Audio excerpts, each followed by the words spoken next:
Let me call the regular meeting of the governing body, May 10, to order. My clock says it's 5:05 p.m. We will begin with the Pledge of Allegiance led by Councilor Rivera, salute to the New Mexico flag led by Councilor Cassett, and an invocation, and then followed up by remembrances led by Councilor Lindell. If you would please rise.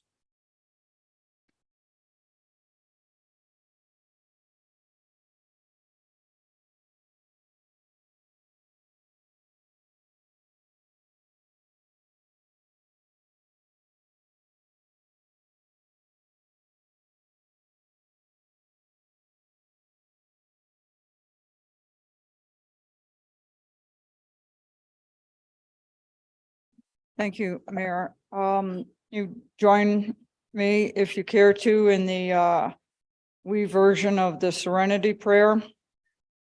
Grant us the serenity to accept the things we cannot change, the courage to change the things we can, and the wisdom to know the difference.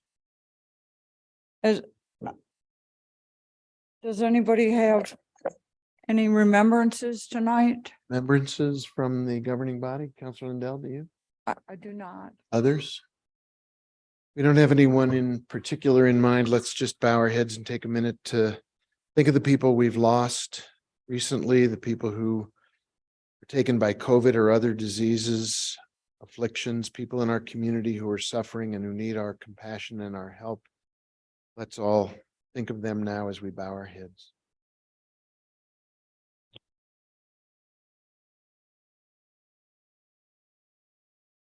Thanks, everybody.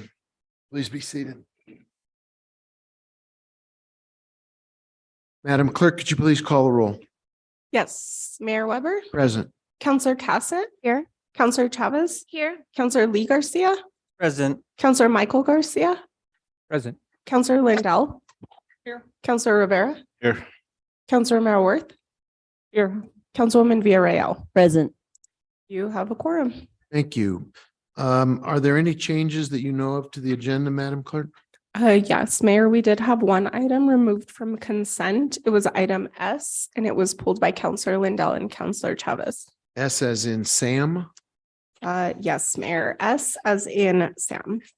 Favorite. That was the, it's a resolution establishing the 2-year pilot program to support the physical and mental well-being of employees. But to the main agenda, we're good. Correct. Could I get a motion then to approve the agenda? So moved. Second. Is there a second? All in favor, say aye. Aye. Opposed? Motion carries. In that case, Madam Clerk, I believe we are on to item 7A. You are correct, Mayor. The first presentation we have this evening is recognition of the St. Mike's High School varsity basketball team. Thank you. And I believe we are being visited tonight by the St. Mike's basketball team. Councilor Rivera, apparently there's champions among us. Would you care to introduce us? There is.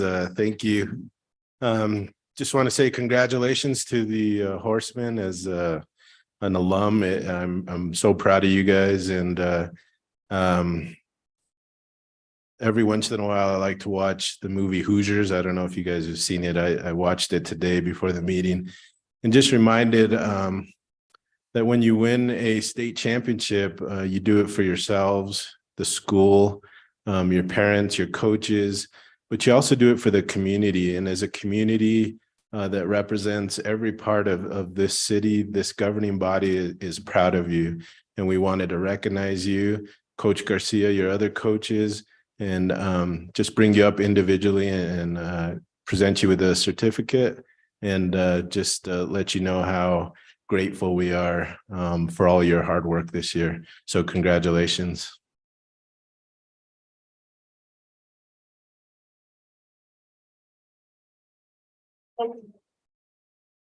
Coach, can you join us over here at the podium?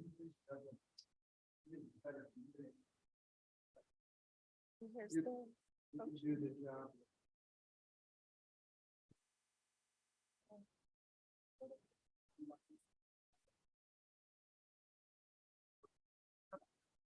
Let me do a quick. Do you want to do mine? Oh.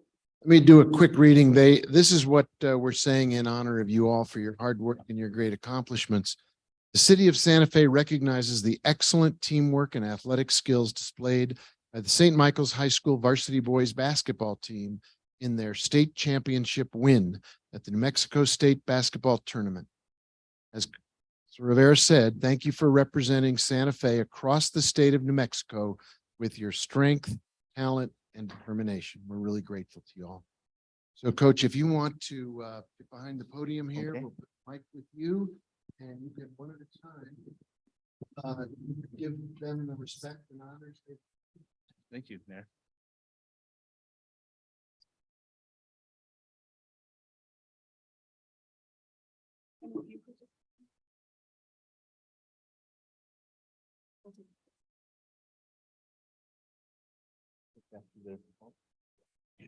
As after your call, just stay up here, okay? Adam Montoya, he was one of our leading scorers on the team. He's hard work, dedication, a lot of enthusiasm with him. So he did a great job for us. He was one of our leaders on the team, Adam Montoya.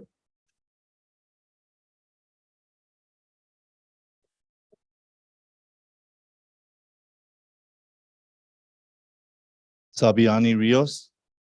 He's one of our defensive catalysts that he was always defending one of the toughest opposing guys on our team. We always said defense wins championships, and we had a great defensive team. It was led by Sabiani.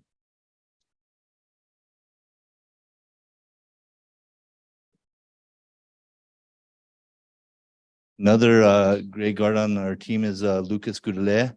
Lucas, he shot the ball very well for us. He took the ball in the lane when we needed a quick bucket. Good things happened when Lucas was in the game. Thanks, Lucas.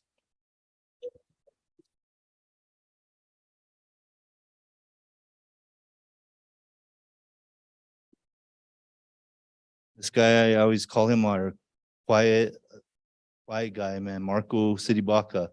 He comes in and he does everything quiet, man. He steals the ball, everything's quiet, makes a big shot. I've never probably heard 3 words out of this guy the whole year. Marcos.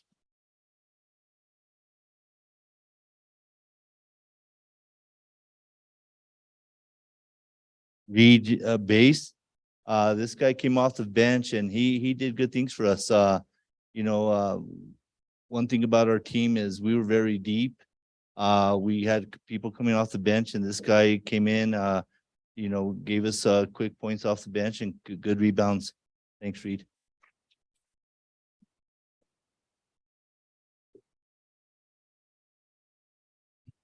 Josh Sanchez, he was one of our senior leaders. Josh shot the ball well for us, especially in the state tournament.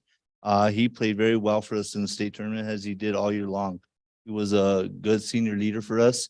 And good things happened when Josh was in the game.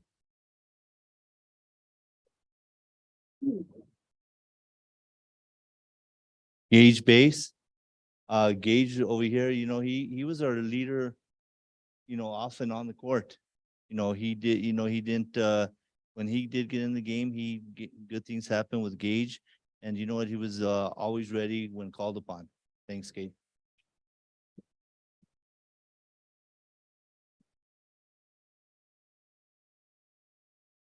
Tavian Losada. Tavian was one of our big guys, big guy that got key rebounds for us, improved tremendously during the season.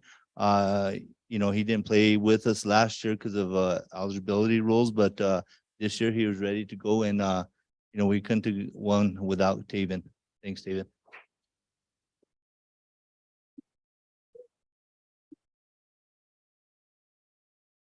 We got our youngster, Ryan Hunt, 8th grader. Ryan is going to be good. He was great for us this year. He played JV. We moved him up, played varsity. Great things happen at both levels. And we're looking forward for him for the next 40 years.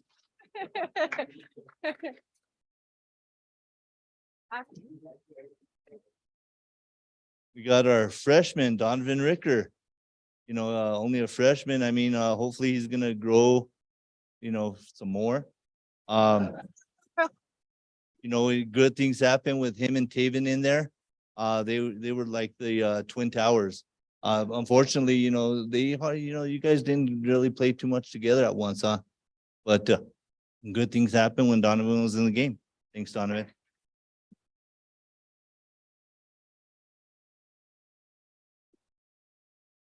We got one of our other guys that supposedly went in the wrong building. Is Santiago here yet? Nobody's heard from him. So Santiago, he's somewhere around here. Yeah, yeah. So, you know, he shot the ball well for us. He was another good guard for us. And, we'll have him back, next year, Santiago Sandoval.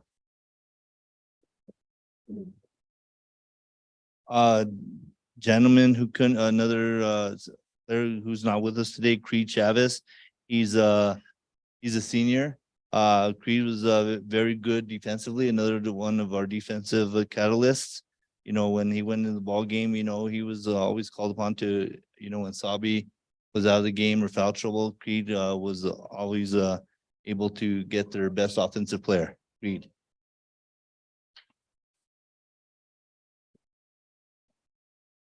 Got my manager, Mario Martarin. I mean, he was filmed for us. He did whatever we asked him to do.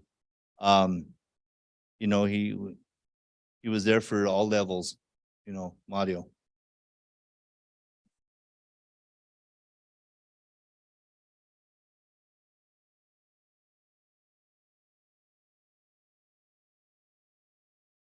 Got my assistant coaches, 3 of them are here.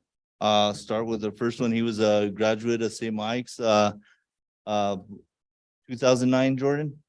Graduated in 2009. People probably remember him. Played for us, a state championship team. You know, he's a great coach for us and gonna have him for years to come, Jordan Romero.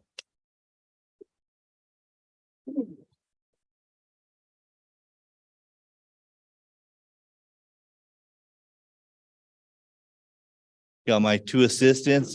First one, you know, they were always there when I needed them. You know, and throughout the regular seasons from October all the way through March, whatever I asked them to do, they did it. First one is Coach Leba.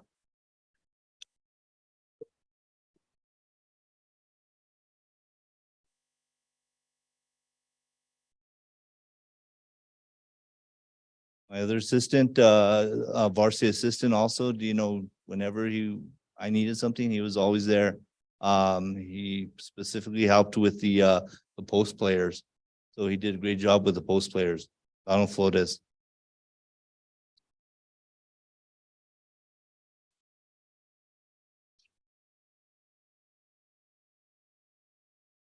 Few coaches that aren't here with us today.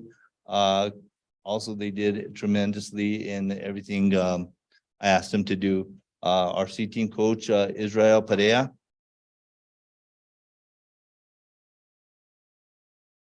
My 2 junior high coaches who did a fantastic job in junior high. I think they went a combined 38 and 7 in junior high. So the junior high program is going to be something special also. 8th grade coach is Bailey Purdue.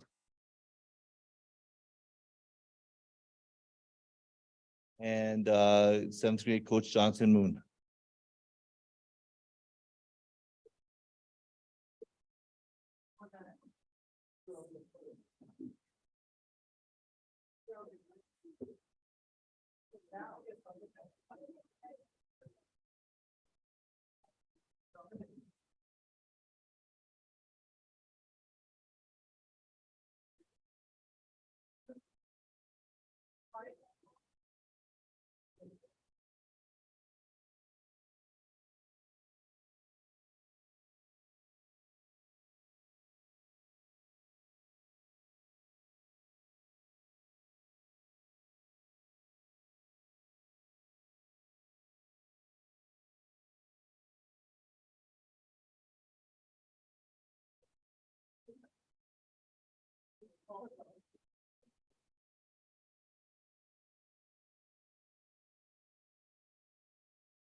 Thank you for cutting us all the names for the certificate.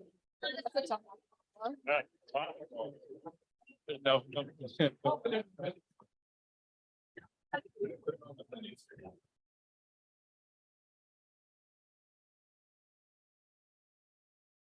Before everyone leaves, I wanted to congratulate the parents as well. Your commitment to your kids and to the sport, I'm sure, started when they were young. So congratulations to you, all your hard work as well. Appreciate it. Thank you, everybody, for coming. I want to point out that before Councilor Rivera and I went into politics, we were both 6'5". So you know. Wow. It just happens. What can I do? You think smaller and smaller thoughts. Madam Clerk, why don't you take us to our next not as fun event? I feel No offense, Jesse. offense, Jesse.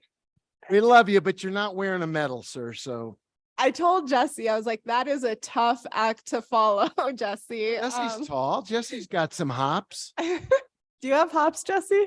No. You're tall. The next item is our City of Santa Fe water update. It's the 2022 recap and the 2023 outlook by Jesse Roach, our Water Division Director. Mr. Roach, you have the floor, sir. Thank you, Mr. Mayor, members of the governing body. City of Santa Fe Water is proud to have put out our 2022 annual report, and this is sort of a high-level overview of some of the items in that report, and that report is available on our website. Last year, from the 4 different potable sources that we have, we produced about 80% of our water from our river sources and 20% from our well fields, shown here in this figure. Broken down throughout the year, you can see the seasonal demand. And this figure is showing for each month of the year where the water came from that was put into our distribution system. The light blue is Santa Fe River water. The dark blue is Colorado River water diverted from the Rio Grande. And then the orange and yellow are well water. And the gray line is the amount of water that we sold, which is less than what we produced as a result of non-metered and unaccounted water use. The trend that we have seen for the last 10 or 11 years since the Buckman direct diversion went online is mostly using river water and saving our well water for times of need. And that is compared to 1995 shown here on the left, which was our peak production and also our peak use of groundwater at over 8,000 acre feet per year, which was not sustainable. As a result of this past 10 years of lower total water use and much less groundwater use, our well fields, which we think of as our savings account, are recovering. So this graph just shows that we estimate that on average, we lost about 150 feet of water in the city wells between 1950 when they were first drilled and 2010. And then between 2010 and 2020, we regained about 60 feet of that, and we continue to regain that. Similarly, in the Buckman well field, we lost about 600 feet of pressure, and we have regained 510 feet of pressure. So this is a success story as a result of wonderful conservation and diverse water supply portfolio. Our reservoir storage, so we have 2 reservoirs on the upper Santa Fe River, and the total storage in those is shown in this graph on the left. The blue line is 2022 storage compared to 2020 and 2021 storage. You can see that we started with less storage than either of the previous 2 years, but we ended with more storage, and that had to do with a very strong monsoon season that we had. On the Chama, most of this storage is in Abiquiu and Heron. And again, we're looking at 2022 compared to the previous 2 years. And we started with less water than we'd had either of the 2 previous and ended in the middle. This is about 10 times as much storage on the Chama as we have on the Santa Fe River. For anyone who's driven across the river in the last 6 weeks, you've seen that we really do have a river right now. It's been flowing at really exciting levels. And the reason for that is because of all the snow that we had this year, just preparing for that inflow. And we're now past that peak and looking to fill the reservoirs at this point now that we're past that peak. A quick overview of our long-range water planning process, which we call Water 2100. It's a 5-phase process. And last year in 2022, we did roll out our demand projections. And the way those looked is this graph shows actual production by the water utility from 1950 through 2021. And then projections on what we think will happen through 2100. This is one of the key drivers as we figure out how to make sure that we have the water to provide for the community's needs out to at least 2100. From a financial snapshot perspective, this graph shows 4 different numbers that I'll quickly go through. And they are audited numbers for FY 2019 and FY 2020. Estimated numbers for FY 21 and 22, and projected numbers for 23 through 27. These are revenues in millions of dollars per year, cash reserves in millions of dollars, expenses in millions of dollars per year, and debt in millions of dollars. And so the overall snapshot here is that although we are in a good financial position and our cash reserves we estimate are growing, we have 4 very large capital projects on the books to occur in the next 5 years that together add up to about $95 million of necessary investment. And as a result of those, we anticipate that the cash reserves will drop and that we'll also take on some additional debt. The largest single project in that is the San Juan Chama return flow project, and we are making progress on that. So I thought I would give a quick update there. As I think most folks are aware at this point, the intention of that project is currently we divert water from the Rio Grande at the Buckman diversion. We pump it up in an existing line, which is the dark blue line, and treat it at the Buckman direct diversion water treatment plant. It's then pumped into the city for use by homes and businesses. And the amount that is used indoors ends up at our wastewater treatment plant. And this project would take the portion of it that started in the Rio Grande and ends up back at this treatment plant, back to the river so that we can divert that amount again. And what that will allow us to do is make the river whole with both releases from upstream and return flows, and thereby stretch how far we can make our San Juan Chama water stored upstream go. The status on this project is there are sort of 3 prongs of permitting. There's an Office of the State Engineer return flow credit application. And there were 2 protests to that, and both of those have been resolved and dropped. And we're hopeful to have that permit before the end of this year. There's also a National Environmental Protection Act process. The Bureau of Reclamation is leading for that and is in negotiations with the Forest Service and BLM on federal roles and responsibilities. We are optimistically perhaps hoping to have a draft environmental assessment for that before the end of this calendar year. And then there's also a Lower Santa Fe River planning process that's being led by the county and that we are actively engaging in and hoping to see an RFP for facilitation on that out this month. And then on the engineering design side of things, we also hope to have 100% design by the end of this year. So things are moving forward on that project. A few other items to mention. The water resources indicator is a technical tool we use to estimate the sort of water availability and is going to be used to inform seasonal conservation policy. And at the end of last year, we were at an 8 out of 10, where 0 is emergency and 10 is very good shape. We had a What's Up with Water webinar 2 weeks ago, and about 70 people attended that. Maybe 2/3 from the city, 1/3 from outside of the city. Brown water was a big deal for us in 2022.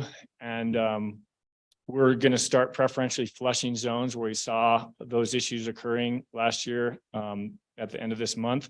And also are in the midst of a corrosion study and took a bunch of samples late April so that we can have a better understanding of some of the chemical processes that may underlie some of those events. And we continue to spend between $1 and $2 million a year on new water mains to replace aging infrastructure. And finally, I just would like to switch over to our website to show one kind of exciting feature that we have recently developed. And that is, if you do go to our website here, a couple of things to point out. First of all, oh, that's not showing. We're not getting it on the screen. Okay, no problem. If you go to our website, on the water page, there is the link to the annual report from 2022, which I was just talking about. And there's also a link towards the bottom of that page. It says click to learn more about your water supply. And we've created a story map that you can click through to and scroll down, and it shows sort of the story of water resource development in Santa Fe. And there's some cool features like an old map and a new map, and you can slide across them and see how things have changed. So I encourage you to take a look at that. And with that, would stand for questions. Thank you, Jess. Let me just start with a couple of housekeeping matters. Can you when you say go find our website, can you put into the record the URL that folks should go to? Sure, Mr. Mayor, members of the governing body. The easiest one is santafenm.gov/water. If you enter that, you'll end up at a different URL, but that one will take you there. Okay, great. And on just a ongoing fact question, what is the current calculation of water produced versus water used in your database for the city? Mr. Mayor, if I understand the question, the amount of water that we produce, we sell or we pass about 90%, 91% of that through meters. And that was the number for last year. And the difference would be losses from the system, main breaks, other uses of water, fire hydrant testing, things that use the water, but where it's not actually going through a meter. And historically, I think we've been running a 2,000 acre-foot surplus per year of water that's available but not used. Am I anywhere near the ballpark there? So thank you. So I think what we have been saying is that on average, we produce about 9,000 acre feet of water for use, but we estimate that we have about 12,000 acre feet renewably available that we could use day in and day out without impacting the long-term viability of the water supply. So we estimate we're using about 75% of what is sustainably available, and there's much more available in a given year if you needed it. So if I were a resident and I were concerned about our water picture right now, and I know you've got slides about the future, at the moment, we have 2,000 to 3,000 acre feet of water that we have available, but that we're not using. Yes, sir. And I would say not just available, but sustainably available. In any one year, we could probably produce double, but we feel that we could produce year in and year out 2,000 to 3,000 acre feet of water more than we're using now, without impacting the long-term viability of those resources. Great, thank you. Questions from the council? Councilor Garcia, go ahead. You have the floor. Thank you, Mr. Mayor. Thank you, Director Roach. On one of the slides, you had mentioned that you're going over the project plan for the return flow pipeline. My question revolves around the wastewater treatment plant, and right now we're having some challenges producing effluent, and that's a big part of the return flow pipeline. And so is that being factored into this design process that's currently under development? Mr. Mayor, Councilor Garcia, thank you for the question. The current engineering design that we are undergoing assumes that we will have the ability to treat effluent to all of the applicable standards required. And that is something that I feel very confident that our department and our divisions will be able to attain. Okay, so by the time the project is, what you're saying is, or what I'm understanding is, by the time the return flow project is off the ground, we'll have kind of figured out how we're going to address the production of effluent. Because I mean, from my understanding, and this is, I'm going off of the media article that was written this past week, it's been impacting us for over a month. And so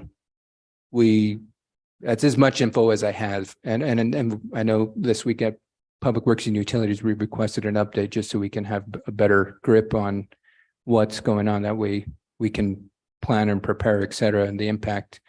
And, you know, given that the production of effluent has been an ongoing challenge for years, this isn't the first time. It's an ongoing challenge where I'd be interested, you know, when we get this presentation, if the ultimate question is, do we need to scrap that process and start from square one? I mean, that's one end of that spectrum. The other end of the spectrum, a couple fixes need to be made. But I think that given that that is such a huge component of that proposal, you know, I'm glad that you're saying you're confident it'll be fixed, but I think we need to figure out what's going on with the effluent production currently. And I guess back to the question, is that being factored into the planning process? Because if right now I'm assuming the process is planning that we're going to be producing effluent as we're going to get back up to production. What happens in the instance where we're going to be out of effluent for a year? And so how does that impact the implementation of this return flow? So Councilor Garcia, thank you. I guess one of the subtleties to point out here is that the plant continues to produce effluent. It's not meeting New Mexico Environment Department standards necessary to put it onto the grass, to use it for grass. It continues to be discharged to the Lower Santa Fe River. And we will need to get a permit to discharge effluent to the Rio Grande. That'll be an extension of our discharge permit. And so in the event that a plant in the future goes out of compliance, the water has to go somewhere. It'll go down the Santa Fe River, it'll go down the Rio Grande, depending on if those standards are the same, then it presumably would go down the Santa Fe River. If the standards are different on the Rio Grande, it may be a benefit to be able to discharge to the Rio Grande instead. But the basis of your question is that, yes, this project assumes and relies upon our ability to treat water to meet the necessary discharge standards. And we're going to do whatever we have to make sure that that is attained. Okay, thank you, Director Roach. And you brought up something just because this is very technical and I'm not an expert at, you know, what water meets certain standards. You had mentioned that it's not viable for us to put the effluent that we're producing into our grass, but we're pumping it into the river. That to me is a bit concerning. Why is it okay for us to put it in a river versus on our grass? And maybe, I mean, we don't need to get into the technical here. I mean, if you can provide a quick answer, awesome. If not, I'm happy to connect with you offline, just because to me that it just pops up. Why is it safe for one, but not for the other? So Councilor Garcia, I believe we're also out of compliance on our discharge to the Lower Santa Fe River. But we can talk offline. I'm also a little bit out of my lane on expertise on water quality discharge standards. Yeah, I think Councilor Garcia, good conversation, but not particularly on the mark for this presentation. We can do, as you said, there's a chance to take it up again at Public Works, Public Utility. Thank you, Mr. Mayor. And the only one last comment is, I don't know, last year we had the challenges with the water main breaks and we were told it was just kind of aging infrastructure, common, nothing out of the norm. Seen a lot happen, especially in my district, you know, particularly around the DeVargas Heights, Old Pecos Trail neighborhood.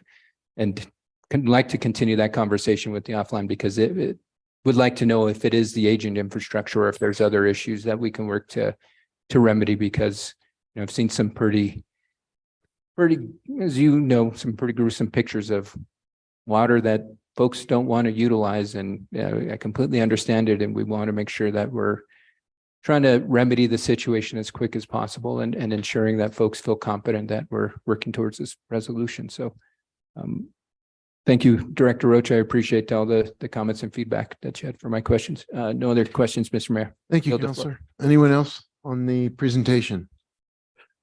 Just to be clear, this presentation is available for anyone who wants to see it. Is the video of your water seminar also something people can watch if they didn't catch it when you did it live? Yes, thank you, Mr. Mayor. That the slides and the recording of that webinar are available at the same link, www.santafenm.gov/water. And for people who have questions, I think there's a lot more in those slides that were handled when you had about an hour or so to go over them. This was the Reader's Digest version, so thank you for that. And we'll continue to have these updates in a timely way, because it's clear water in so many different ways affects our community, and your ability to describe the work that you're doing and your team is doing is really impressive and important. So thank you for being here tonight. Mayor, Oh, Counselor, just a couple quick things, I sorry. didn't see your hand. I'm sorry. Yeah, no, I didn't raise it when you asked, but now I have something. You have the floor. Thank you, Director Roach, for being here. Just want to make clear that there are 3 things available on that website, and I'd love to work with our communications team to push these out so that people know they're available, because I think they're valuable. One is the slide presentation or the slides you've just gone through. The second thing is your presentation that you gave to the community. And then the third, which we haven't talked about, is the annual water plan. And if you might just mention really quickly what that is, and the fact that it is also at that same URL, that one, yeah.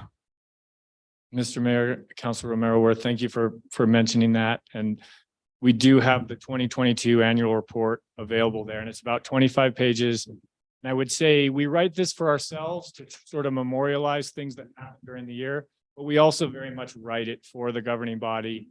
It's meant to be informative, but not too dense. And I hope you'll have a look if you have a chance. Great. And then the other thing I wanted to talk about was also the brown water piece. As was mentioned, it's been a problem in District 2. I also represent District 2. And I guess there's a couple things I'd like to have, again, our communications team work on, which is I get emails when people see us flushing and they see the water just going into the street. And we have a very conservative, or not conservative, water conservation minded community. And I think it would be helpful if we did some sort of press release about how that water gets recaptured, where it goes. My understanding is it looks like waste, but perhaps isn't completely waste.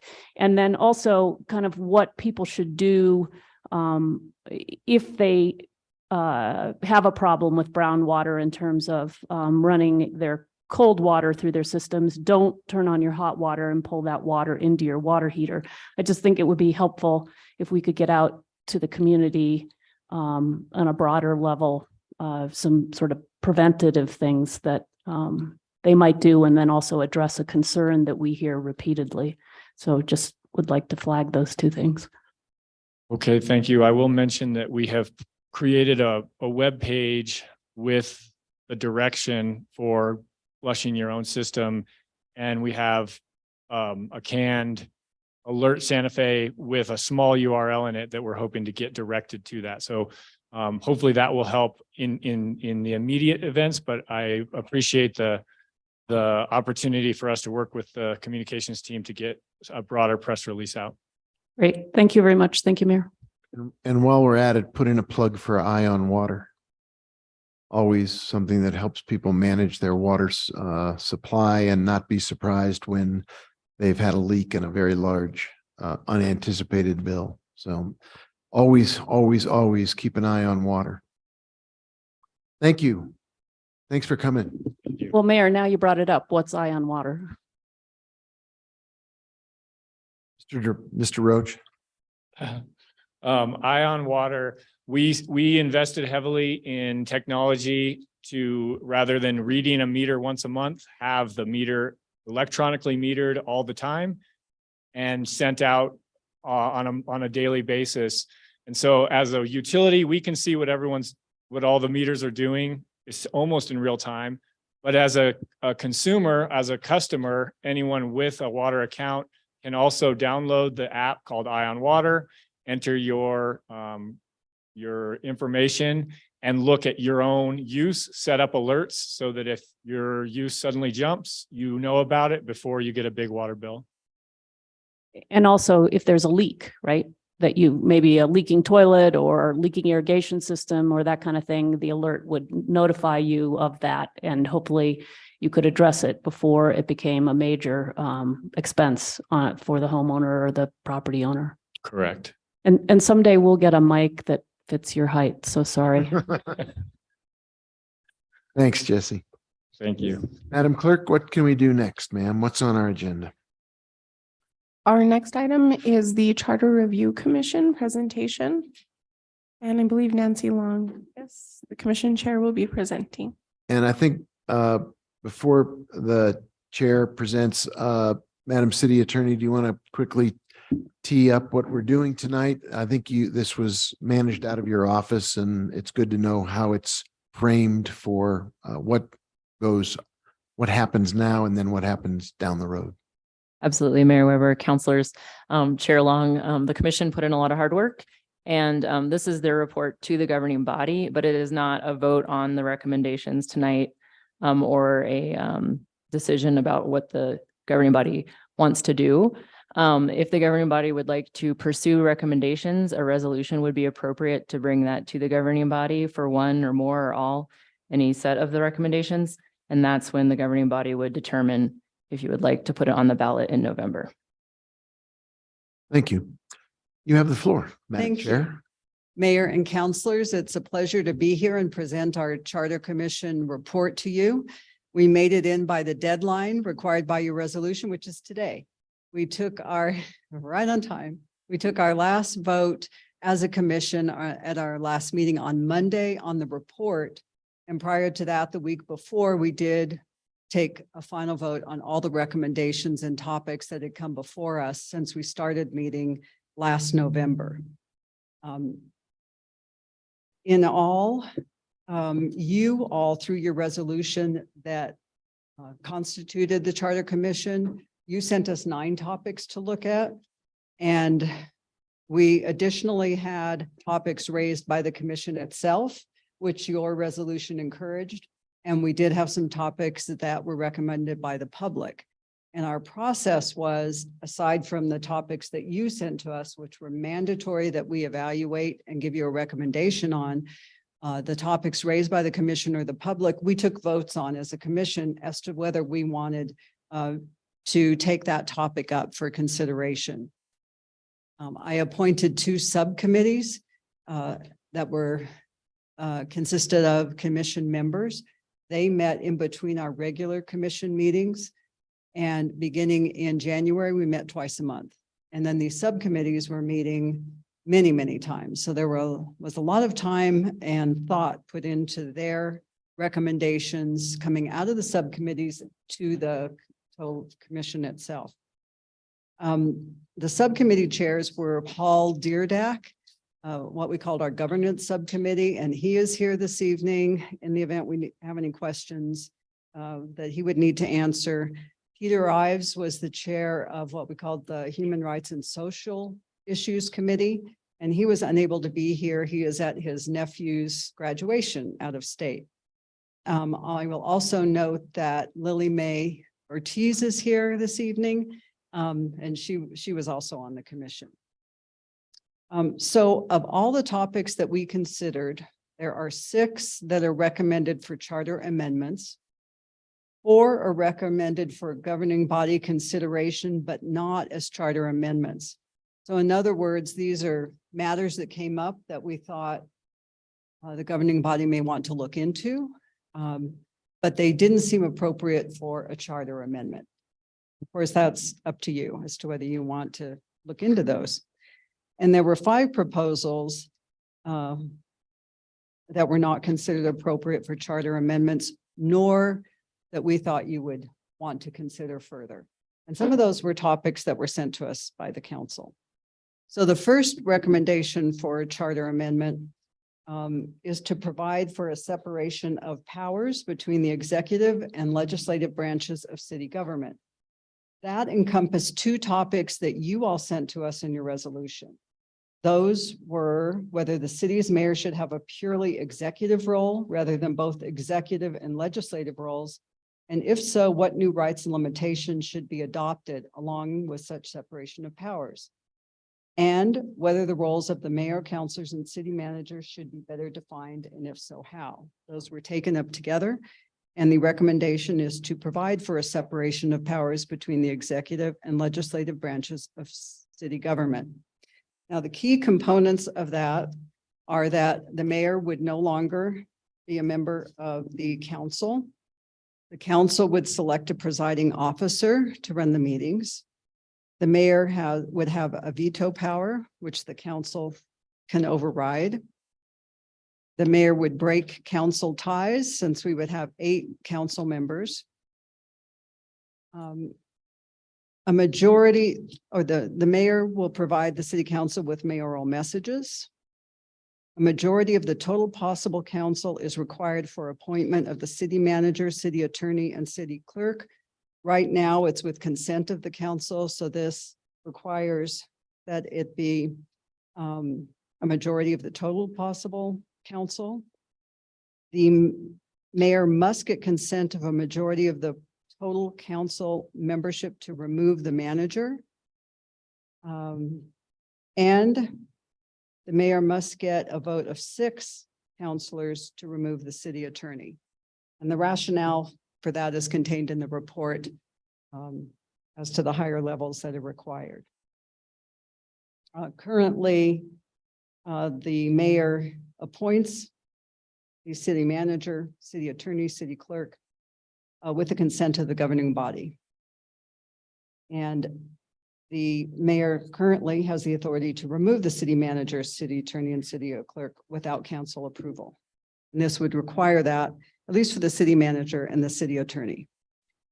The council shall select a finance committee from among its members, and the responsibility for the budget and all aspects regarding the budget was moved from the mayor to the city manager. The commission found this structure more compliant with recognizable governance structures of separate branches of government. Hang on, we're getting a feedback problem here. We're okay. Thanks. Thanks. I'm sorry to interrupt. Go ahead. No problem. For more balanced power. So that's the first recommendation, and you will see in the report that there's a lot of what is already in the charter that is repeated there, but that is because it really is sort of a recompilation because article numbers changed and that sort of thing. So some of the powers, of course, are the same, even though they're repeated in the report under the mayor and the manager, and the municipal judge section is the same. It just has a new article number. So as you go through this, and as we discussed at the commission, if you decide to take any of these up, it may be helpful to get an actual comparison that could be prepared by your staff, sort of a red line of what the charter looks like with these revisions plugged in, I think would be helpful. Then the second topic, and this is a topic, again, recommended as a charter amendment, is one that was raised by the commission itself. And it is regarding the charter section on finance. And there's really very little in the current charter regarding financial audit and budget matters. This section describes much of what the city is required to do by state law and addresses budget contents and adoption requirements, capital program adoption requirements, and includes a section on the requirement for an independent audit. So that is a new section to the charter, and that is contained in the report as the second recommendation, again, one that was raised by the commission itself. The third recommendation, and this was one that was proposed by the public. And this is whether the signature thresholds for initiatives, referenda, and recall should be modified. So the charter has provisions for all three of those mechanisms that can be used by the public. And the recommendation is to decrease the signature thresholds for initiative and referenda from 33 1/3%, which is currently contained in the charter, to 15%. This was found to be more in line with what other cities do. For example, Albuquerque's signature requirement is 20%. Las Cruces is 15%. The most common range, as contained in the model cities charter, is 2% to 15%. So ours are pretty high. So it was decided to make that more accessible to the citizens and recommend to you that you decrease that requirement. For recall, it was left. We didn't make a recommendation to change that. That is still at 33 1/3%. And the commission felt that should be a higher burden. The fourth recommendation was one that was also raised by the public. This is regarding quasi judicial proceedings. And that is contained in the report, at least on my page 16.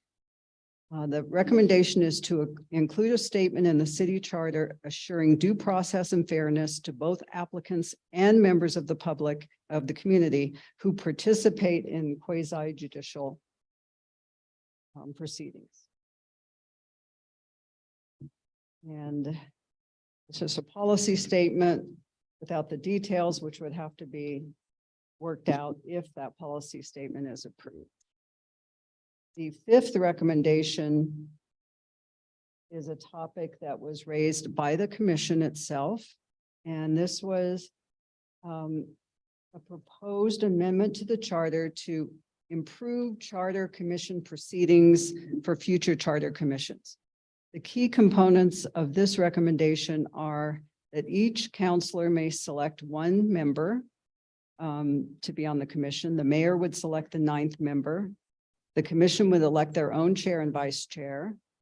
The service would be for 1 year, so in longer period of time, which is probably reflects how the commission felt a little crunched in the time that we had to do our work.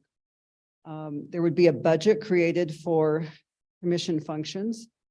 The commission would be staffed with the city attorney, as it was this time, but there would also be 2 other staff assigned to the commission. Outreach and public meetings are described within the recommendation.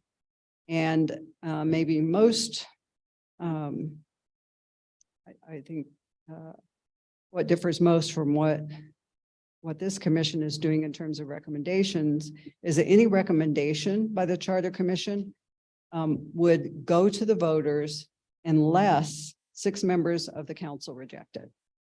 Sort of 6 members would have to say that we don't want it to go to the voters.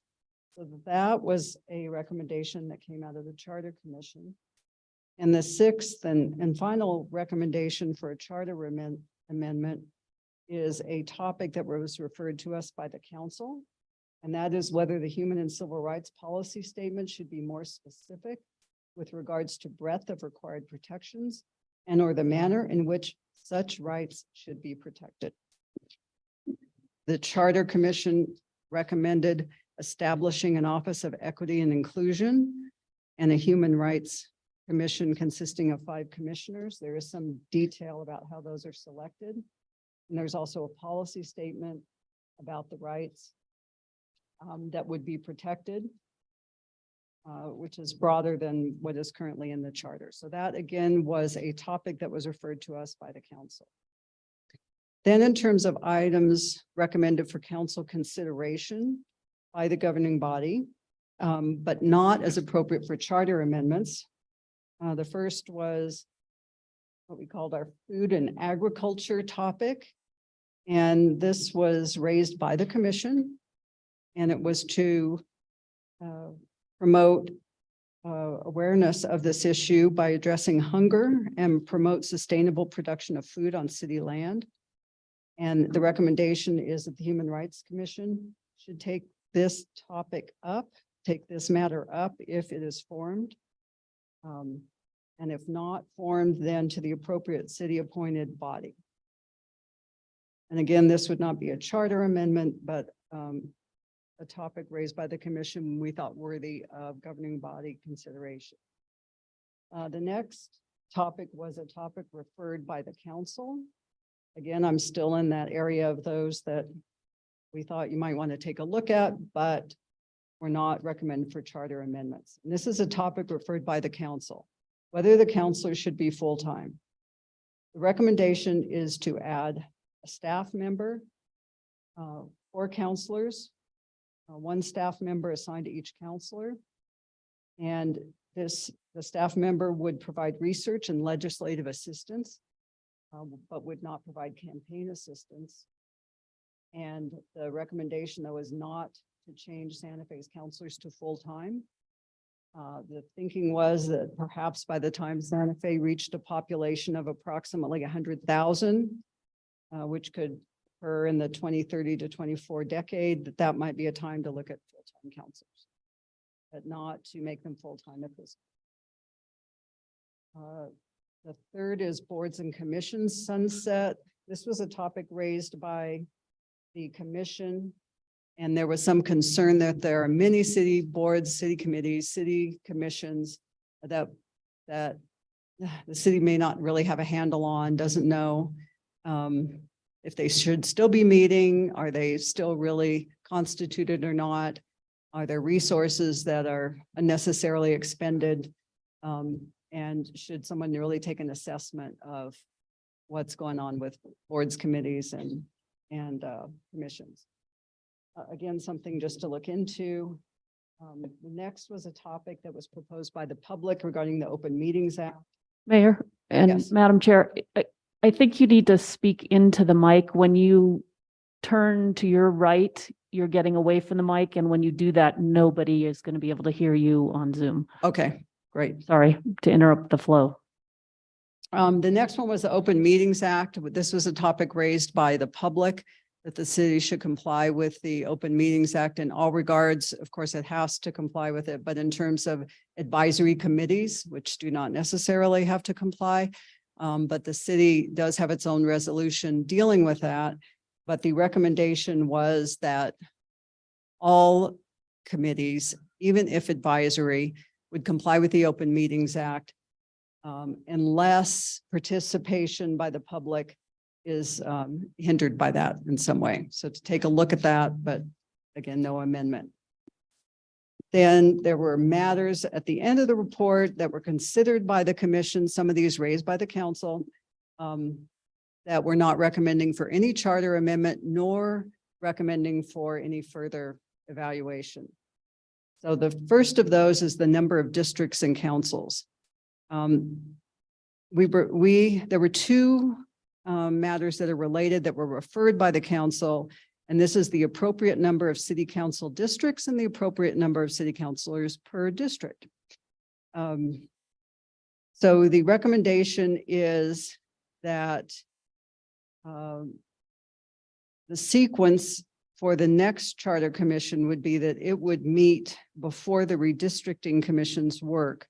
So that would be the most appropriate time that if you're going to if the charter commission were perhaps at that future date to recommend, let's say 5 districts, then redistricting could take that up and the change could all be made in more of a rational sort of order. The the feeling here of the commission, the thinking was that the benefits of adding a district or reducing the number of counselors did not outweigh the disruption that these changes would make at this time to the city. The council also referred to us whether the city should have an at-large council member. Our recommendation was to apply the legal restriction against this item, which is that case law in New Mexico does not allow at-large membership, at least at this time, so we did not think it worthy of taking up. Then we also received this topic from the council, whether a city councilor who has lost a campaign for mayor should be permitted to remain in office after the inauguration of a new mayor. The recommendation was that the commission did not find that a need to resign to protect against post-election acrimony had been demonstrated.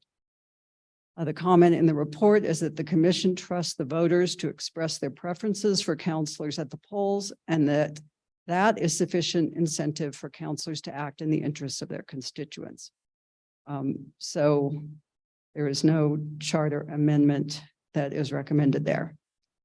We also looked at, this was a topic raised by the commission, whether the charter should allow voting at the city level to begin at age 16. And in fact, there were no changes recommended here. There was some legislative proposals at this last legislative session that we followed, but we're not recommending any change there.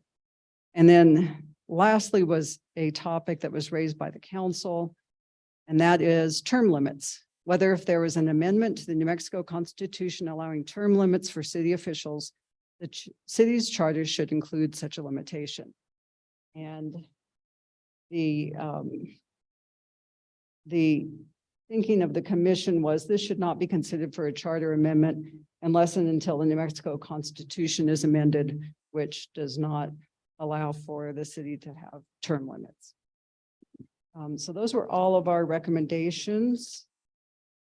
And I think I can speak on behalf of all members of the Charter Commission and express our gratitude for the trust that you placed in us to take on this project. The commission, as you can imagine, worked very hard in the short period of our existence to evaluate these topics. And I think they were very happy to do the work.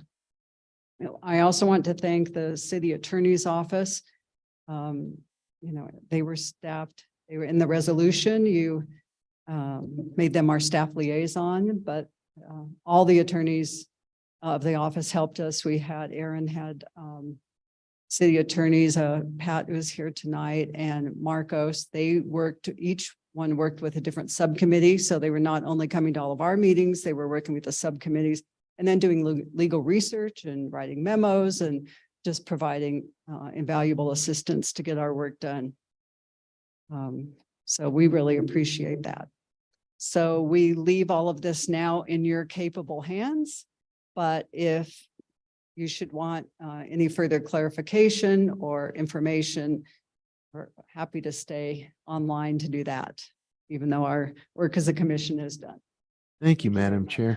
Well, while you're at the podium, I want to call out the names of your whole commission, because I think, as you said, everybody worked incredibly hard. We even had a pitcher come in from the bullpen to kind of operate in the 7th, 8th, 9th innings. So we appreciate that late substitution, but they all contributed. I know you were the chair, Alba Blondes, Paul Durdak, Bridget Dixon, John Granillo, Peter Ives, Alicia Montoya, Willie Ortiz, who is here, and Maria Perez all deserve our real thanks. This is a labor of love and a labor of commitment to our community to delve into these subjects and to work very hard in a abbreviated period of time to develop and respond to the question, develop responses and add questions on your own that are relevant to our city's future. So deep appreciation and gratitude to you for leading the effort, and to everybody who participated and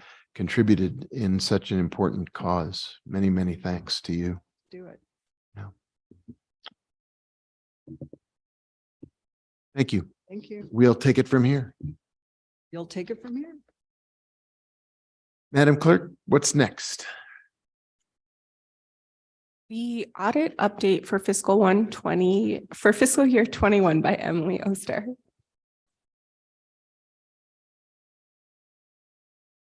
Good evening, Mr. Mayor and members of the governing body. I'm Emily Oster. I'm your finance director, and it's my pleasure to be here this evening to give you an update on where we are with the completion of our external audits. We are making steady progress on getting these audits done. The Carr-Riggs Ingram external auditors continue to focus on FY21. They have all of their audit resources focusing right now on working on finishing FY21. They are going to be back on site next week to continue their substantive test work, which is that iterative process that I've been describing, where they select a sample of transactions. They ask for the supporting documentation, review that. They may come back with questions or ask for more documentation, and the process continues until they have what's referred to as sufficient appropriate audit evidence as part of their audit. We are close to having what we need for grants, which is an important area. That's where our federal funding is being audited. There's a component of the audit that's called the single audit or the uniform guidance federal compliance audit. So it's good that we're close to having what we need there. We hope to wrap up substantive testing this month and begin the quality control review process for FY21 in early June. And that will put us on track for June 30th submission of FY21 to the Office of the State Auditor. Then we'll roll straight into FY22 and 23 with the goal of submitting FY23 on time to the State Auditor's Office by December 15th of 2023. The timing for SWAMA and BDD runs in tandem with the city as they are component units of the city. And we are very pleased that we have both Carr-Riggs Ingram and Clifton Larson Allen resources scheduled to work continuously on our audits through mid-December. So that's key to keeping on schedule. I do expect there to be greater efficiency and speed as we get into the subsequent years. The first year with a new auditor is always a learning curve for both the auditor and the auditee. And of course, we have some new personnel involved, in this case, me and others in the finance department and our consulting team from Clifton Larson Allen. So we're all getting up to speed. And as we move into those subsequent years, we'll get faster and more efficient. This is, of course, a large process and it's iterative, as I mentioned, and it takes time. And we are late and we are working on getting caught up as quickly as we can. I really want to highlight a couple of key changes that have already been implemented that I believe are putting us on a path to get caught up and stay there. The importance of the month end and the year end close process really can't be overstated. It is absolutely critical. Just earlier today, I heard from our Clifton Larson Allen consultants that they were working with the city department and they observed that the month end close is helping keep them from getting behind as they, have struggled with in previous years. And really that close process and that rhythm that we get into and that habit that we develop of recording transactions in the month that they occur is absolutely essential to staying on track and meeting these timelines. I am absolutely confident that we have the right team in place right now. We have an excellent consulting team of over 6 personnel. We have 6 regular personnel through the consulting team at Clifton Larson Allen, plus an additional 2 folks who are experts in cash reconciliation. And then we have 4 consistent, steady team members on the Carr-Riggs Ingram side conducting the audit. And those folks are experts in this field. We have a number of experts within the finance department, and we continue to work on recruiting and trying to fill key positions. The city leadership and the department's heads, the city leadership and the department heads really get it. The tone at the top is that this is important and we need to be doing things timely and accurately. And department directors and their teams are delivering results. They're focusing on performance. And I just want to thank my colleagues, many of them whom are here tonight for the budget, for their support in terms of, reallocating resources and prioritizing the work that needs to get done to support these timelines that are necessary for the audit. So big thank you to the city leadership team and all city employees for the support that I really feel every day as we work on these audits. As far as how we can continue to move forward as quickly as we can, this is a question that I pose to the team nearly every week when we meet. What can we do differently? Is there anything that we can shift or adjust or course correct to make sure that we're moving forward as quickly as possible? I am happy to report that as of this week, Riggs Ingram has indicated that they feel that we're being responsive to audit requests. You know, that's a common complaint from auditors is that they're not getting what they need from the auditee. So our audit team has reported that they don't feel that's the case, at least as of this week. We had a very productive meeting that the mayor, the city manager, Riggs Ingram, and Clifton Larson Allen all participated in last week. And I think that open communication is extremely important. It's really key. We have sufficient funding at this time. We could use some more staff on the city side. I can speak for myself from finance and probably all the other directors in the room here that, you know, we all have vacancies in key positions. We need more people. And unfortunately, there's extremely low unemployment nationwide and locally, and we feel that in our attempts to recruit. So I think we're on the right path. We need to stay focused and we need to keep hitting key milestones and our key markers to complete all 3 of these audits this calendar year, as has been our goal. Clifton Larson Allen is working with departments on resolving reconciling items for cash for FY22. So that's key as we move forward with FY22. And with that, Mr. Mayor and members of the governing body, I'd be happy to take your questions. Thank you. Councilor Garcia. Thank you, Mayor, and thank you, Director Oster, for the report. Obviously, it's great to have these here. Obviously, we follow finance, but at the governing body meetings, having the reports. I think that one of the dates we had set forth was the June 30th for our submission. Are we, again, just a question, are we on track for that? Mr. Mayor and Councilor Garcia, we are on track to submit our FY21 audit to the Office of the State Auditor by June 30th. Thank you. That's all I have. Thank you. Councilor Garcia. Thank you, Mr. Mayor.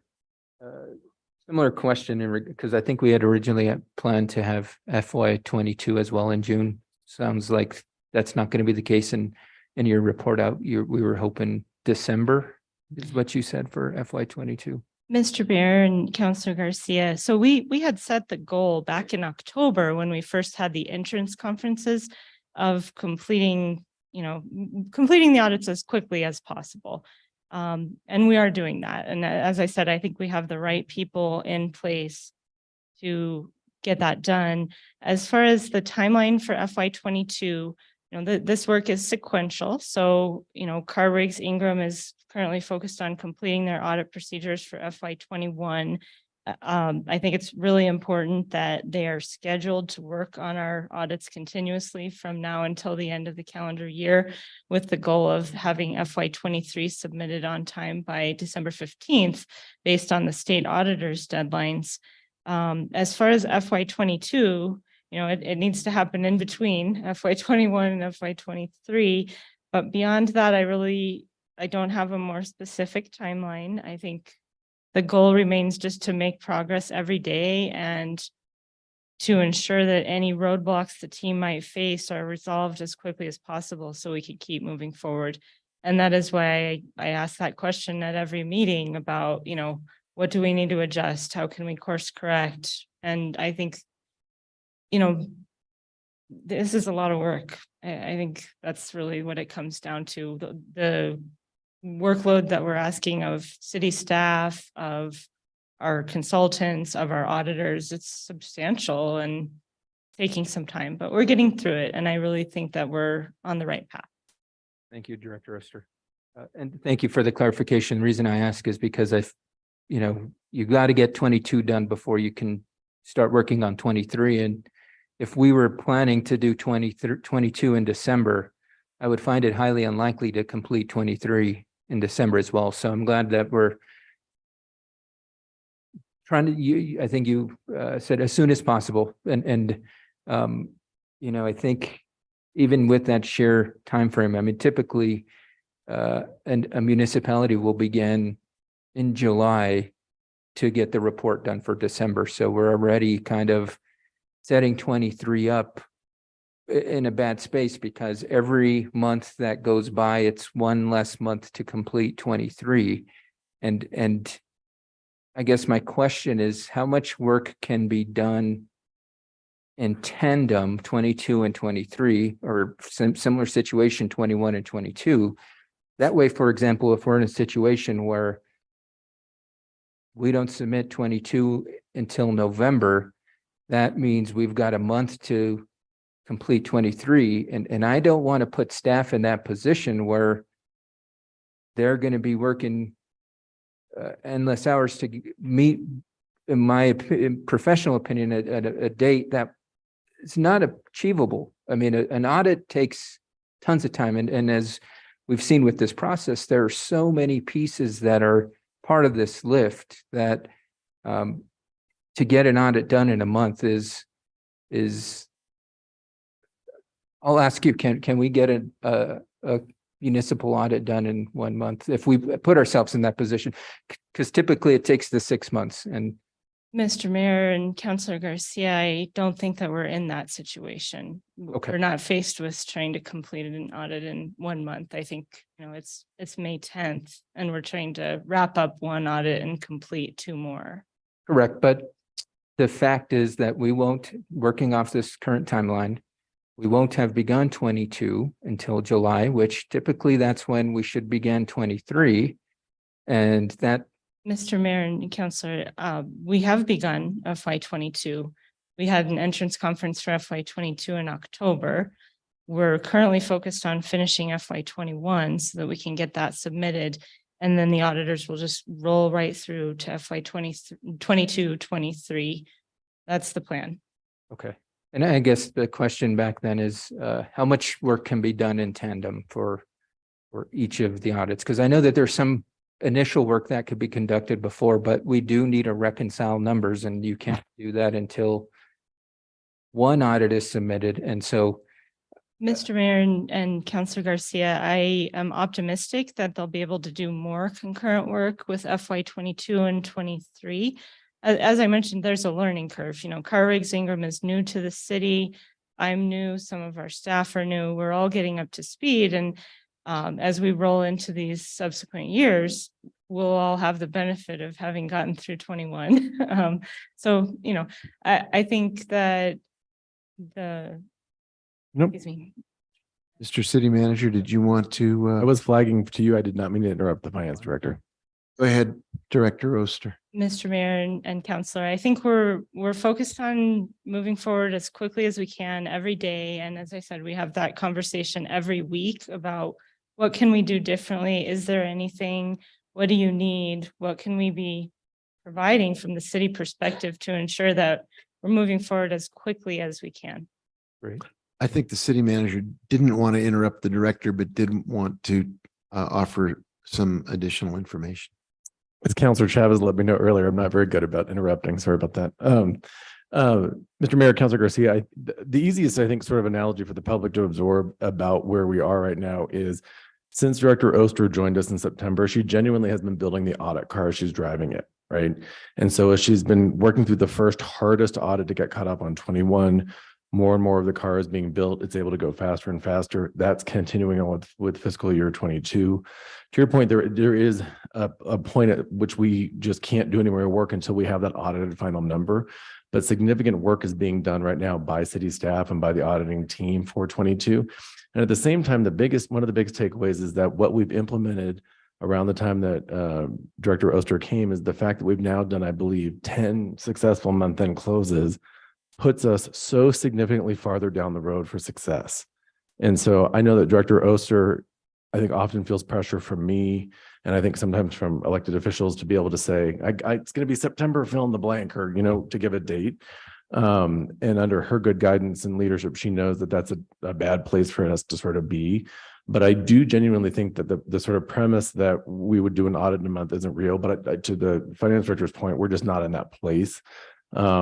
And I think the CLA leadership and the CRI leadership who've been working with us, we did a briefing with them a week ago, is that right? Where we were able to convey both our gratitude for, we know that they've been prioritizing the city. They've been pushing up the amount of time they've been able to stay here with us and work with us, bringing on more staff. They've committed to do a number of those things through the end of the calendar year to try to help us meet 23. And so I think that the goal of our call was both to thank them and politely and diplomatically say, anything else you can do to go faster and help us go faster, we want to do. And so I think I want to really commend Director Oster and her team, because I think there is probably no one more frustrated every night than Director Oster about the fact that the audits aren't in yet. But we are pushing as hard as we can to get that done. And we are going to have a party when 2022 get done and celebrate. And then we're going to celebrate when 23 goes in on time, hopefully. Okay. Thank you, Mr. Mayor. Thank you, Councilor. Thank you, City Manager Blair, for that additional information. And thank you, Director Oster, for all the clarification. Is, it's can be somewhat of a complicated process, and just trying to fully understand and wrap around where we're at, what needs to get done. And then once that gets done, what needs to get done. And then because we're digging ourselves out of this unfortunate situation. And once we get above ground, hopefully we are on a smooth path that you've set us up for. So one last question around any update regarding S&P. I think you had mentioned that you're meeting with them in May, and any update that you might be able to provide would be helpful. Mr. Mayor and members of the governing body, we did have that meeting with S&P on Tuesday of last week on May 2nd. Their needs continue to be focused around FY21, which is one of the reasons we have everyone at CRI also focused on FY21. They have requested an updated draft of the unaudited, so the preliminary unaudited financial statements by the Friday before Memorial Day. So that's a couple of weeks from now, about 2.5 weeks. We are on track to provide that. And then we have a ratings review, which is an hour-long call with them. We'll prepare checklists and provide information ahead of that call. That's scheduled for the week after Memorial Day on the 31st. And then they have a deadline, S&P does internally on their end on June 8th. So I am encouraged that the S&P team is moving forward with their rating review process using the draft information. I think that's a good sign. The team at S&P has been very pleasant to work with. I will say, I think they're trying to work with us. I think they appreciate the communication. We've been in touch with them every couple of weeks since, February, really, since March, since the action that they took in March. And so the team that we're working with at S&P, I think, is trying to find solutions. I think that they, want to avoid any action on their part. And so I'm encouraged that they're moving forward as they are with the rating review based on unaudited information. Thank you, Director Oster. And I'm encouraged that you're encouraged. And so many thanks for everything that you're doing. And to your team, I know it's a team effort.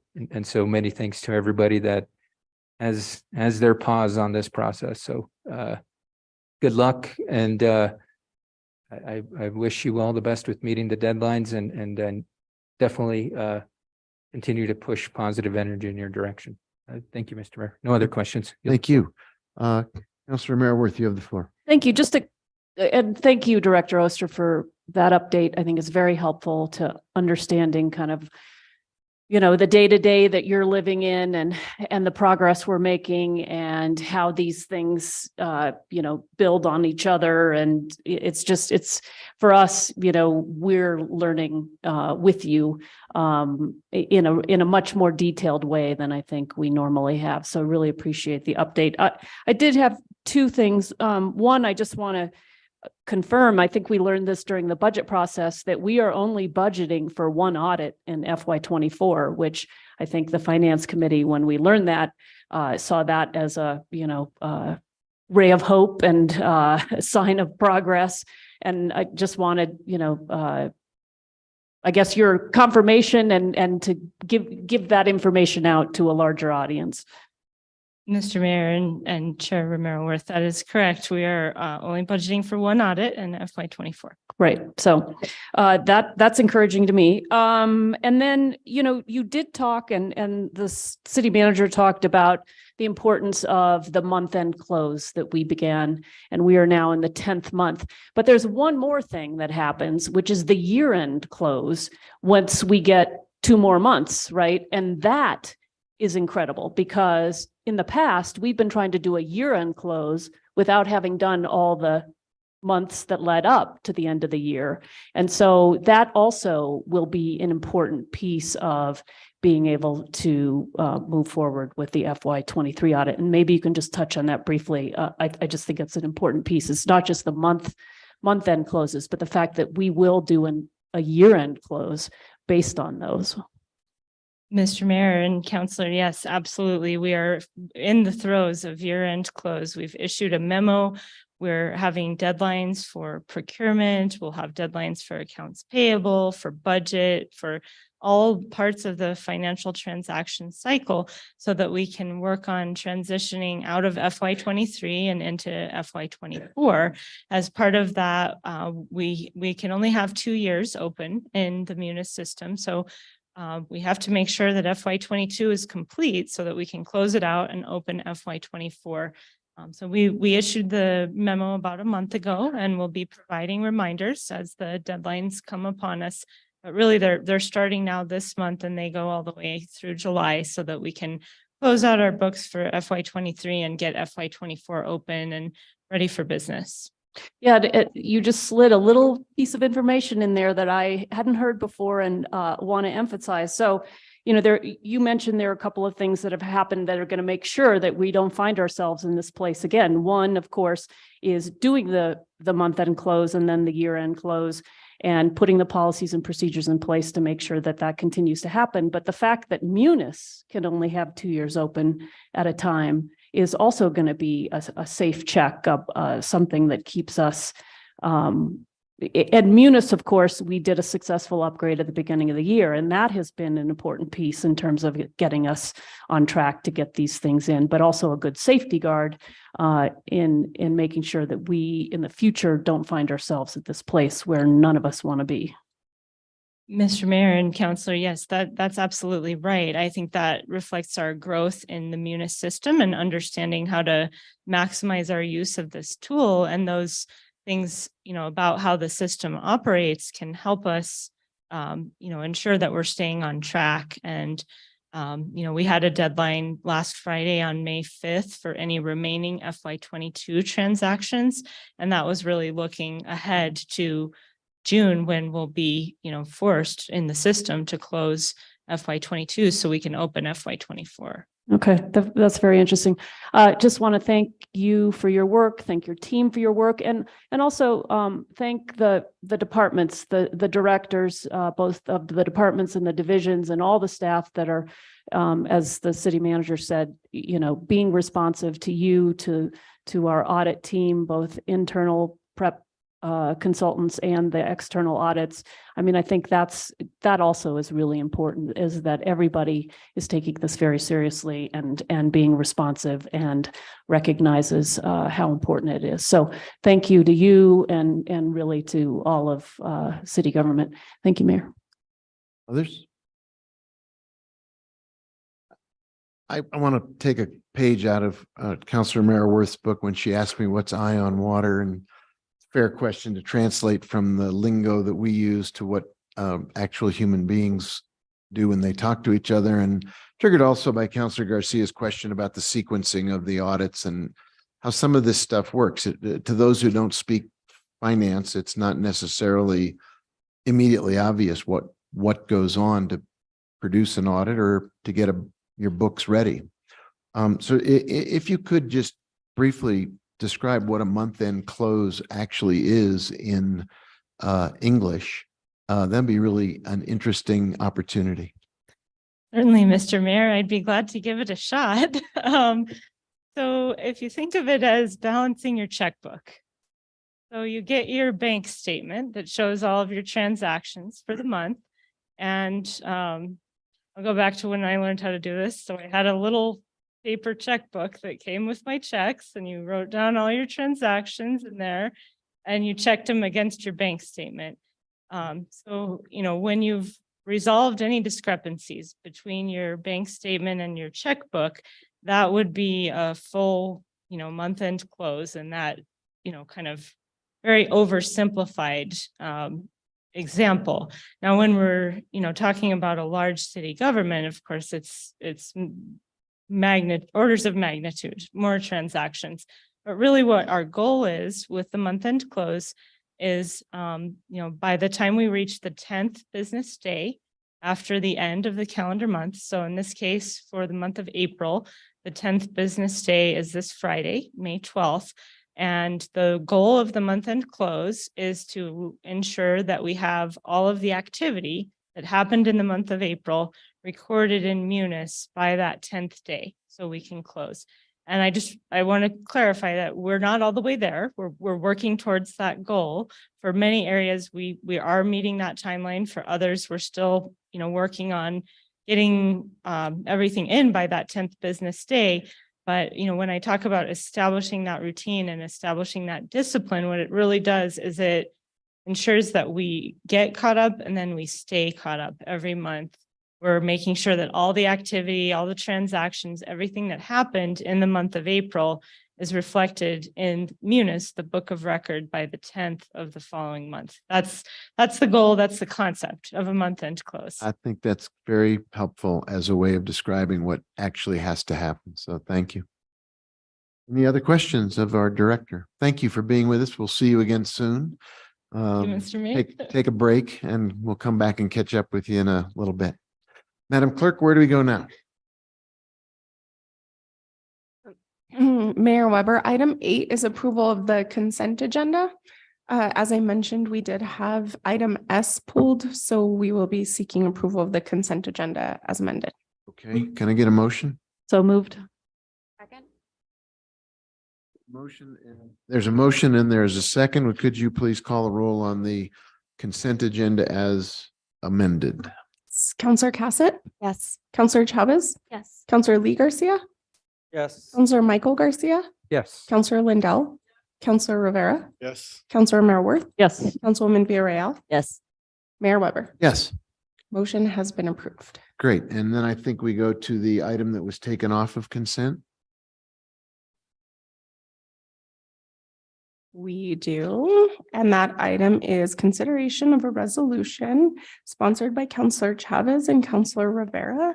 It's a resolution establishing a 2-year pilot program to support the physical and mental well-being of employees. We do have Director Salazar here for this item, and then I just want to note that Counselor Lindell and Counselor Chavez both asked for this item to be pulled from consent.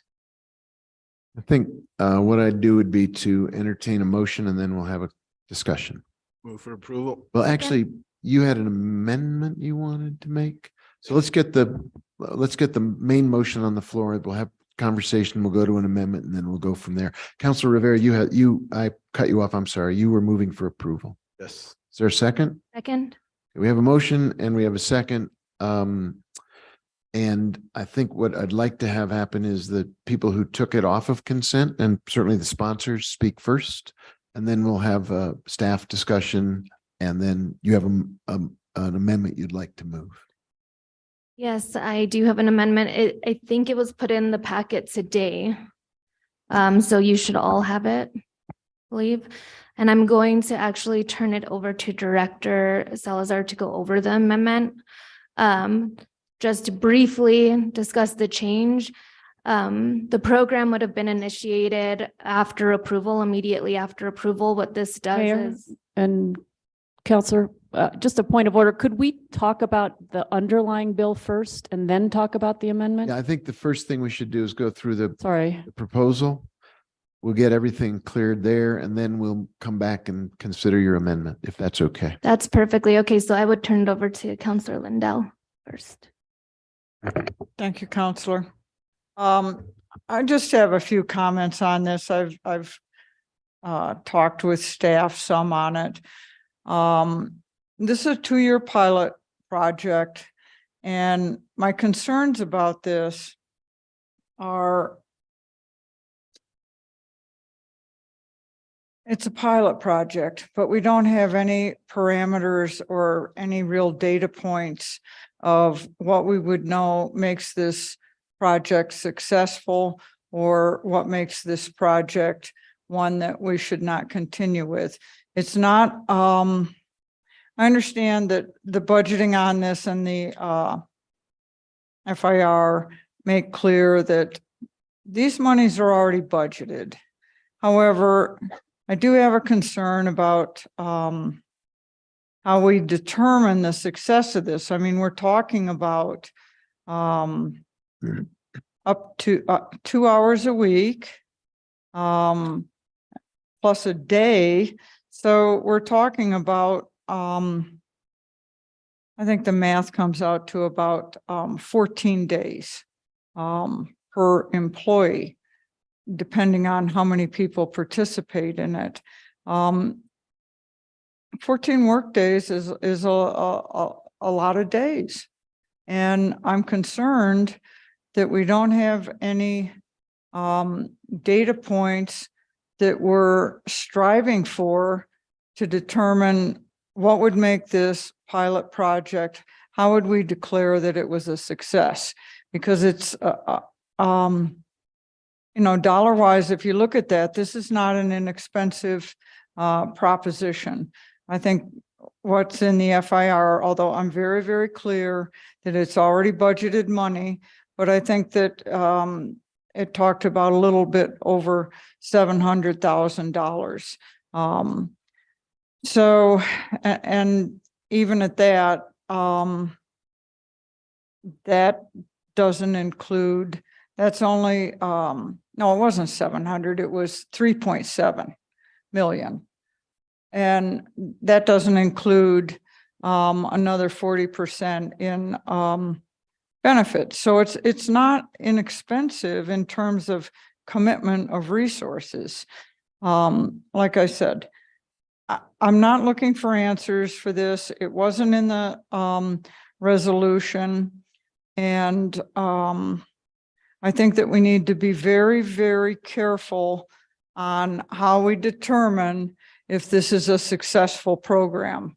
It's a pilot, it goes for 2 years, and I will be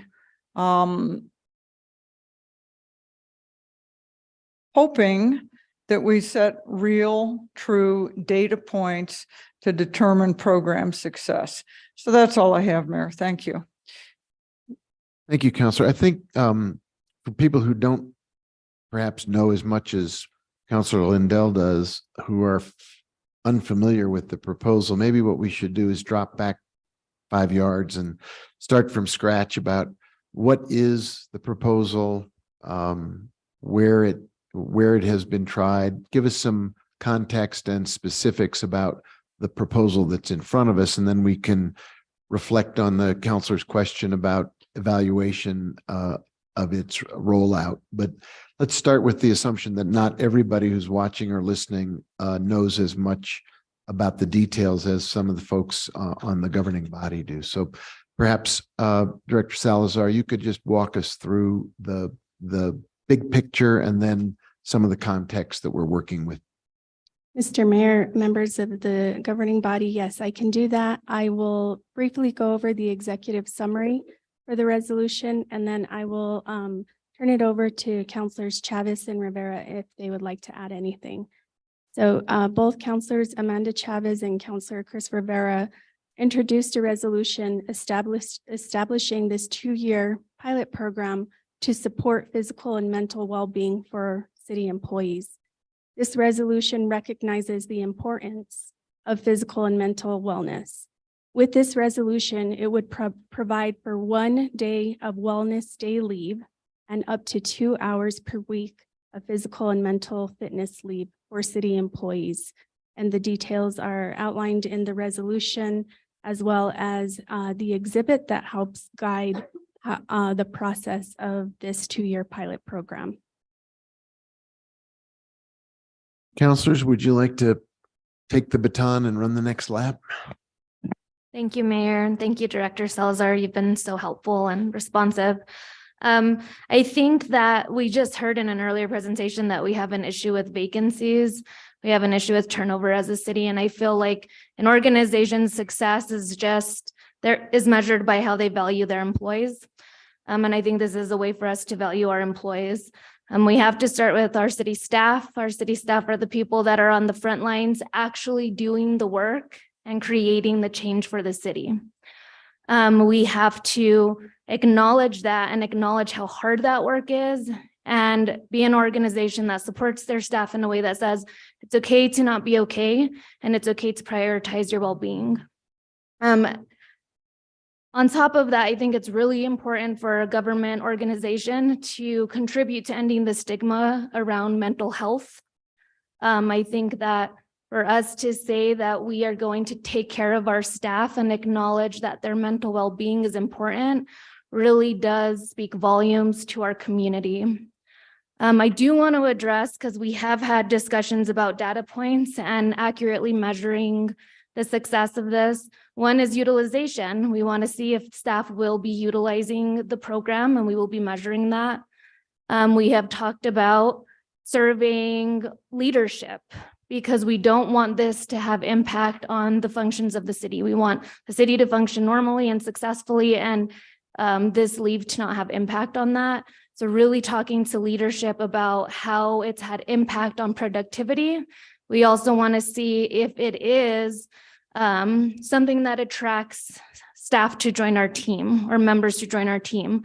So there are a few data points that we will be looking at while we roll this out. I don't know, Councilor Rivera, do you have anything to add to that?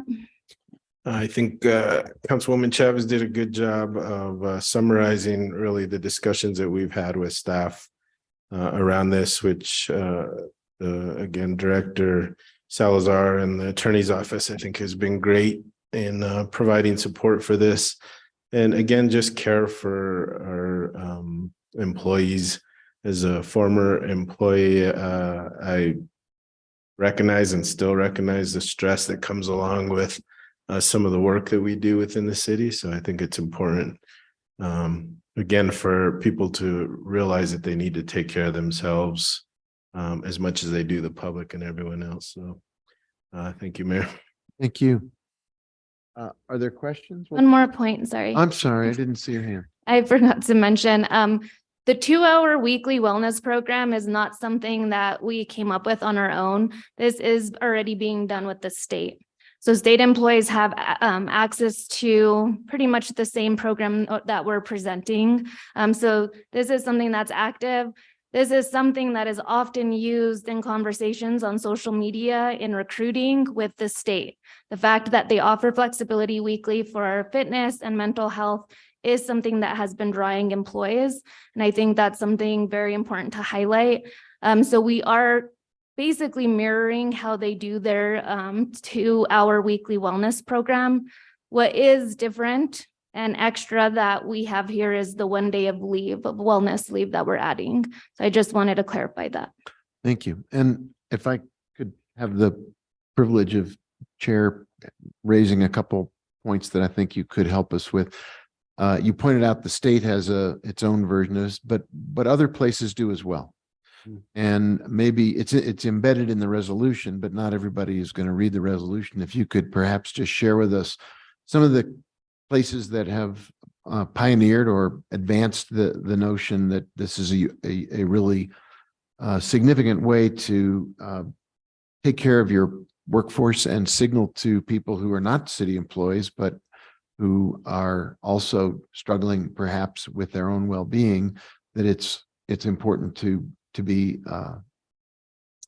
kind to yourself and to work at a place where that's recognized and acknowledged. Maybe Director, you could just highlight some of the other communities where programs like this are already underway. Mr. Mayor, yes, thank you. Municipalities in Dallas, Texas, North Carolina are referenced in the resolution. And in doing comparative analysis with other benefits, there's many others that I can't remember off the top of my head, but I can get them that offer these types of wellness programs in their cities and counties. Other comments or questions? Counselor Merriworth, I'll take your hand. You have the floor. Thank you, Mayor. I just want to be clear. So it's the Wellness Day is 1 day a year, correct? Mr. Mayor, Council Romero Worth, yes, that's correct. Okay, and can you take that in segments? Could you do, half a day in the first half of the year and half a day in the second half of the year, or a couple hours every quarter to get to a day, or is it really 1 day? Mr. Mayor, Councilor Romero Worth, it is 1 day consecutive leave for the year, and it's not carried over into the next year. And if someone leaves prior to utilizing the leave, it will not be paid out. So it's comparable to our personal leave day that we have now. Great. And are there restrictions on what people can do with that 1 day or the 2 hours? Mr. Mayor, Council Romero Worth, the 1 day is really up to the employee to use that at their discretion. And as far as the 2 hours, the up to 2 hours per week, it is identified in Exhibit A what those purposes would be for, and it is really for physical and mental health of employees. Could you just elaborate on what some of those things are in case people don't have Exhibit A in front of them? Yes, let me get to that page.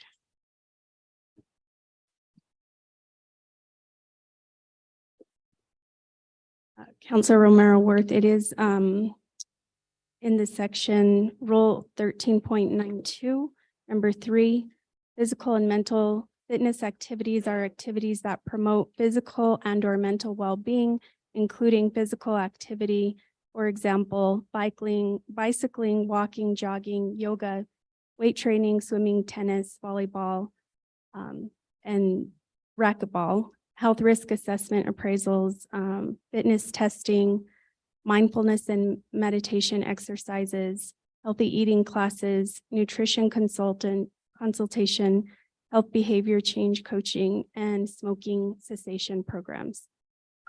Thank you. I think that's helpful. And I think, this could be helpful in our recruiting. It could be helpful in our retention. And if we have employees that feel valued and well cared for, and that we care about their mental and physical state, there's a return on that investment. Have other places quantified or identified some of the things that they see? Maybe it's a qualitative thing that they see because of having a policy like this. And do you have any either anecdotal or stories or anything that suggests what we get back for having happy employees? Mr. Mayor, Councilor Romero Worth, thank you for that question. I can work with the cities and counties that I researched that have this. I don't have the data in front of me, but just in my several years of experience, definitely if you have a happy employee, some people might think it's 2 hours of lost productivity, but the productivity that you may gain for someone being fully engaged and they're feeling, on point, there is definitely a return on that investment. Yeah, I would think so. If you have somebody who's not, and happy may be the wrong word, but if you have somebody who's not feeling well, and they are continuing to just sort of plow through, they may not be operating at their highest and best level. They may not be able to do the things that you would want and expect from whatever their role is in city government. And having a policy like this and allowing people time to clear their head or deal with whatever it is that is affecting their well-being should make the hours that they are at work hopefully better. And then also that we show that we value and trust them. And I think Councilor Chavez said it very well in terms of, I won't even try to repeat your words because I'll mutilate them, but I do think Councilor Chavez said it really well about what we get from having a policy like this in place. And so I don't know if you want to elaborate. I'm not really looking for specific data, but more like from your experience and from talking to other folks, there is a return on investment. Mr. Mayor, Councilor Romero Worth, yes, absolutely. Just talking with employees who participate in some of the wellness challenges that we have now, just the level of energy, it changes. And so I think the work product changes in a positive way. Yeah, I like that level of energy. And I think maybe mental clarity. And I don't know, if we sat here long enough, we could probably come up with a few others. So, but I won't belabor it. Thank you, Mayor. Thank you. Councillor Lee Garcia, sir, you have the floor. Thank you, Mayor. I be quick on this. I had similar concerns as it was coming through committee in regards to the amount of time that over a full calendar year that would be accrued over and clarified by Councillor Lindell today, 14 days is quite considerable. It not being a hard cost, obviously it's absorbed within the budget. That's a soft cost, but I just would like to have one last clarification in regards to how is the leave time approved and in regards to the level of services that we need to provide to our community. Because, without people working, we don't provide services. And I get the whole idea of the mental well-being and aspect of giving people some time off, and they come back more engaged and I see that. Just to speak quickly about the how that is going to be managed through departments and through the directors. Mr. Mayor, Councillor Lee Garcia, that's a good question. What we would do is have a formal application process that would have to be approved by the immediate supervisor, division director, department director, HR, and ultimately the city manager through our Munis system, so we can have the information to track and run reports on for utilization. And then the time would have to be documented on the employee's time card. As far as any potential disruptions to city services, that's addressed in Exhibit A, where a supervisor could deny the time if it has an impact on city services, or if it's approved, it can later be retracted if it's found that it's having a negative impact on city services.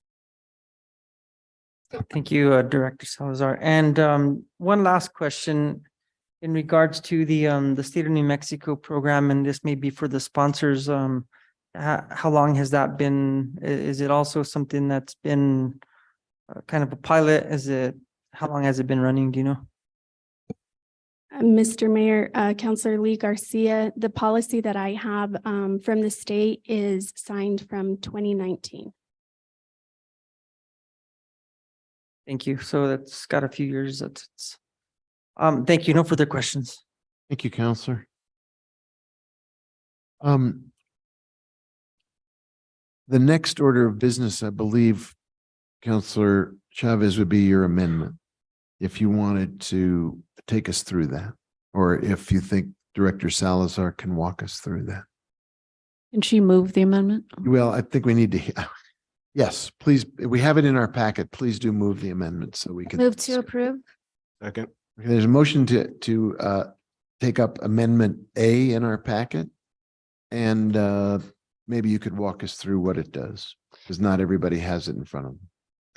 Mr. Mayor, yes, the amendment changes the original language from going into effect upon approval to July 1st. And the reason for that change is to give us some time to build the infrastructure to create the application form, create the codes in Munis and in Chronos to ensure that the supervisors have a way to document the time. And then we will also be providing training for supervisors and informational sessions for employees so they can know what this consists of. So it gives us a little time to get that done. And that's the sum total of that amendment. It's a change in the effective date. That's correct. Okay, is there discussion of the amendment? Madam Clerk, can you call the roll on the amendment? Yes, Councillor Chavez? Yes. Counselor Lee Garcia, Yes. Counselor Michael Garcia, Yes. Counselor Lindell, Counselor Rivera, Yes. Counselor Marworth, Yes. Councilwoman Villarreal. Yes. Counselor Cassett, Yes. Mayor Weber. Yes. Amendment has been approved. Okay, so we have a main motion as amended. Is there other discussion of the proposal? I would just make one other point. I think our counselors have covered the issue of workforce productivity and the benefits of people having time off. I would just put this in a bigger context, which is we are in the middle of a national mental health crisis. It's not only a Santa Fe issue, and it's certainly not only a Santa Fe employee issue. We're witnessing epidemic levels of self-harm of young people. We're seeing tremendous self-medication that leads often to even worse outcomes regarding addiction and addictive behavior.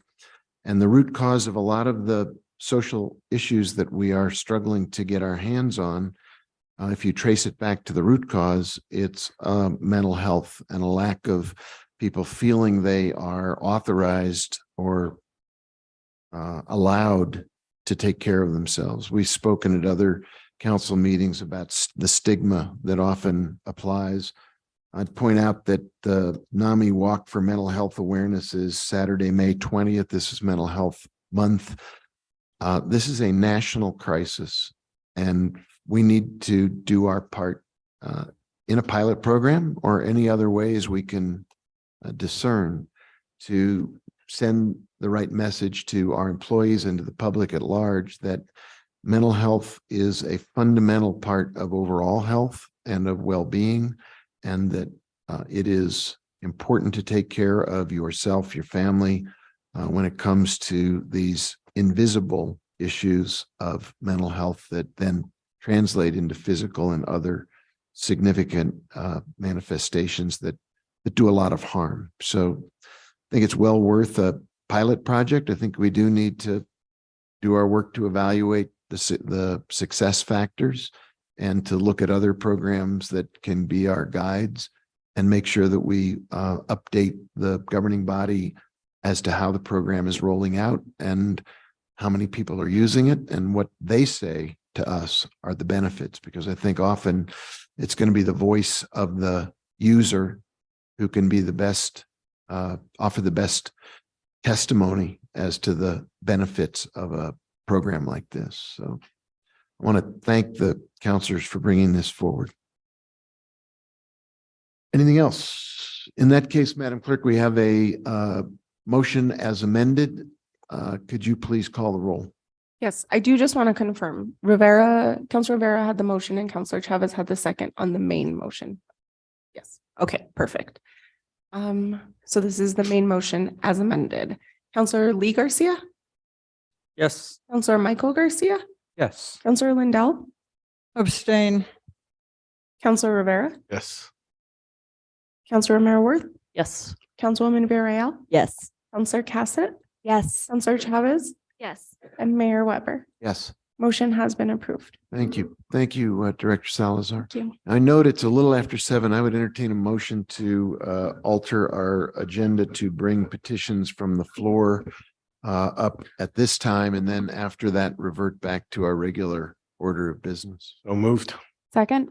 The motion, there's a second to alter our agenda to take up petitions from the floor now, and then after that, revert to our regular order of business. Is there any discussion? Madam Clerk, can you call the roll? Yes, Counselor Rivera had the motion, Counselor Cassett had the second. All right. There was a quick tie there. Counselor Michael Garcia, Yes. Counselor Lindell, Counselor Rivera, Yes. Counselor Marworth, Yes. Councilwoman Villarreal, Yes. Counselor Cassett, Yes. Counselor Chavez, Yes. Counselor Lee Garcia, Yes. Mayor Weber. Yes. All right, we're moving to petitions from the floor. Very good. This time then, we have both people, I assume, on the Zoom call as well as in the auditorium here. If you would like to come speak to the governing body on something other than an item that will have a public hearing later in the agenda, if it's something not open to a public hearing, please come up to the podium and we'll give you 2 minutes to speak on whatever topic you wish to address us on.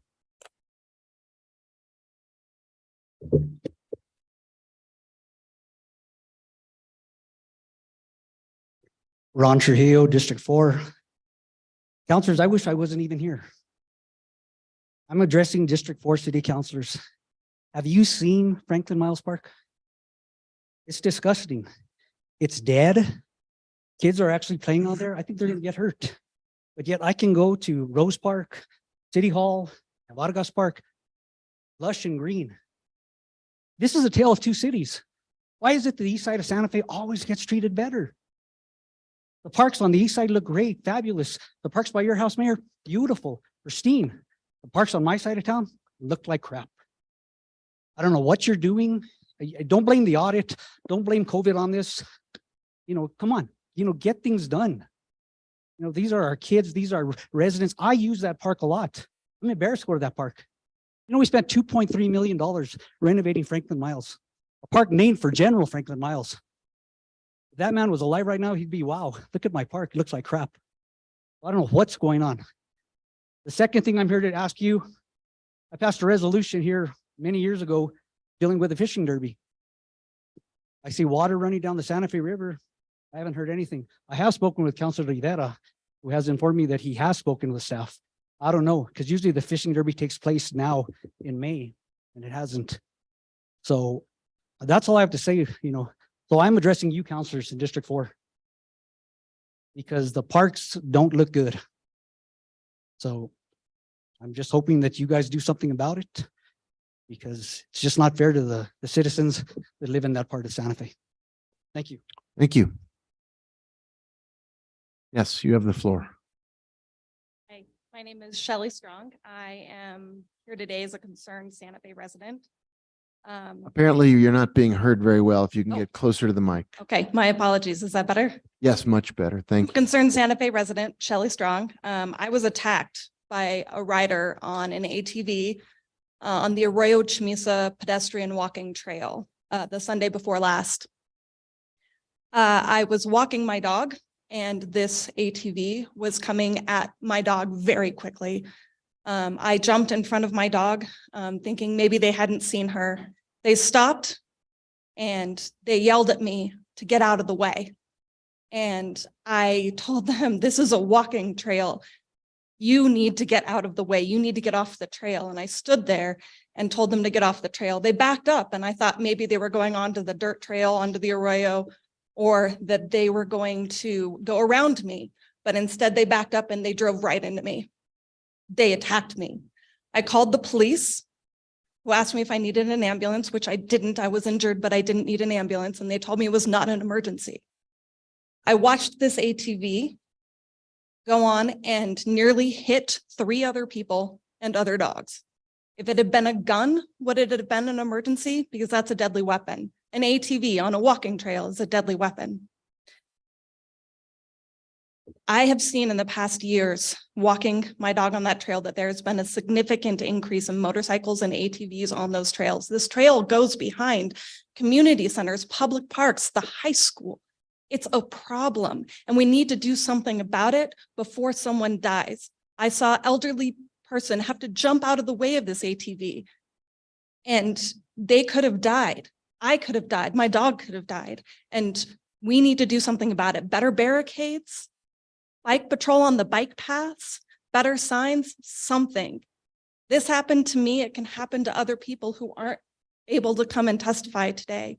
Please do something about this before someone dies. Thank you. Mr. Mayor, Council, my name is Tom Johnson. I'm a resident here in Santa Fe. Tom, you're going to have to get closer to the mic too. Sorry. My name is Tom Johnson. I'm a resident of Santa Fe for about 30 years. Professionally, I've been a journalist, working journalist, professor of journalism, and have been involved in access to public records for most of that time, actually 40 years. I'm speaking today about the Charter Review Commission and their work. As you recognize, they're all very capable and experienced people and did a lot of time dedicated to looking at this charter review. But I think that at the end, they failed to ask one fundamental and overriding question. And that's this: how do we as a government collect and store and manage and make available all the data under the tent, in this case called local government? The charter review is literally a once in a decade opportunity to ask that particular question. Everything that we do as humans is literally taking in data, analyzing that data, and arriving at some information. Data by definition is very broad. It's qualitative, quantitative, geographic, all wrapped up in timeline to understand change. Information out is that which gives us the ability to make a decision for action or inaction. Same thing is true of government at all levels. Citizens pay for government to collect, manage data, which the government and citizens can, upon analysis, use to make all sorts of policy and process decisions. Therefore, it behooves all of us to first ask, how can we, our government, be more efficient in collecting and managing access to the data that citizens have paid for? For the past 20 to 30 years, all of that data exists initially in digital form. Increasingly, governments at all levels are coming to realize that the concept of open data has massive benefits in terms of efficiency and over time fiscal savings. I've given Councilman Michael Garcia a packet of information that I found in about 20 minutes of searching, where governments of all sizes are using open data, and it's embedded in their charters to see how we can implement that in the city of Santa Fe. I think that chime means I'm off, right? Thank you, sir.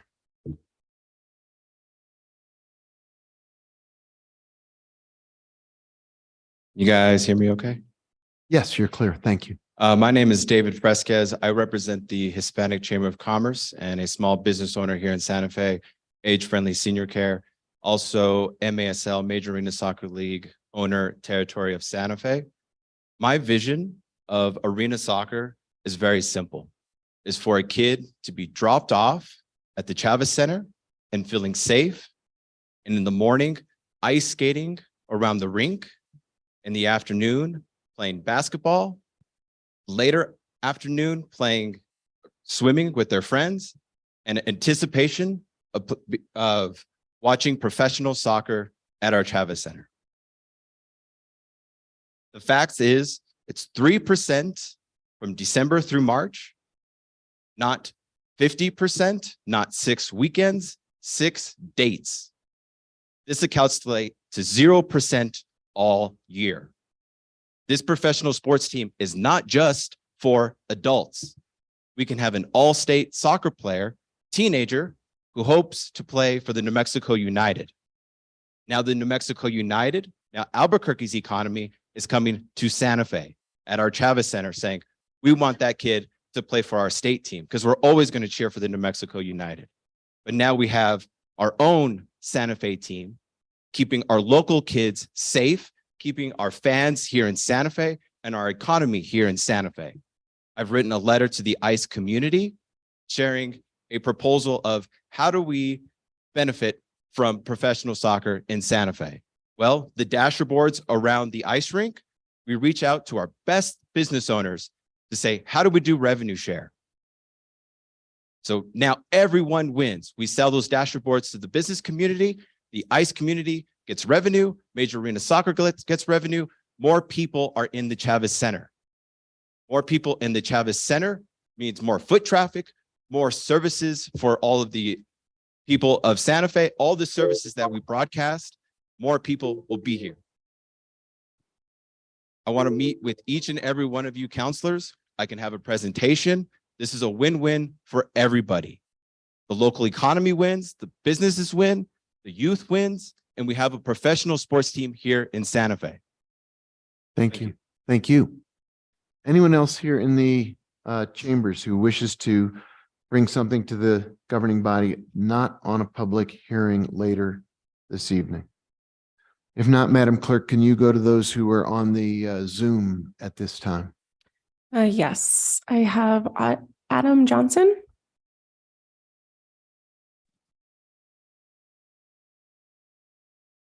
Are these screens live? Yes. Can you hear me? Yes, we can hear you, Adam. Madam Okay. Clerk, those screens are not live. Oh, We have one slightly crooked screen that's live, but the overheads are not. Tenzin, can you turn on the screens? There Thank we you. go. Thank you. And if we could, there we go. Am I alive or dead? You're very much Sorry, alive. you are alive. Very alive. and your Time hasn't started yet, unless you know something that we don't know about the impending zombie apocalypse. I unfortunately no. All right, then you have the floor. Okay, thank you, Mr. Mayor, distinguished councilors. I'm here to wish you a happy Heritage Preservation Month. And I want to invite you all, and not just elected officials, but anyone listening, to the city's Preservation Awards on Thursday, May 18th at 5:30 p.m. And the awards will be held at San Miguel Chapel. Every May, state and national agencies, local foundations, and city departments associated with the honorable commitment to the preservation of architectural and cultural history celebrate Preservation Month.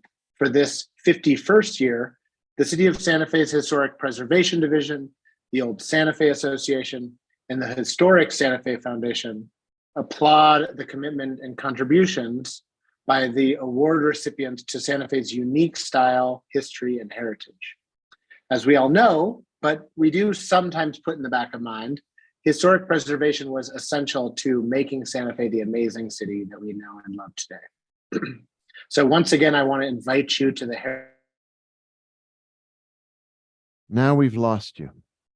on Thursday, May 18th from 5:30 to 7 p.m. And afterwards, we'll have a nice reception at the Historic Santa Fe Foundation's El Zaguan, which is at 545 Kenya Road following the ceremony. And I hope to see all of you there. Thank you. Thank you. Madam Clerk, who's next? We have Miss Stephanie Beninato. Excuse me. Good evening, City Council and Mayor. I wanted to point out to you, and I did send you an email with my public comments, because for the third meeting in a row, it was not possible to post public comment before the meeting.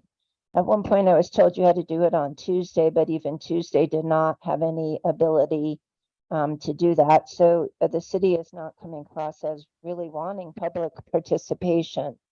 I have been denied full public records requests. I have asked for full files. I get part of files. I asked for lists for 4 years. I get a list for 1 year. I'm still working with the custodian of public records, who I know is doing a good job, but is not getting the information that's really required. I've asked Ms. McSherry to put in writing how 2 can be a majority of 4. When I spoke with her, she seemed to insert the word voting, but that's not in your ordinance or resolution. And she would know that you can't insert such a word. So I'd like something in writing. She said she would do it soon, and I'm hoping it will be sooner rather than later. And then the other thing is, I also was on the rail trail and almost got hit by 2 ATV riders who were really coming down fast on the trail. And I couldn't, at first I wasn't really paying, I mean, I heard the noise, but I kept thinking, I wonder what that really is. And I'm riding my bike, so I'm not really turning around to see.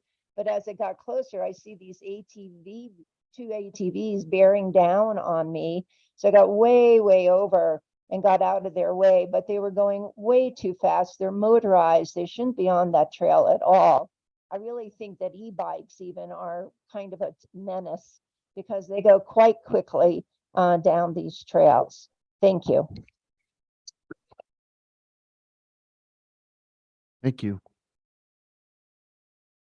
Madam Clerk, is there someone else in the Zoom room? No, Mayor, there are no other individuals with their hands raised. Is there anyone, one more time, in the chambers here who wants to speak on something not on the on the public hearing tonight? If not, then we'll go back to the regular order of business, Madam Clerk. Okay, the next item on the agenda is item 10A. This is request for approval of a budget adjustment resolution for the Law Enforcement Retention Fund notice of intent to distribute $97,322 for the purpose of providing law enforcement retention differential disbursements to the Santa Fe Police Department officers validated by the New Mexico Department of Public Safety as being eligible and paying the employer tax liability related to each law enforcement retention differential disbursement to be paid. Our Deputy Chief Ben Valdez is available for this item. I entertain a motion. Move to approve. Second. We have a motion and a second. Chief, would you like to tell us the details of this item? Yes, Mr. Mayor, members of council. So this allocation was given to the Santa Fe Police Department for sworn police officers that have a certain amount of years of service with the Santa Fe Police Department. And what it is money allocated by the legislature from last session, where they identified through DPS that folks that are reaching years 5, 10, 15, and 20 years of service with the Santa Fe Police Department would get this retention incentive, which was identified by the New Mexico Department of Public Safety. Based on their years of service, there's a certain calculation that they have. So they did that number based on the number of years of service that they have, and then their salary that they had from last year. And that's what kind of gets them that calculation. In the packet is the list of those that are eligible. So as long as they're still with the Santa Fe Police Department, when they reach their anniversary date, they are eligible for those incentives. For today's request, we are asking for the bar to allow us to go and get these disbursements paid out. We already went through the process to encumber the funds from the state. So right now we just need the bar to be able to have these incentives issued out. Great, thank you. Are there questions about this item? Everybody, who wants to go first? I'm waiting for a hand. Councilwoman Villarreal. Thank you, Mayor. Thank you, DC Valdez, for presenting. I was just curious if you could explain to us this fund of money, which is coming from the state, correct? And for important specific cause, so, or for specific reason. So I'm just curious, how is this different than the funding allocation that we have approved through the finance process during budget hearings that's for staff retention and incentive bonuses? Mr. Mayor, Councilwoman Villarreal, so this allocation is given to us by the state through the legislature. Other departments as well were able to receive this incentive. These items for those that are eligible were identified through DPS based on, again, their time of service with their agencies. So this is just a different bucket. It's something that our lawmakers and our governor have put together as an initiative to try to kind of calm the waters with, folks lateraling from one agency to another agency so we can build stability within departments throughout the state of New Mexico. Many law enforcement agencies over the last couple of years experienced a lot of attrition. And then through that attrition, there was a huge push for recruiting, which really made a little bit of imbalance with some agencies where some smaller agencies are going to larger agencies like Santa Fe Police Department, Albuquerque Police Department, and other large sheriff's offices. This is an effort by our lawmakers and our governor to kind of stabilize those types of transfers where, they're encouraging people to stay with an agency if they're compensated well and they have that tenure.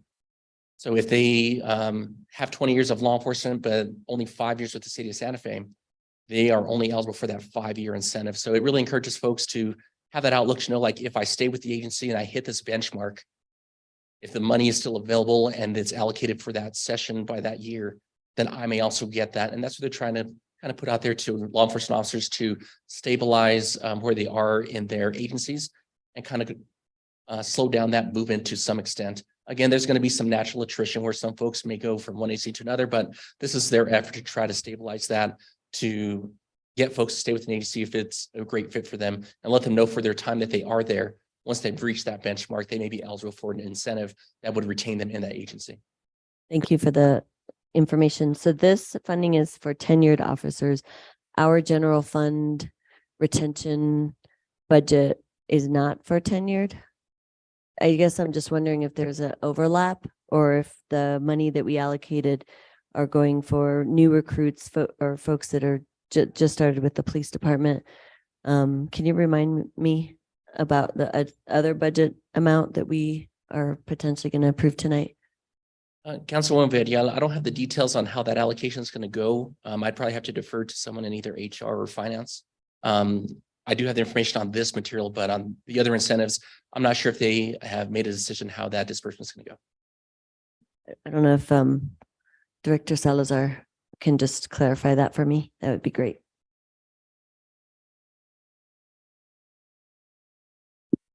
Mr. Mayor, Councilor Villarreal, any allocation, if approved through the budget tonight, would have to be negotiated with the union.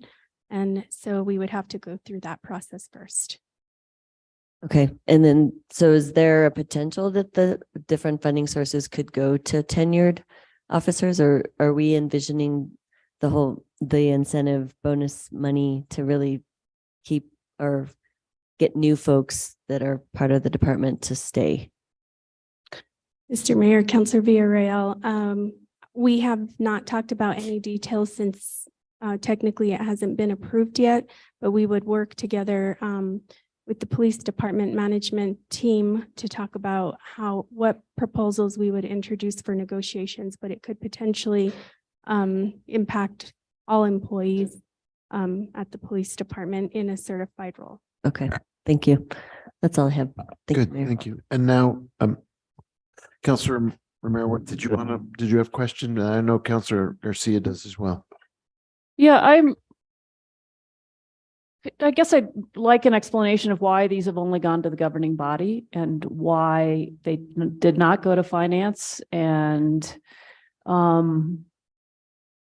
would like to in the future make sure that we get these in the queue so they go through the proper point, because I think we're asking some questions that we try to do at the committee level. And I did make the motion to approve this, and I understand, I think it's on a tight timeline, but not crazy about it. So just maybe you can help us understand the tight timeline.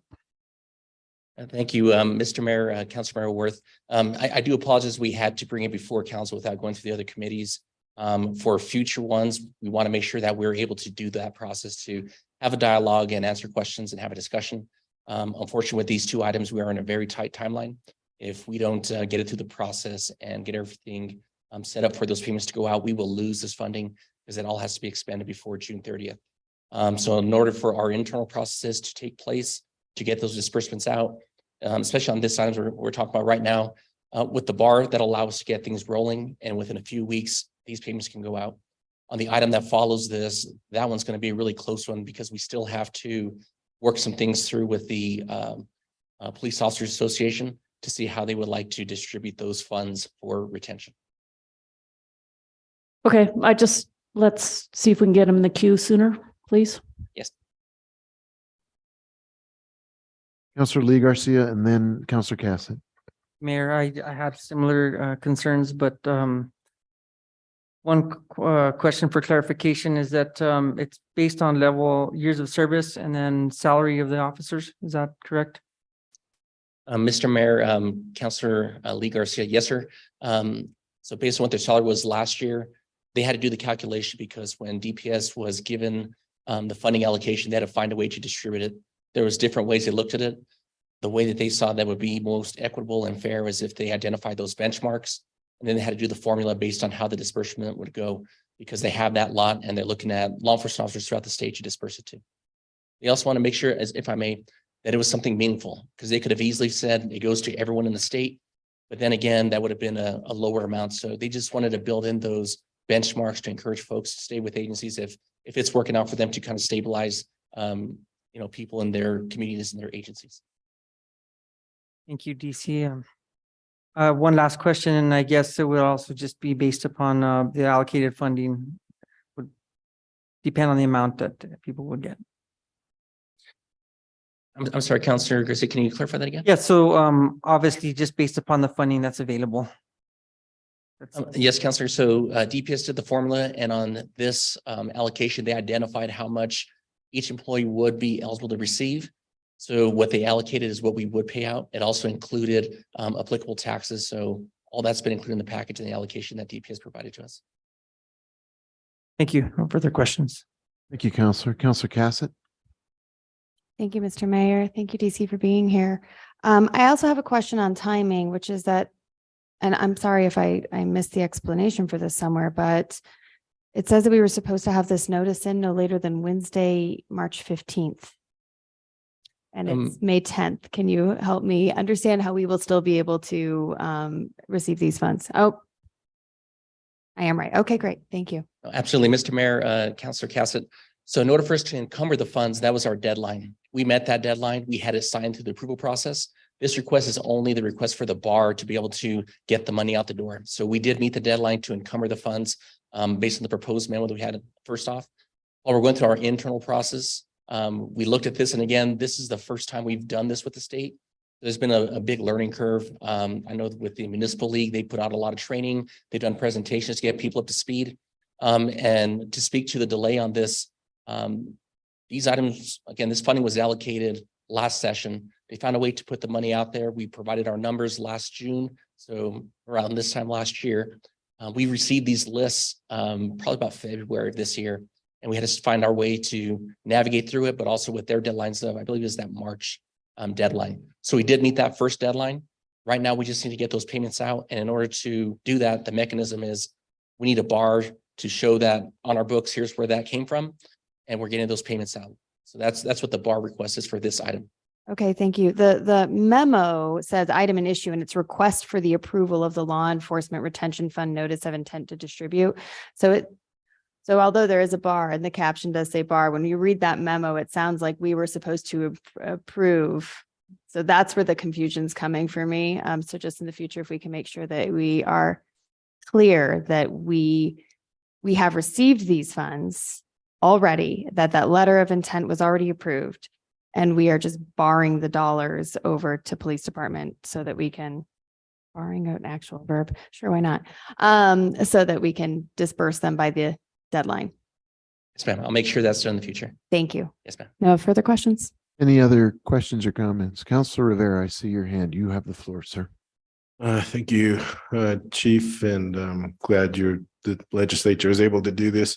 I did have one question. You submitted a list of names, but Officer Webb is on there, and didn't he retire recently? Mr. Mayor, Councilor Rivera, yes, he did.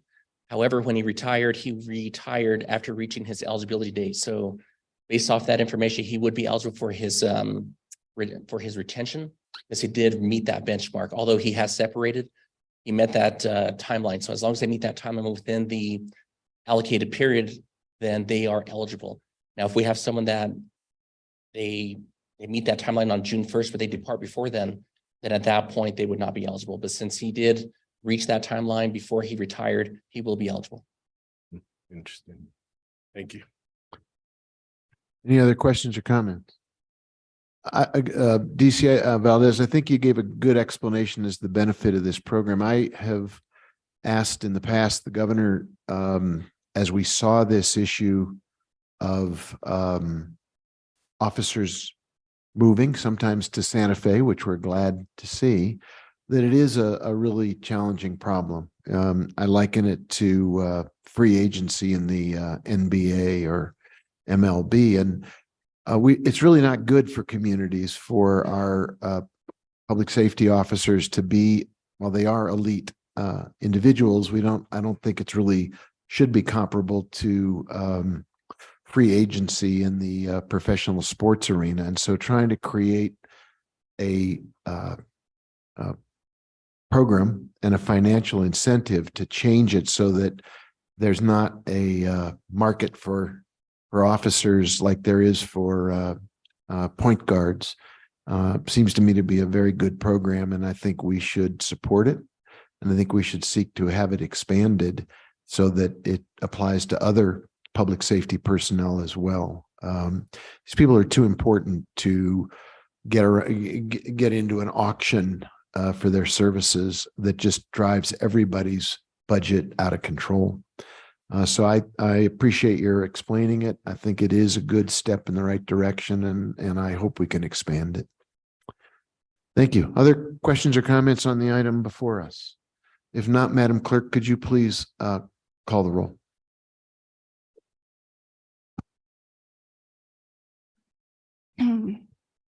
Counselor Lindell,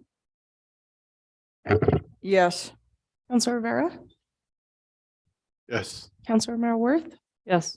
Councilwoman Villarreal, Yes. Counselor Cassett, Yes. Counselor Chavez, Yes. Counselor Lee Garcia, Yes. Counselor Michael Garcia, Yes. Mayor Weber.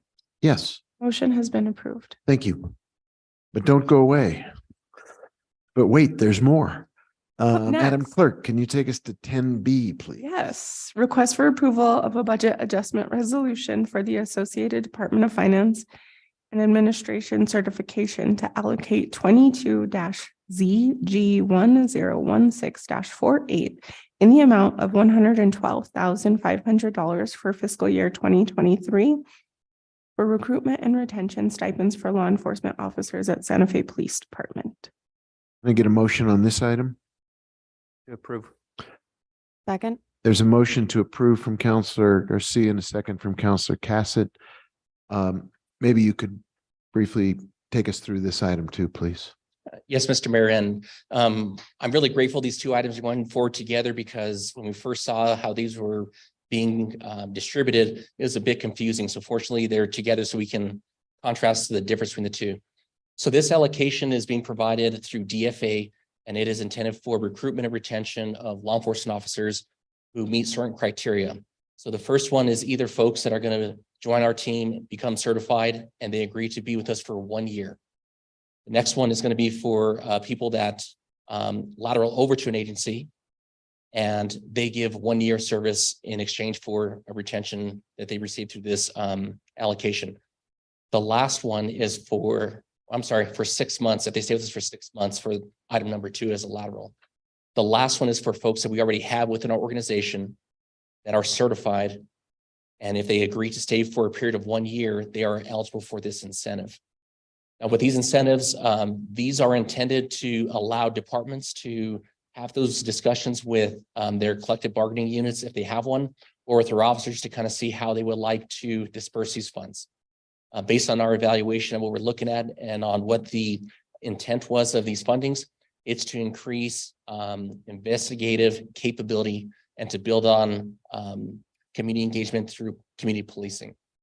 With those two items, again, we're trying to fill vacant positions. So our intention is that we're going to utilize these funds to retain folks that are in the detective classification and police officer classifications that are currently certified. What this will allow us to do is to hold some of our staff that we have now within our organization for a year, and then we get those payouts done as soon as we can negotiate with the Police Officer Association. This is going to be year 1 of 3 that we've been allocated for. Based on what we have, though, we want to make sure that we're not taking on more debt. So for this year, they'll give us 100% of the allocation to utilize for retention of recruitment efforts for people that meet those 3 criteria. Based on how long it takes for someone to go to the academy and get certified, we're not going to entertain that yet. Our big focus right now is keeping the talent that we have within our organization. We want to see if folks want to agree with stay with us for another year.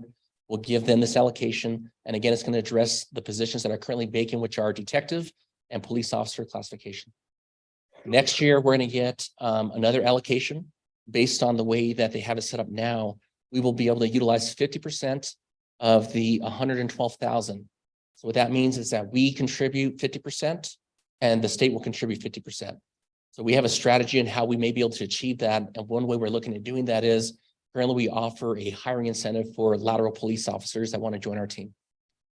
One thing that we can do is we can increase what that allocation is to compete with other agencies. Right now, this allocation, we're hopeful that there's going to be some changes to this. There may be some updates on what that allocation may look like in year 2, but this is just going to be for year 1. That's the only approval we're asking for today, is for the bar and for the approval of the agreement for year 1.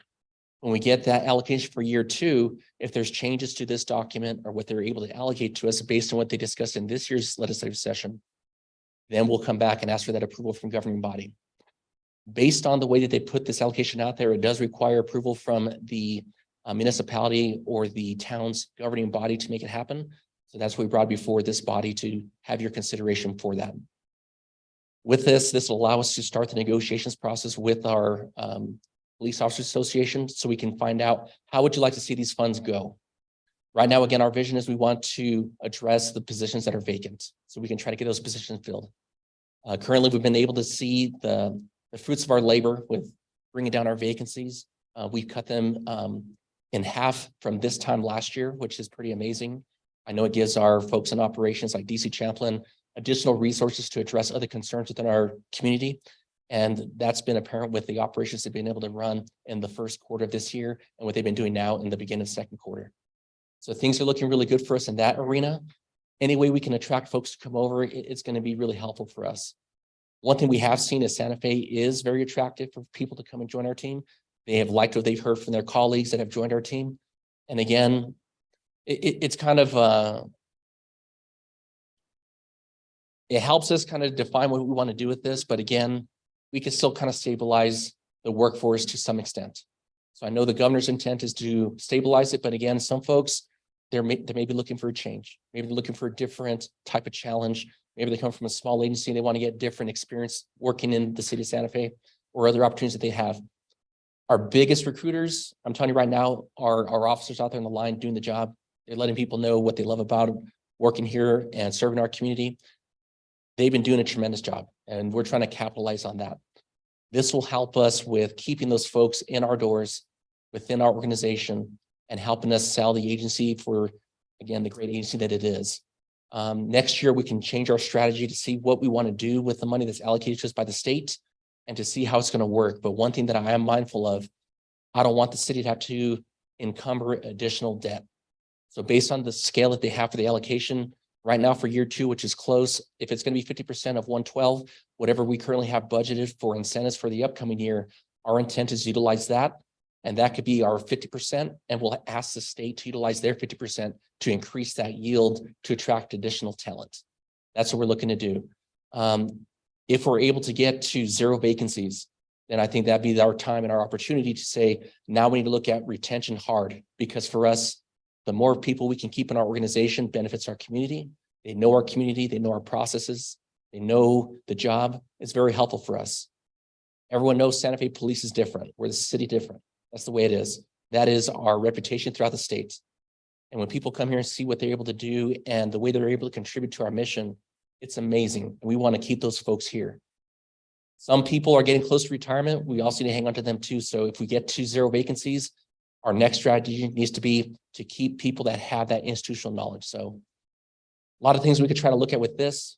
For today's request, again, it's going to be for the bar and the approval of this agreement to have a discussion with our POA to try to keep our officers and detectives where our vacancies currently are and try to get those positions filled so we can have additional resources out there to address the challenges we face. Thank you. Questions? No questions? I would entertain calling of the roll then, please. We have a motion. Oops. Councilor Rivera, Yes. Councilor Mayor Worth, Yes. Councilwoman Villarreal, Yes. Councilor Cassett, Yes. Councilor Chavez, Yes. Councilor Lee Garcia, Yes. Councilor Michael Garcia, Yes. Councilor Lindell, Mayor Weber. Yes. Motion has been approved. Thank you, sir. Thank you. Next item, Madam Clerk. Next item is matters from the city manager. Mr. Blair. Mr. Mayor, councilors, I'm here to talk about affordable housing. No, that's a joke. That was a reference to a meeting that we participated in a week ago. Sorry about that. Related to annexation. Bad joke. Hi, everybody. Mr. Mayor, sorry. It's 7:30 going on midnight. Too soon. Too soon. First of all, a couple quick updates so that y'all are aware. One of which is we had a productive RECC board meeting last week. I think you all are aware that Chief Joy, Chief Moy, and myself are all appointed members of the board and that we've all been serving since the beginning of last year. We learned at the most recent regular meeting that the county was moving forward with building a new RECC facility, which is needed and is something that needs to get done. It was just new information to us. And so we held a subsequent special meeting last week where we were able to ensure that the city's at the table, particularly around the IT issues, making sure that when they move the system, it doesn't go down, making sure that public safety is at the forefront of ensuring that when we do the move, it's done with the best practices. Director Gonzalez was present virtually. We had a number of representatives from Motorola there who were able to walk everyone through what are the best practices to do this. And I think there was great consensus that what they had put forward was the best way to go. So I just want to let you know that was coming in the future. We talked a little bit about the effluent issue we're having. And as it relates to the Downs and the soccer programs that are out there, I will apologize to you. I know that our team, Director Wheeler, Division Director McDonald, Director Dupuis, jumped to ensure that the assets that the city owns and operates, Marty Sanchez, MRC, that we were taking remedial measures to ensure water was going to those fields. And the Downs are outside the city limits. And that was just a step away from what we were planning.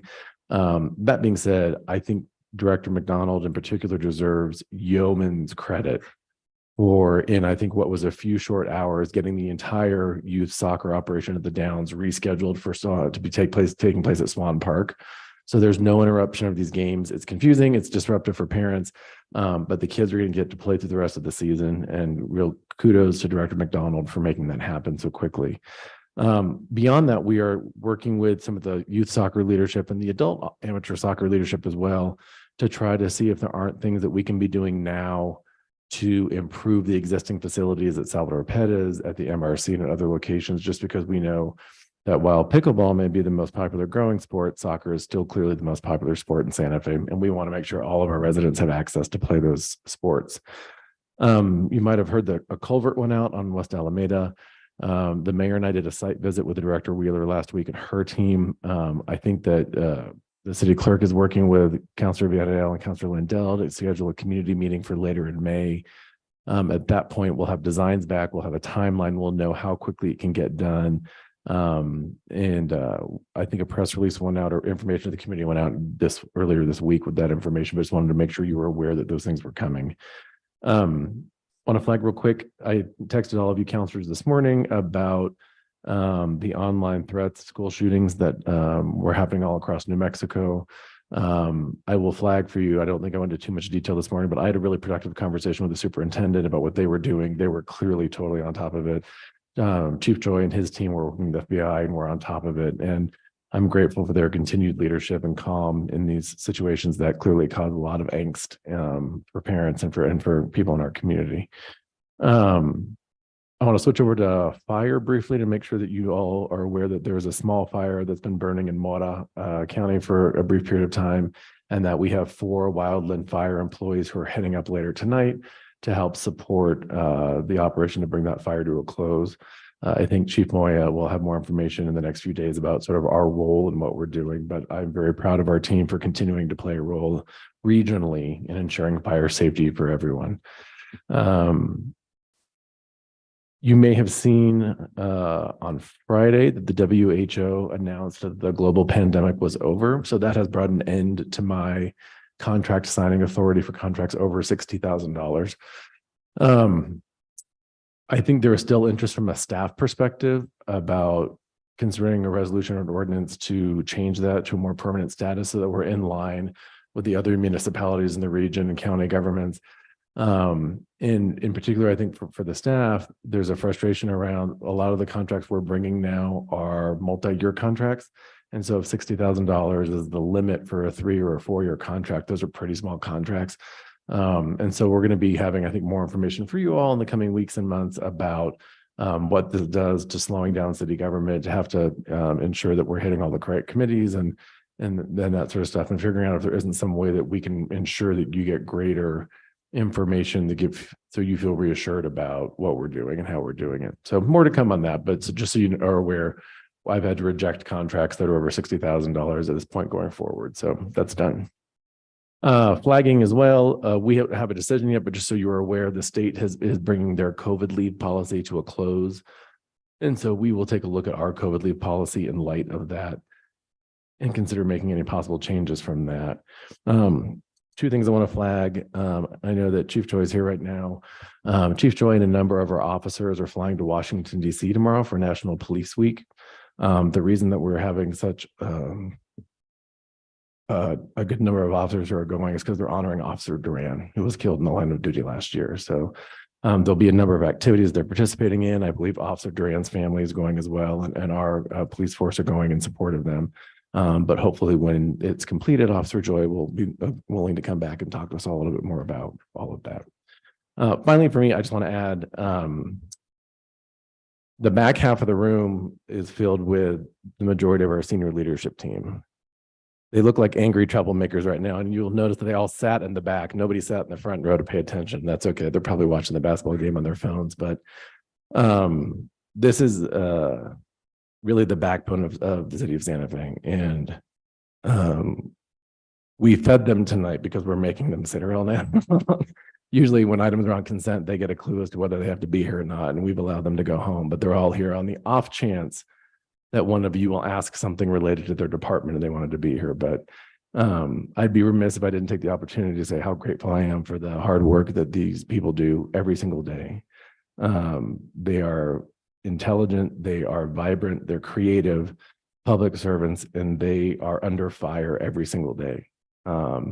And they do their very best work, and they build out their teams, and they do absolutely extraordinary work for the people of Santa Fe. And I'm grateful to be one of their teammates and their colleague. So thank you, Mr. Mayor. Thank you, sir. I think you demoted Chief Joy, but we'll let that go for the moment. Turned him into an officer. Well, he's always an officer, Mr. Mayor, right? At heart. He has been an officer and a ninja warrior, leading our officers on this very important journey back to DC. Madam Clerk, take us to the next item, please. All right, that is matters from the city attorney. Madam City Attorney.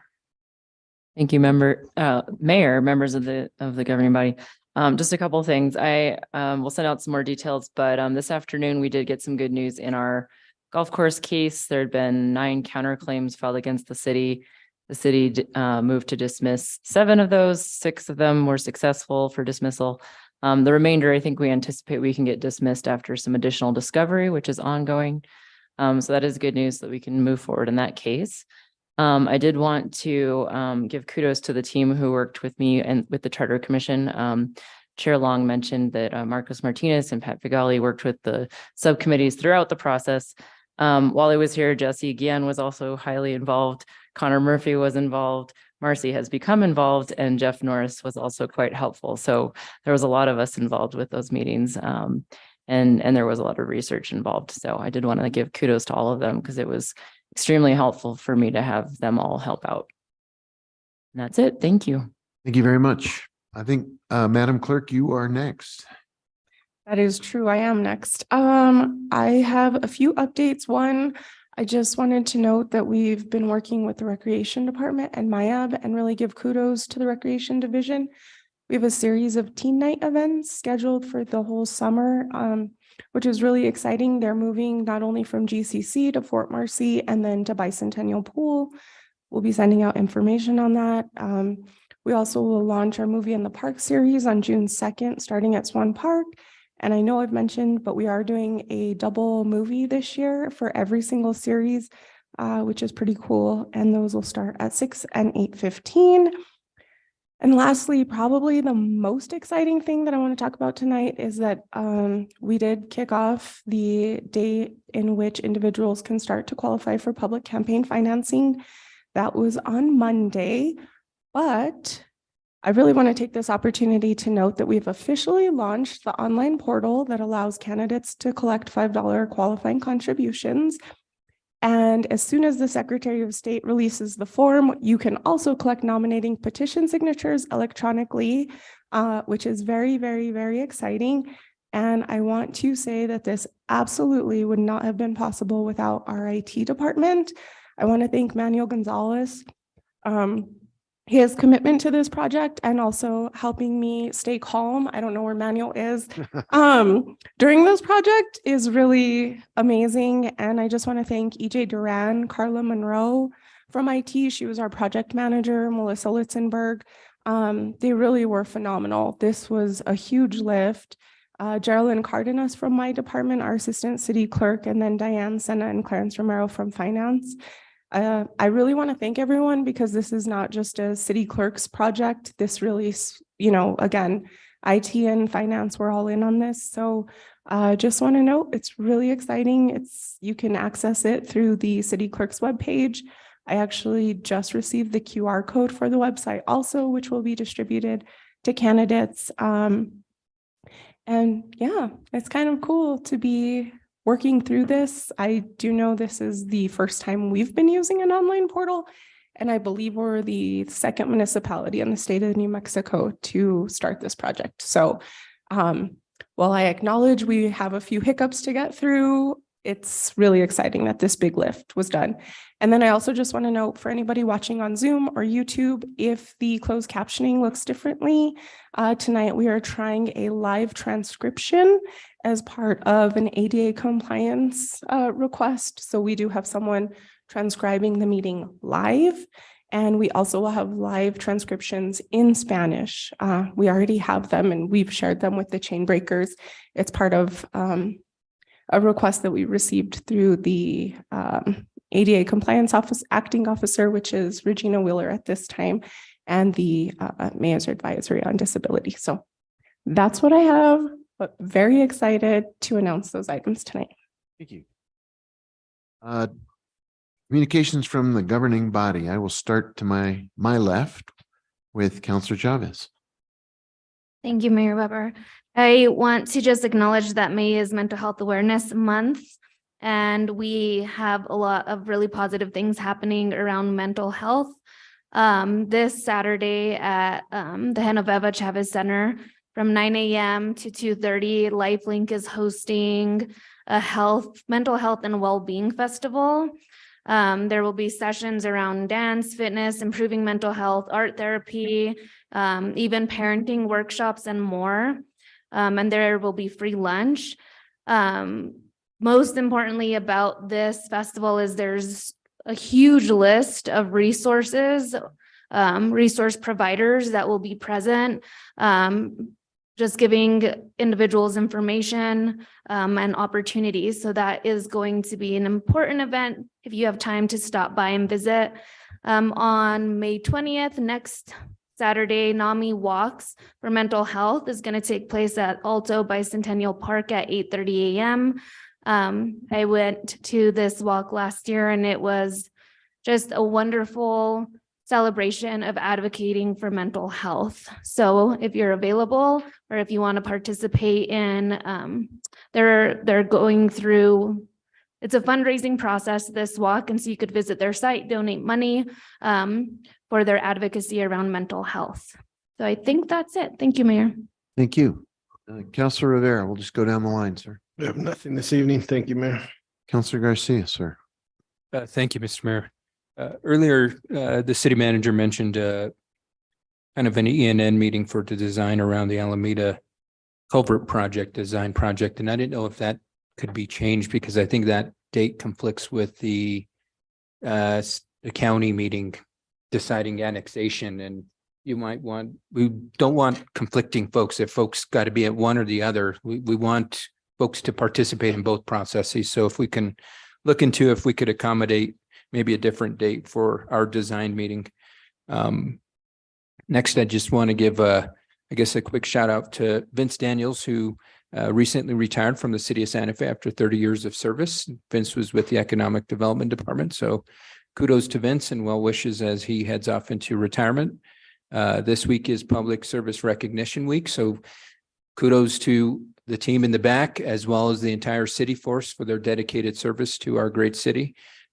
Without them, nothing would get done. So many thanks to everybody, including everybody on the dais up here. We're public service members as well. Lastly, some fire announcements. Tomorrow, we've got 2 firefighters that are going to be graduating from UNM's paramedic school. So that's only going to strengthen our fire department. And then at the end of the month, we will have 10 firefighters coming on board. Their graduation ceremony will be May 30th. They'll be part of class 35, and that is taking place at the convention center. So excited that more firefighters are also coming aboard at the end of the month. With that, no other announcements, Mr. Mayor. Thank you, sir. Councilwoman Vera. Thank you, Mayor. I just wanted to thank the folks that were part of the Charter Review Commission. The presentation was helpful, and including the document they provided. I actually thought we were going to be asking them questions. I had questions prepared. It was mostly just clarification, mostly about what they were up to. I don't feel like we got the opportunity. I'm not really sure why, but I do think that the biggest piece about moving forward with their recommendations is I'm not clear about how procedurally we're moving forward. So I would like to request that staff can reiterate procedurally how certain things will be put on the ballot, and what can be done legislatively through the council. And also, as a governing body, if we have to put forth a vote for those recommendations for the ballot. And if you can give us a red line of that document, it was hard to understand what was the original language and what was actually some of their adjustments. And so I think visually seeing that would be helpful for me. And then last, really just about who's responsible for making these modifications, because if we have things on the ballot, people don't necessarily know what they mean, and there'll be an educational component to it. And I want to know who's going to be responsible for that, who will be the lead, how do we promote those, what takes priority, and I'm not clear about how that's going to work. And we have I think a very small window of time to be able to start moving these forward through the governing body. And so I want to know how this is going to work, because I think it's important. They spent the time doing this, working on this. I feel like they were very crunched for time. So what we have, I think there'll be some things that I want to understand if they're on the ballot or if they can be done legislatively. And I know they broke them up, but there were some things that were kind of fuzzy for me. So I don't know who to ask about that. If we get a follow-up, if staff could give us an email to really understand like how this is going to move forward so that we all understand the process. And I think that's it. Thank you. Great, thank you. Councilor Lindell. Councilor Merriworth. Thank you, Mayor. I'm glad Councilor Garcia brought up the graduation of the firefighters. I went last year. It's a terrific and moving ceremony, and recommend it. Also want to thank the Charter Review Commission for the work that they put in. Thank the City Attorney's Office for the support they gave. And yeah, look forward to diving into those a little bit, seeing what interests us, if anything. I think the exercise was a good one to, I think we have to do this every 10 years. We can do it more frequently if we find the need. But I think it is good to pause and see what's working and maybe what needs more time and what we're interested in working with. So thank you to those who served and for the recommendations that were brought to us tonight. And then I also just want to flag really quick the livability housing series that kicks off on Monday. And we have the first speaker. It's a sold out event, but this is a 6-month conversation around achieving affordability, sustainability, and livability in the city of Santa Fe, and generating a conversation with local and national affordable housing experts, with the community and with advocates, and very excited about it. It does kick off Monday night, 7 p.m. with Pulitzer Prize winning author Matthew Desmond, who wrote Evicted, and he has another book out now. You can find more information at Santa Fe Livability Series. And again, just really excited about that. And will be interesting to hear from the first speaker. That's all I have. Thank you, Mayor. Councilor Cassett. Thank you so much, Mr. Mayor. I also wanted to plug the LifeLink event at the GCCC this Saturday from 9 to 2. Really, as Councilor Chavez spelled out, it's going to be a really wonderful event. So I encourage everybody who can to attend.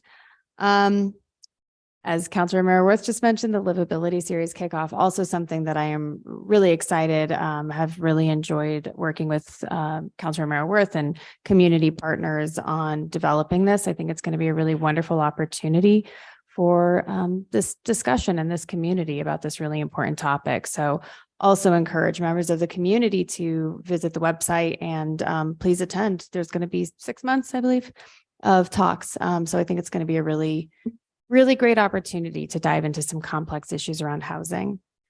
Regarding Charter Commission, thank you, of course, to those members, City Attorney's Office, really a heavy lift. I also do want to recognize Sarah Guzman, who was originally serving and unfortunately was not able to finish. And then we had wonderful Bridget Dixon step in. So really appreciate those representatives from District 4 and all the work that they were able to put in to this work.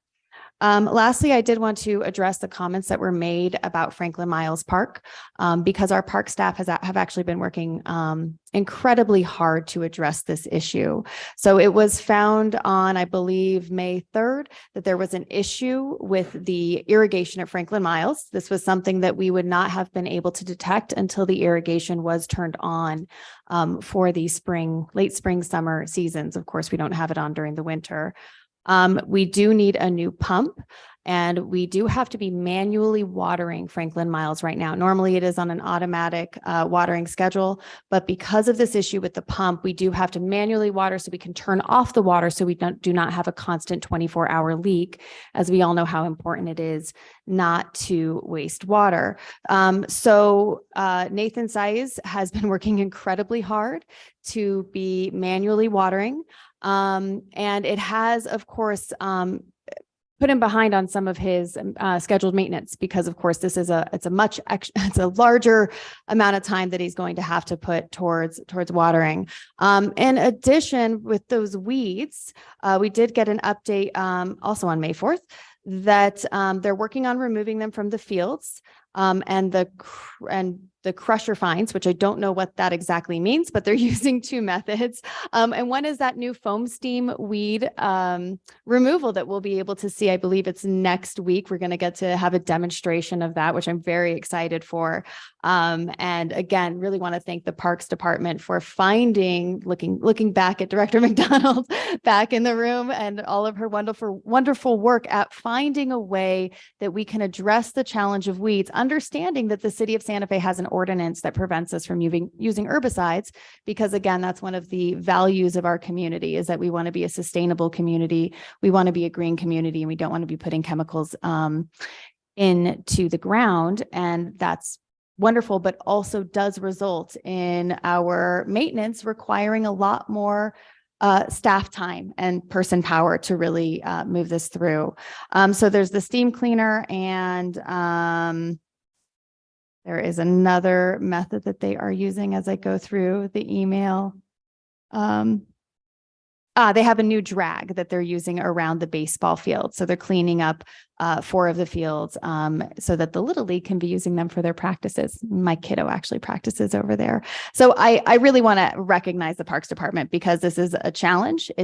Franklin Miles is a large park. This is something that was not expected. Manually watering takes a lot of time, and they're doing, they're really doing a hero's effort, recognizing and really paying attention to this park and understanding that this is an important park in District 4, and putting in the work and putting in the time. So thank you to Skylar Nielsen, to Mr. Size, and as well to Director McDonald for all your work in this area.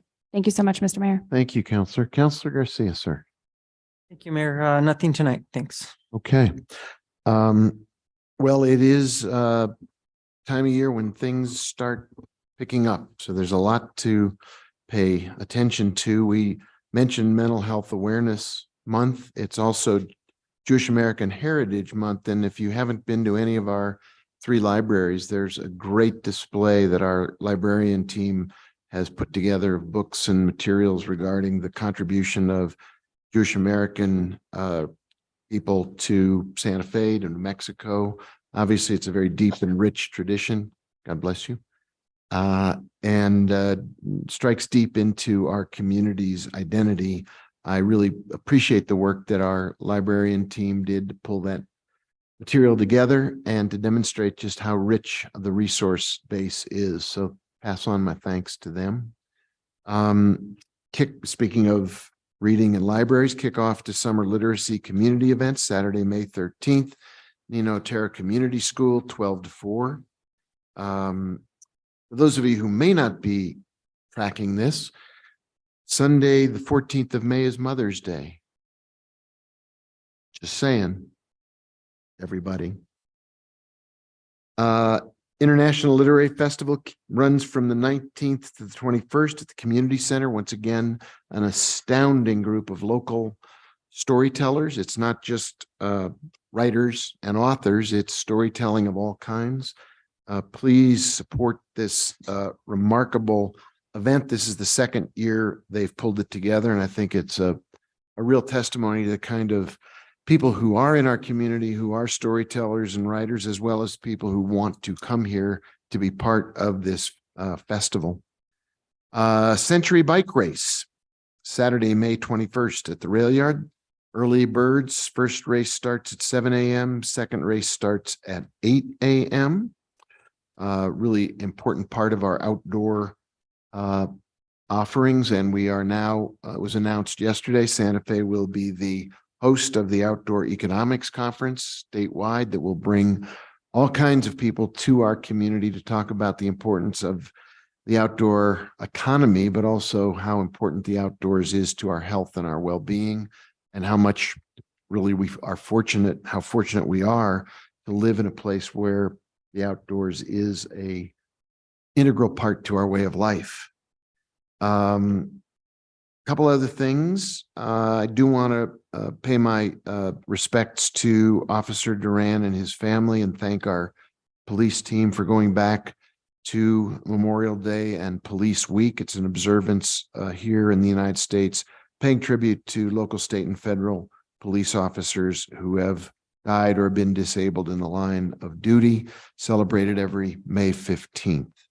And Chief Joy and Honor Guard and peer support team will be accompanying Officer Duran's family and participate in a very important ceremony where Robert's name will be added to the memorial wall of officers who have died in the line of duty. And we are sending our thoughts with the officers when they go back. Let's see, a couple other things that are notable.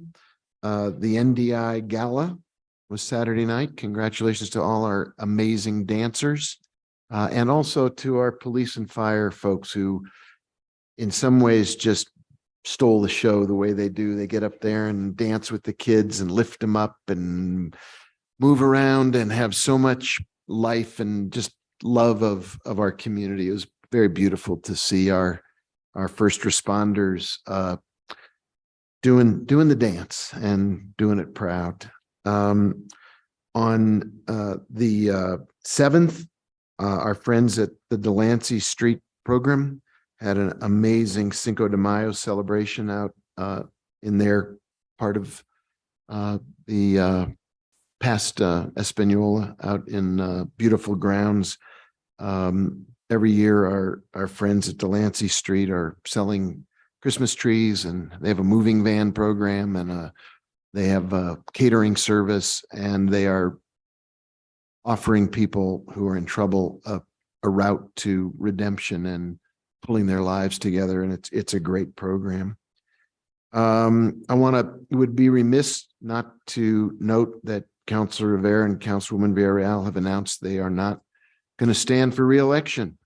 And we don't want that to go by without being noted, and your service being gratefully acknowledged, and your decision being, I know, a hard one for you all, but also for us. Councilor Rivera told me he had a weight off his shoulders. You look 20 pounds lighter and 10 years younger. And Councilman Villarreal, you're on a similar path toward decompression and we salute you. We really do. We still have 8 months. No, you're not out of office, but that was not a goodbye. That was an acknowledgement of a hard decision. I will end with one important announcement. I hope the press is paying attention. There is someone on the governing body who last week got a hole-in-one. I'm not going to name any names. I'm not going to suggest anyone in particular. It wasn't me. Other than somebody wearing a canary yellow sweater, which is a warm up for putting on the green Masters jacket at some point. I love our golf course. And a hole-in-one is something to be celebrated. Of course, it means that that individual will be paying for adult beverages for all of us at an appropriate time. But congratulations, Councilor Lindell. Mayor, it was thrilling. It's every golfer's dream. Congratulations. I think it should not go by without being noticed. So that's the capstone for tonight. With that, Mayor? Yes, ma'am. I'd like to make a motion to amend our agenda and skip now to final action on legislation and public hearings. We have all, as you mentioned, all our senior staff in the back of the room, and I think we need to get to the heart of things. Okay, there's a motion to Second. adjust our order of business to bring the public hearings piece forward. There's a second. Final action legislation and then public hearings. So it'd be item 18 and then 19. Okay, there's a motion. There's a second. Second. Madam Clerk, can you call the roll? Counselor Romero Worth, Yes. Councilwoman Villarreal, Yes. Counselor Cassett, Yes. Counselor Chavez, Yes. Counselor Lee Garcia, Yes. Counselor Michael Garcia, Yes. Counselor Lindell, Yes. Counselor Rivera, Yes. Mayor Weber. Yes. Motion has been approved. Mr. Mayor. Yes. Hi.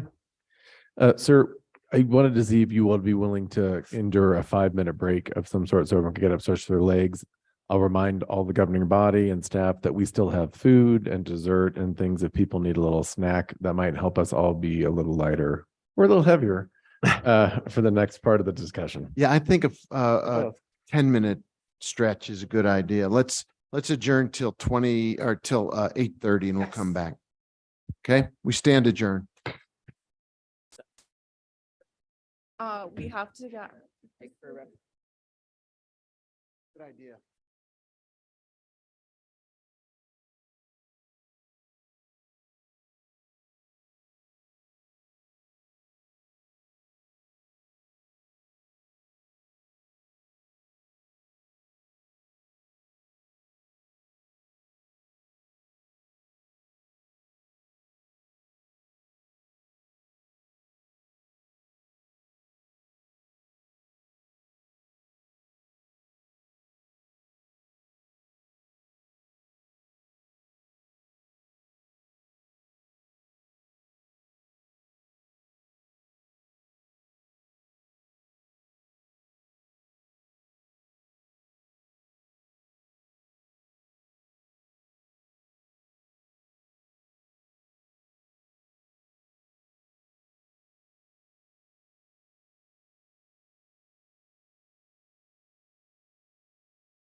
Mr. John Blair, please report to the front of the room.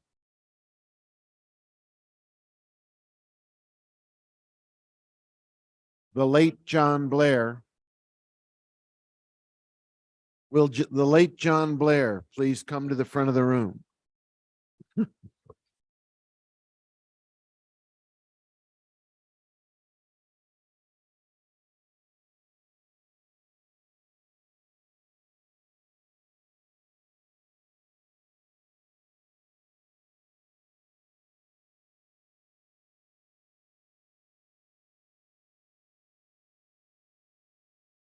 Thank you for the 10-minute break.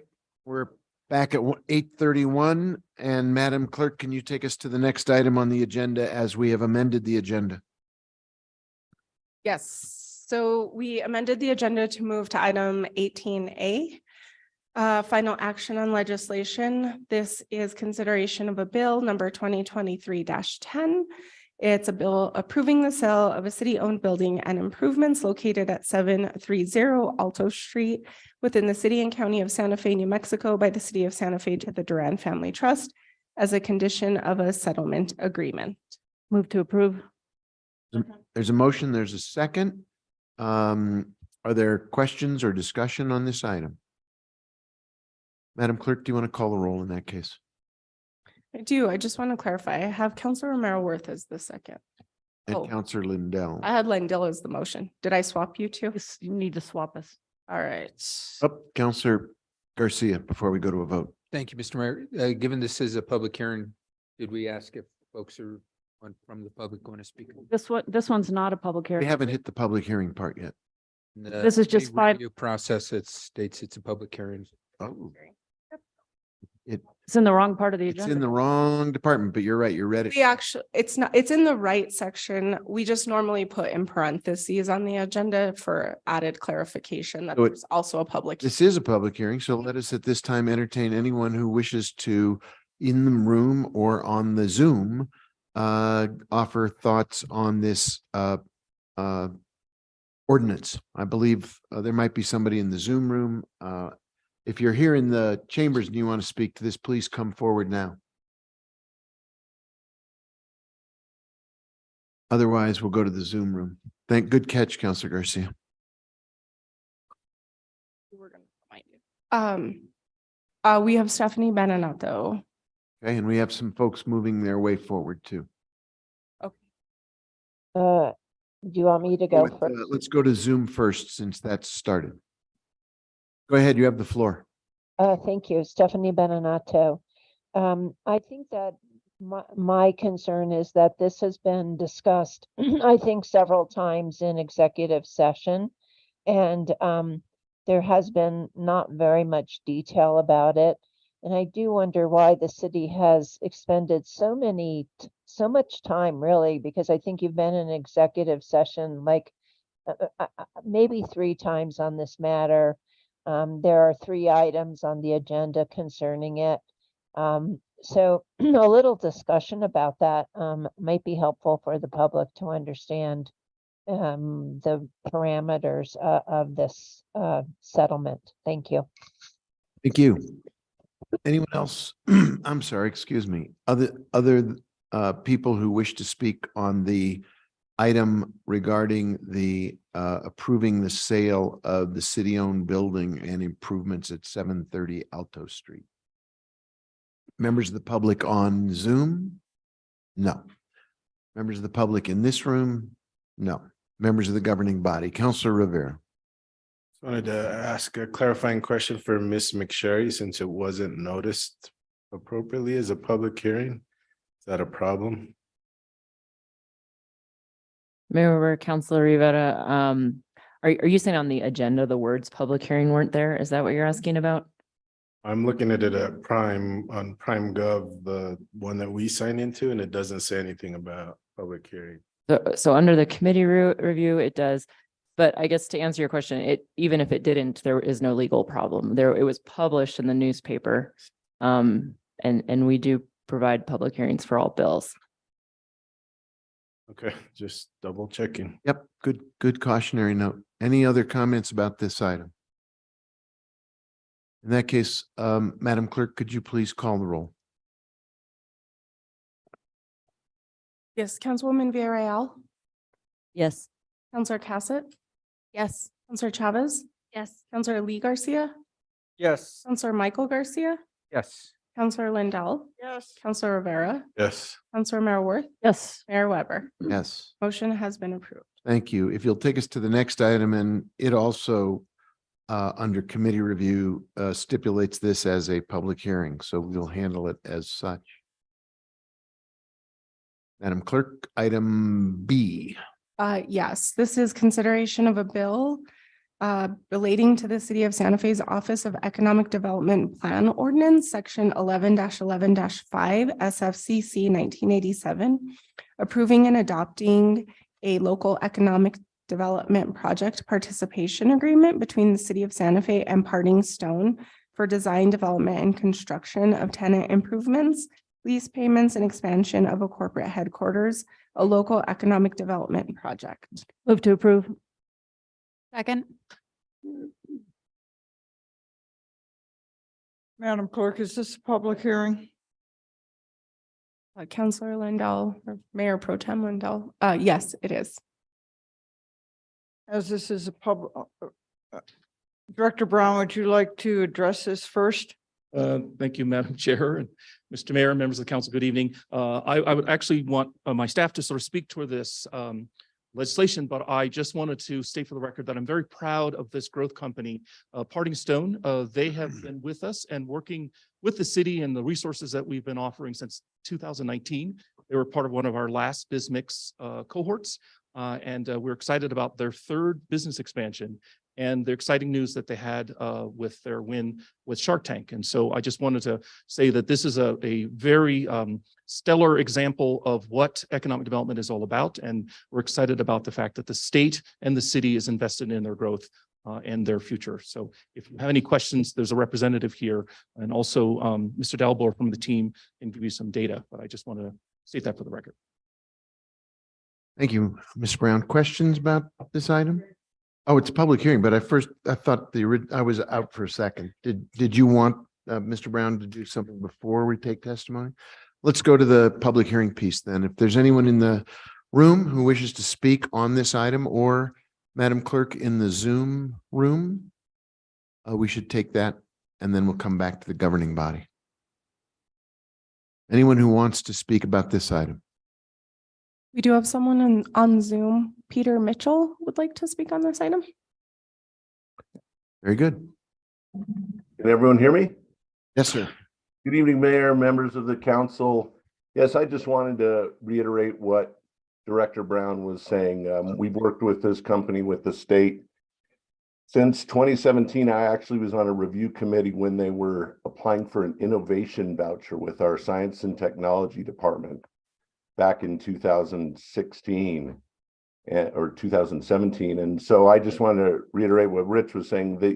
This company has taken every step along the way to grow responsibly, and they're a super corporate citizen for the city of Santa Fe. Mayor, you were at the speaking event last fall with the governor, and obviously the governor and our cabinet secretary and our department are behind this. So I just wanted to say how proud I am of this company and how I think it will be a great corporate citizen for the city of Santa Fe.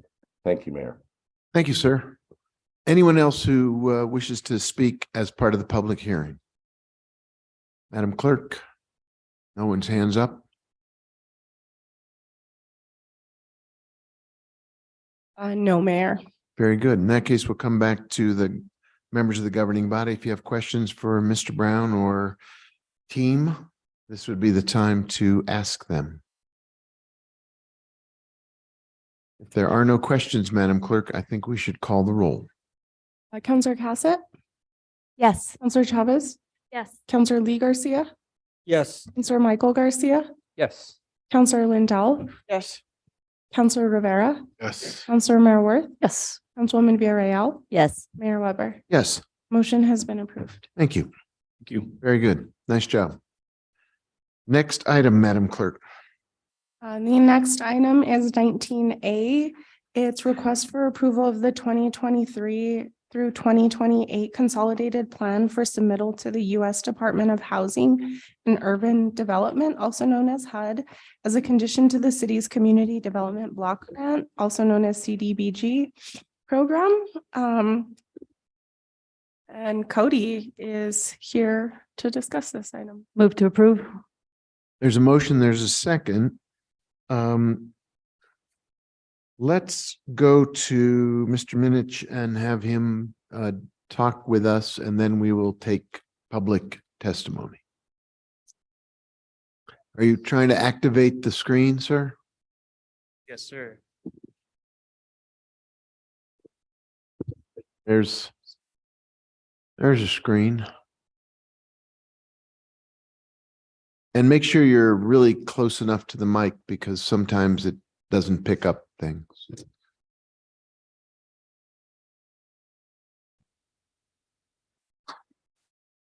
Yes. You want me to promote her? Yes, please. You got it. Good evening, Mayor, members of the governing body. I know you have a pretty busy schedule tonight and are about to discuss the budget, so we'll try to make this pretty quick. Tonight, we're presenting to you our 2023-2028 Consolidated Plan, which we are required to prepare and submit to the U.S. Department of Housing and Urban Development every 5 years as a condition to our Community Development Block Grants. Before we jump,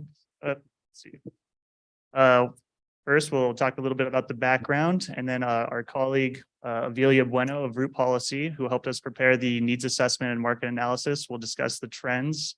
And then we'll jump into the priority needs and goals identified and discuss the activities over the next year, and then we'll stand for questions. First, what is a consolidated plan? Basics of this is the city of Santa Fe is what HUD defines as an entitlement community, and then which is a local government that is guaranteed community development block grant funds from HUD every year. And we do not have to compete with other communities for these funds, but we do have to meet 3 certain requirements. The main requirement is the preparation of the consolidated plan, which is the document we have before you tonight. This is a strategic planning document that outlines the community's housing and community development needs, priorities, and goals, and sets forth a framework for how we're going to spend CDBG funds over to address those needs. The other 2 requirements are the yearly preparation of an annual action plan and a consolidated annual performance and evaluation report, otherwise known as the CAPER. The action plan details how we intend to spend HUD funds over the course of a program year, and the CAPER evaluates the goals and outcomes achieved through CDBG spending over the previous program year. I'll see you in a couple months to go over that one.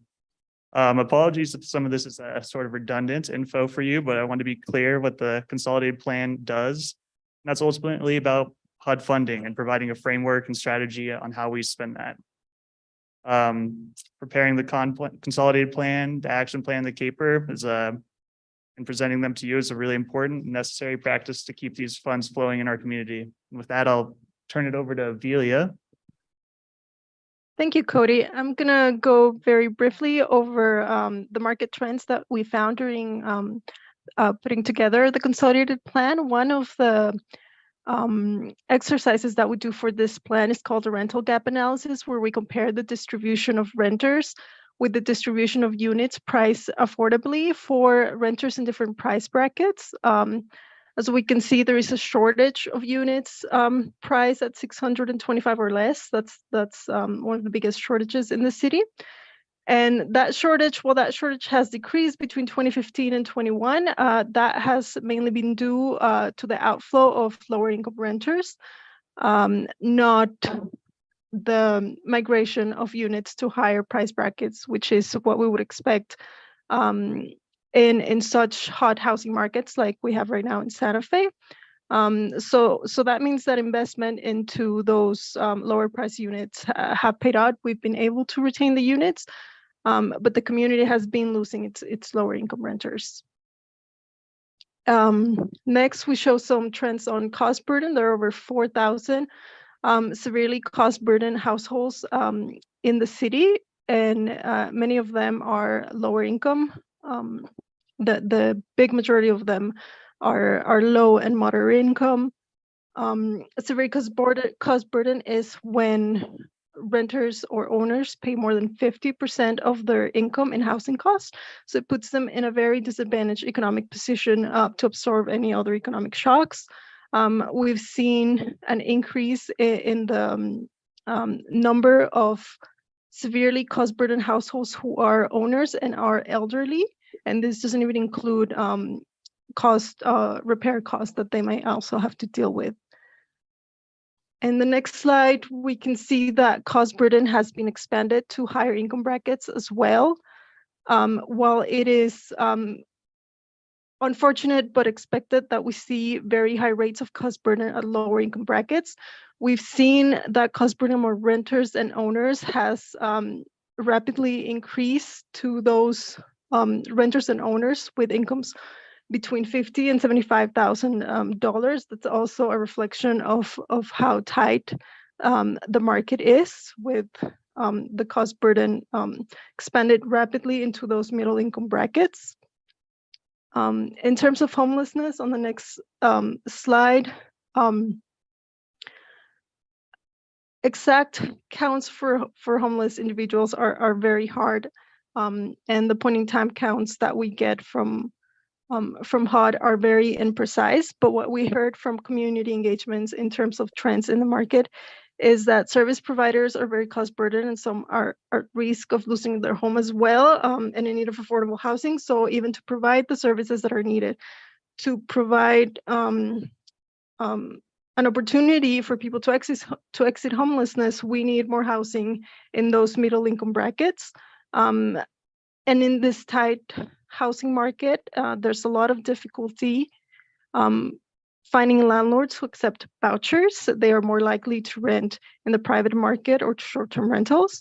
And this has led to a rise in hidden homeless, which are individuals who are typically working, but are doubled up, staying with friends and family, and have no prospects or finding permanent housing. So they create a lot of pent-up demand for affordable housing that's not easily captured in statistics. The community input conducted for this process included a resident survey, resident focus groups, stakeholder focus groups, stakeholder interviews, and of course the public comment period, which has been over the past month. The resident survey gathered more than 400 responses, and when residents were asked to name what is most needed in Santa Fe, more affordable rental housing was by far the most common answer. And this was true regardless of income, tenure, and household characteristics of respondents. So across income levels, whether it was owners or renters, and whether they were older adults, Hispanic, residents with disability, more affordable rental housing was the top priority that was mentioned.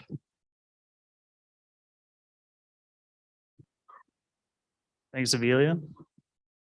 As I mentioned earlier, the primary outcome from the consolidated planning process is the identification of priority needs and goals that are going to guide the use of CDBG funds. The priority needs and goals are developed through the community participation process that engages the stakeholders such as community-based organizations, housing advocates, and residents. I'm really proud of the amount of community engagement we did for this plan. In addition to the stakeholder interviews and focus groups that Amelia and her team conducted, we had about, I think, 472 respondents to our housing resident survey. And as Amelia pointed out, one of the questions asked was, what do you feel is most needed in Santa Fe? And the top three responses were more affordable rental housing, more affordable home ownership, and responding to homelessness. These responses were further reinforced through the stakeholder interviews and focus groups. So we have made them the foundation for the priority needs and goals we identified. The four priority needs we landed on. The first is ending chronic homelessness. And the associated goals are increase the availability of supportive services, expand options for overnight shelter beds, increase and improve street outreach and support, and increase the available permanent supportive housing. Second priority need is ensuring housing stability for all.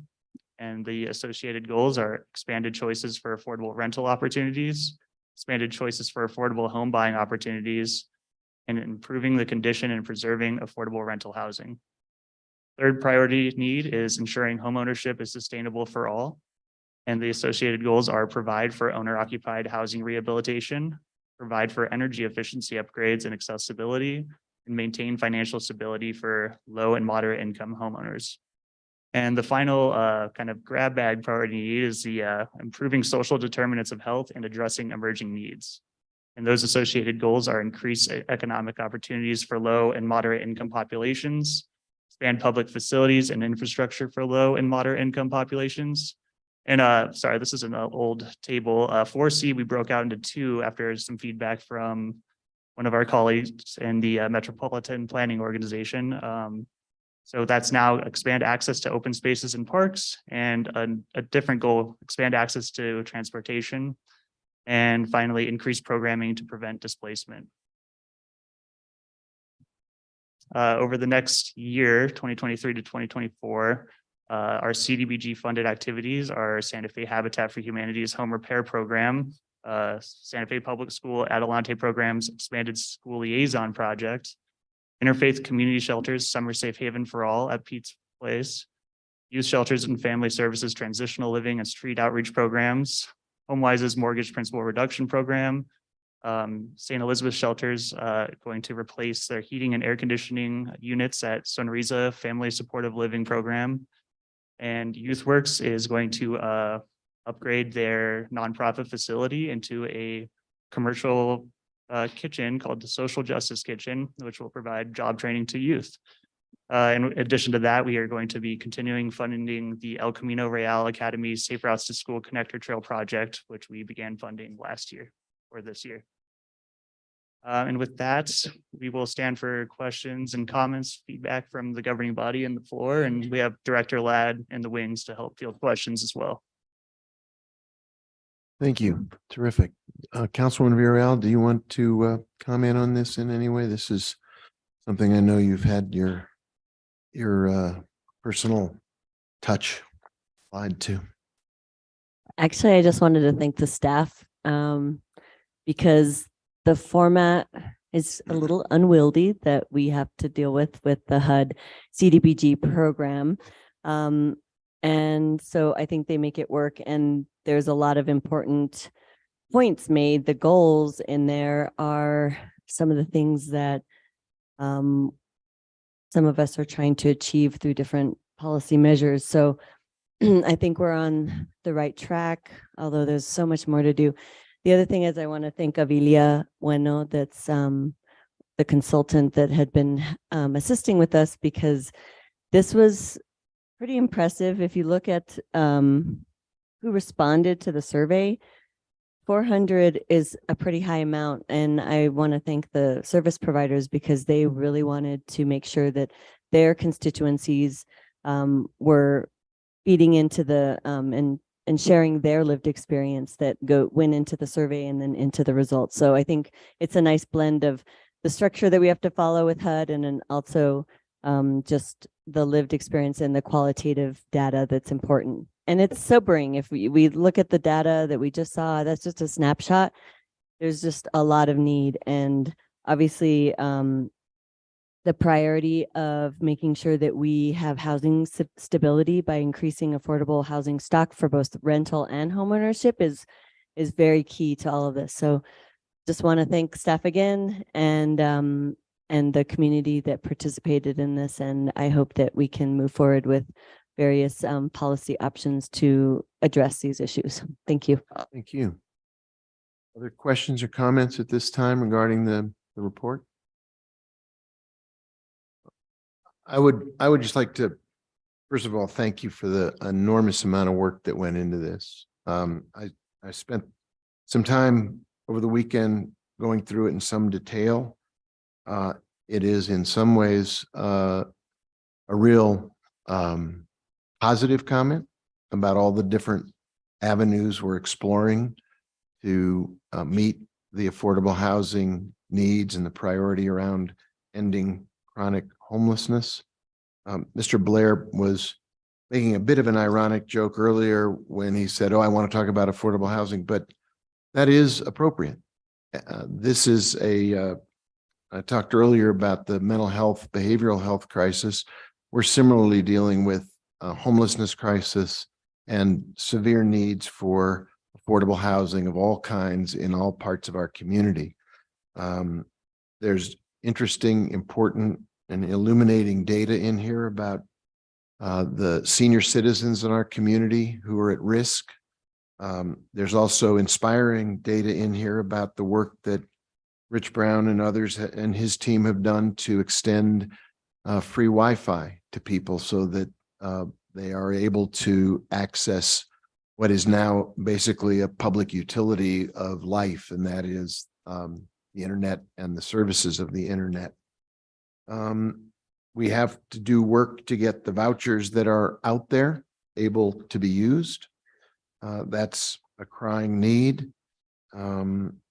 We have to hold on to the affordable housing and the units that are out there and make sure they don't disappear or go sideways. We have to build on city-owned land and continue to make the most out of our own resources that can, where we control the fate of that land, and we can be a partner in having it developed in ways that will promote affordable ownership and rentals. So I think this is a really powerful document in ways that not only chronicle the statistics, but also provide a very clear pathway forward on the way toward meeting the housing needs of our community, stabilizing neighborhoods, providing support for people in all parts of the community, or different options for achieving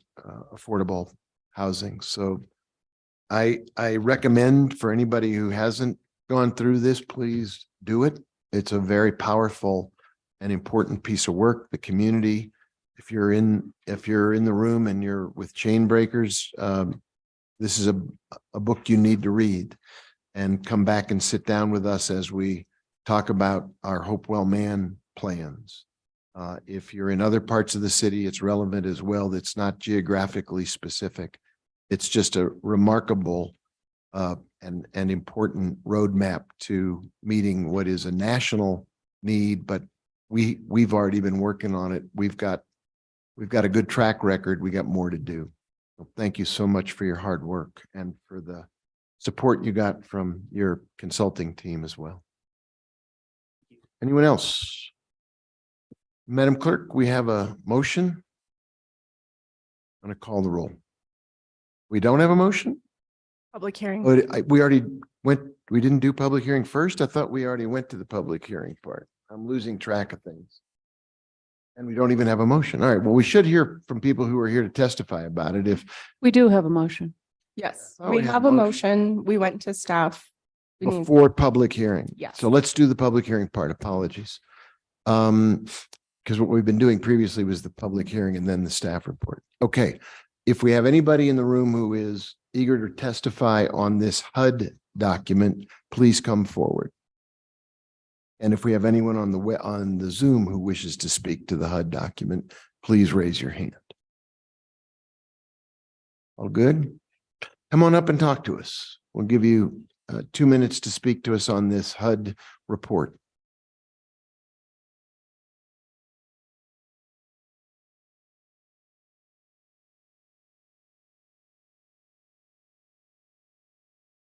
Good evening, Mayor and councilors and the public.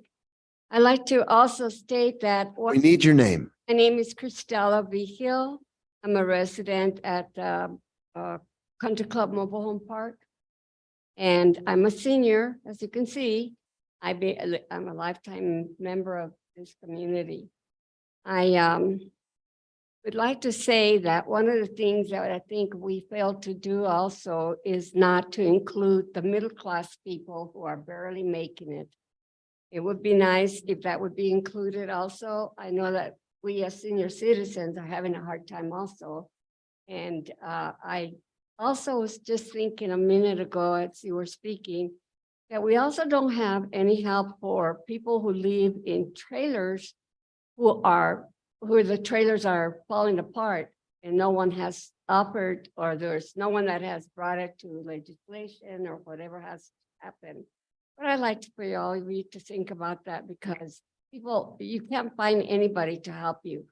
I mean, I've tried, and it's right now I'm trying to get myself my handicap walk. It's going to cost me about $4,000 or $5,000. And so you can see that it's a real need for people who are living in trailer court, that they need help to fix their place.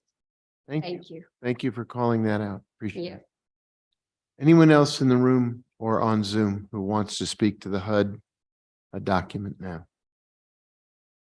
Mayor, Counselor, I'm sorry. Counselor, you have the floor, sir. yeah, thank you. Yeah, no, I got twisted there. Earlier, there was a few members that were lined up, and I don't know if they were going to speak to this, but they may need translation. They will when the time comes. They wanted Okay. to go talk about the budget. That was something else. Okay, thank you. I just Thanks wanted for to make sure we're passing them up. Sorry for the tongue twister. Anyone else? Any other public who wishes to speak? Director Ladd, do you want to speak? Mr. Mayor, members of the council, I wanted to point out that because of the heft of the plan, you held it up. It's a chunky plan. We did a very detailed executive summary where we excerpted the highlights from the data, the goals and policies, and the plans for the projects for next year's funding. And that document is translated into Spanish. Unfortunately, we didn't have the time to do that entire document, but we did. All of the important points in there are translated into Spanish. So I did want to say that. I also wanted to say that Habitat for Humanity will help with trailer repairs and emergency upgrades. Very limited. So you've talked to them. Okay. Talk to them again. Keep talking to them. All right. Thank you, Mayor. Thank you. Anyone else? Madam Clerk, we have a motion. Could you call the roll? Counselor Chavez, Yes. Counselor Lee Garcia, Yes. Counselor Michael Garcia, Yes. Counselor Lindell, Yes. Counselor Rivera, Yes. Counselor Maraworth, Yes. Councilwoman Villarreal, Yes. Counselor Cassett, Yes. Mayor Weber. Yes. Motion has been approved. Thank you. Thank you for your hard work. Madam Clerk, can you take us to the next item then? Yes, the next item is item B. It's consideration of a resolution adopting the City of Santa Fe's fiscal year 2023/2024 operating and capital budgets. And this is also a public hearing. I think what I'd like to do is lay out a process where we start with the Finance Committee Chair, then our Finance Director, perhaps our City Manager would want to say a few words. Then we would go to the public hearing part. Then we would entertain a motion and debate. So, Madam Chair of Finance, you have the floor. Thank you, Mayor. And Mayor Weber, just a point of order. So this isn't quasi judicial. So we do get a motion before the public hearing. Yeah, I wondered about Yeah, that. so we can have a staff report at the beginning or introductory words, but then we would get a motion, Then go to the public pub- comment, So- questions, etc. And then a vote. Yep. Thank you. Move to approve. Second. Okay, we have the motion to begin with. I will still ask the Chair of the Finance Committee Mhm. to give us her reflections on the process that we just went through. Thank you, Mayor. This is the fifth year I've participated on the Finance Committee's budget, and it's my second year as chair. And I see each year we make improvements to the process, and I think we will continue to build on the process that we have. And I want to call or highlight some things that happened this year that I think were significant. First of all, the final budget book was provided to the governing body on April 6th, 5 days ahead of our first hearing. I think that was a significant accomplishment on the part of the finance team and city staff, getting us the information well ahead of the first hearing so that we could begin to look through and develop our questions and read what was presented. I mean, it's not as big as the HUD report, but there's a lot in here, and there's, small financial statements and things, and there's a lot to absorb. So I appreciate that. We spent 3 weeks, 9 days, and probably, I'm guessing, over 20 hours looking at the department budgets. That's 1 week longer than we have taken in the past. And I think it provided us with important time to really give each department and the divisions within the department the time and attention they deserve. I think it helped respect the time of staff who weren't lined up wondering whether their budget would be heard. And I think it also helped keep the committee fresh, that each day we knew what we'd be looking at. And, we weren't starting brand new departments when we'd already had several hours of hearings, and maybe we ourselves needed a break. And so I think that was an important change. The committee was fresh, the staff was respected, and I think it's an important time for the staff to come in front of us. And we heard from department and division directors about the progress and the status of their work. We also had testimony or stories about lessons learned from what they were doing, the experience they'd gained, and kind of the improvements that they were working based on that experience. We also heard about the work ahead through what was prioritized in the budget. I want to thank the staff because I think not only did they get us the budget book ahead of time, but I think as we went through the process, the requests that were made by the committee for information was provided promptly, and it was provided not only to the committee, but to the governing body. And this was the first hearing since COVID that was in person. I also want to thank the committee members for the time and attention they put into this process. It's not insignificant to be prepared for each day's hearings, to have looked over the materials, to be ready to ask questions and really dive in significant ways. And I think the committee did a really wonderful job of that. We also provided every week links for the meetings to the entire governing body and to the public, so that people knew that the meetings were live streamed. They were available on demand if you couldn't watch them live. And we did have 2 committee members who took advantage of the ability to Zoom into the meetings because of circumstances that made it difficult or impossible for them to attend. And yet they still appeared by Zoom, and appreciate that commitment, which was important and something that that's an evolution from COVID, and probably a good one, that people can now participate even under the Open Meetings Act when it's difficult or impossible to attend. So thank the committee. I thank the staff, and I want to emphasize that through that process, we did make 3 technical corrections. Those amendments are in the packet.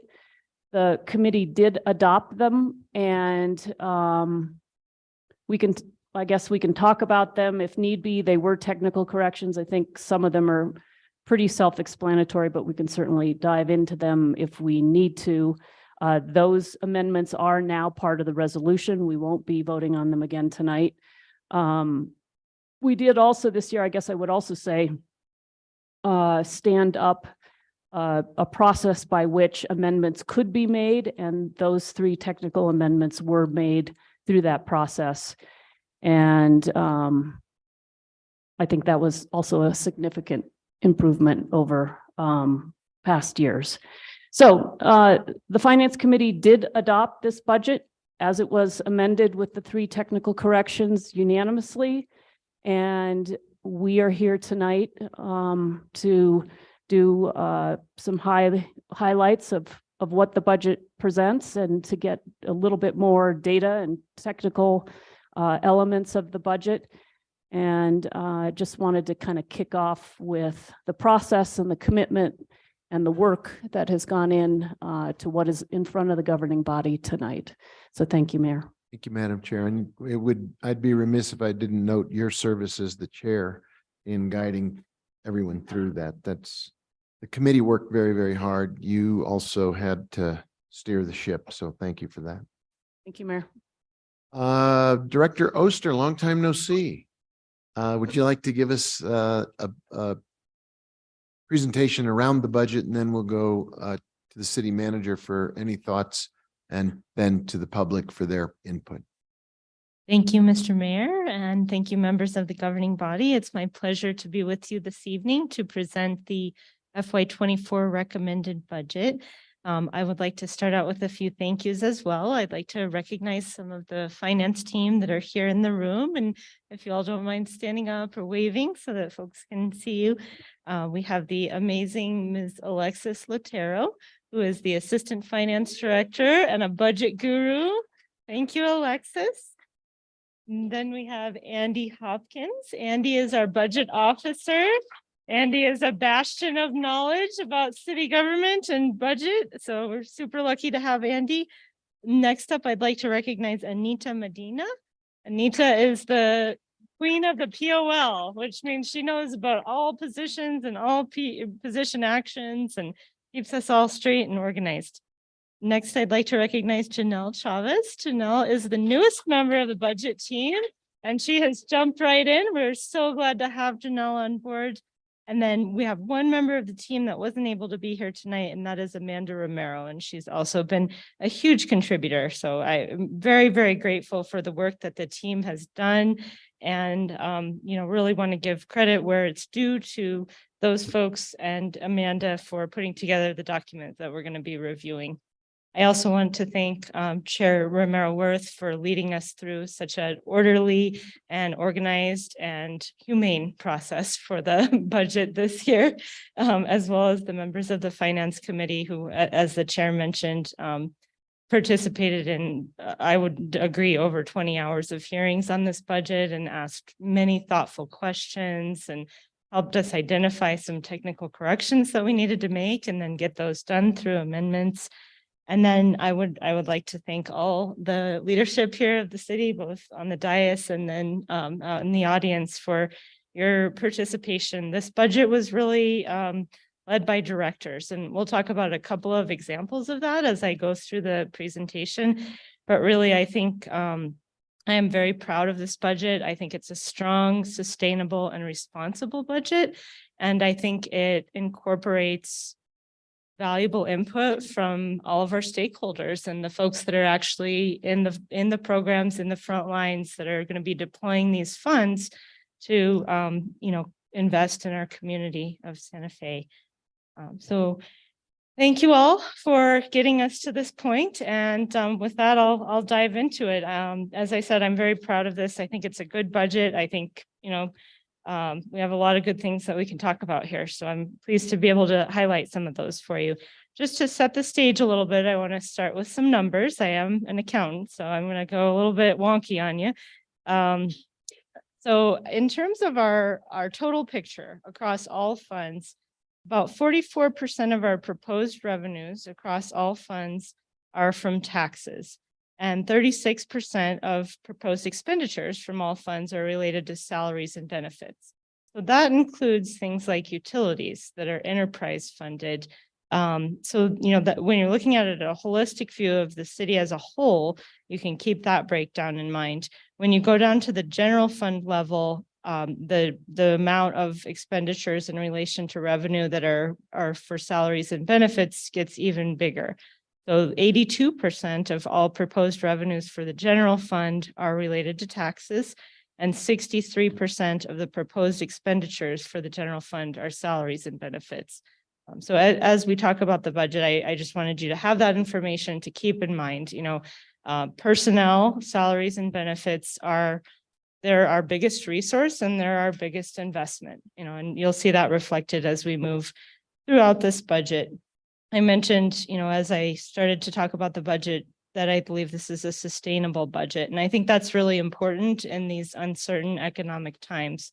I think that there have been some concerning things that have happened nationally in the economy lately. And, as we started building this budget, we asked directors and city leaders to propose spending at levels comparable to FY23, the current fiscal year, as we looked ahead to FY24. So you'll see in this budget that there are minimal increases over FY23. There's a couple of big things that we'll highlight. And other than that, we tried to keep spending pretty comparable between FY23 and FY24. And in order to make that work, we wanted to allow as much leeway and direction to directors as we could to allocate funding as appropriate. So we wanted to provide discretion, again, to the folks that are in the programs that know what they need to utilize their funding as they thought it needed to be utilized. One of the things that we have going for us, which other entities such as, the state, which is my background, is that we have the ability to do mid-year adjustments to our budget. And that is really important. So if revenues come in stronger than expected, we have the ability to make adjustments in the middle of the year. On the other side of the coin, if things take a turn that's concerning, we have the ability to make adjustments down as well. But that ability to do mid-year budget adjustments is really key to responding in real time to the needs of the community. So I am very grateful that we have that flexibility. Let's see. So I'm going to dive in, and for those on finance, some of this will sound familiar. I'm going to review some of our overview that we talked about at the beginning of our budget hearing process. Coming out of COVID, the city of Santa Fe and our residents have experienced a relatively strong recovery that has provided the opportunity to continue efforts to transform the city into a more just and prosperous city. And that was what we were keeping in mind as we were building this budget. This budget focuses on maintaining core and essential services that were restored during fiscal year 23 and build on those. And at the same time, we're finding ways to innovate in the delivery of those services. I do want to note that we have some federal economic stimulus aid that was approved in the American Recovery Plan Act for the city of Santa Fe in FY23 that will continue to support the city's expansion of key social services, business and facilities, parks and trails over the next 2 years. So for those ARPA funds, we have until December 31st of 2024 to obligate those, and then December 31st of 2026 to expend them. So you will see some one-time federal monies reflected in this budget. The recommended FY24 all funds budget for expenditures is at the level of $403.4 million. And that represents a decrease between the FY23 mid-year budget level and the proposal for FY24. And I want to take a moment to explain that because there has been some confusion. So the original FY23 budget was lower. It was about $382 million. And then there were adjustments to bring it up. And this proposal for FY24 falls right in the middle. So that mid-year budget is what we're looking at as we start building the budget for the next fiscal year. And so that's where that all funds proposal comes in, about in between the original FY23 budget and the final FY23 mid-year budget. Looking at the general fund, the total recommended expenditures are $131.8 million, which is a decrease of $2.5 million or 1.9% from the FY23 budgeted levels at mid-year.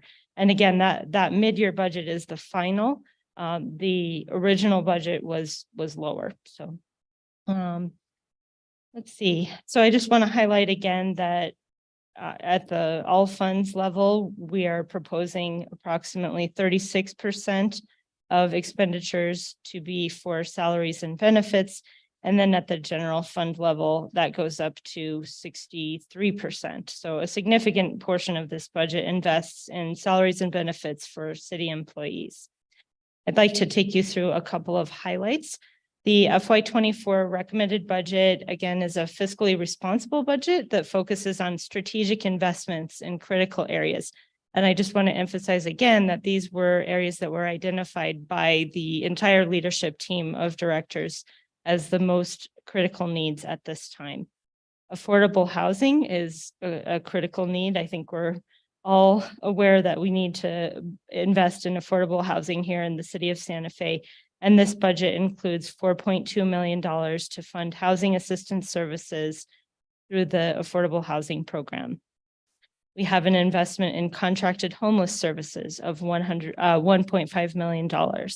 We have $683,000 in funding for LIDA projects, including one of the ones that you approved tonight. And then we have $1.3 million for equipping and furnishing the Southside Teen Center, which is going to be opening up this summer, and providing staff for that new facility. This budget recommends continued investment of $500,000 in the Clean Energy Fund, the purchase of police vehicles and associated equipment for $2.2 million, $540,000 for the purchase of 2 ambulances and 3 fire department vehicles, $1.1 million for drainage infrastructure repairs and flood and erosion control efforts, $445,000 for the Open Space and Parks Division for homeless encampment cleanup. And that's just a few. I'm happy to dive into more of the proposals included in this budget, but those are just a couple that we wanted to highlight for you. Circling back to the revenue side, I just want to highlight that in the general fund, 81% of tax revenue comes from gross receipts taxes. And then we have a small portion from property tax and 13% from other taxes such as lodger's tax. Gross receipts tax is the city's largest single revenue source, and it comprises 35.4% of total operating city revenue. And again, that's for all sources. So that includes utility revenue.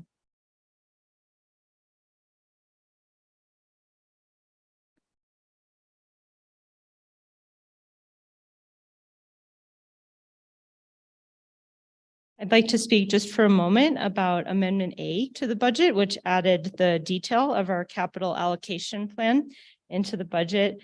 The capital allocation plan was developed by department heads and it was driven by department heads. We brainstormed together through an exercise led by Director Ochoa, which was very helpful. Each department came together and identified their top 4 needs and things where there is no alternative. Those are our TINAs, that's the acronym. There is no alternative. And together we narrowed down the list into the most critical must-haves. And so the capital allocation you'll see reflects those priorities that were selected by the department heads as the most critical that needed to move forward right away.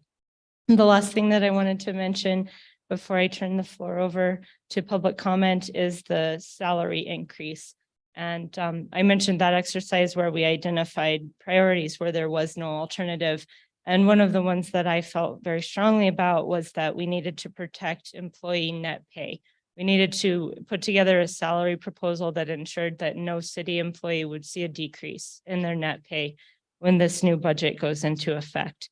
With input from the folks in the room here, the department directors, we built a tiered salary proposal that allocates funding sufficient to provide 3% across the board increases to city employees, including BDD and SWAMA, who are making $100,000 a year or less. And then for folks above that level, the salary proposal is for an allocation equivalent to 1%.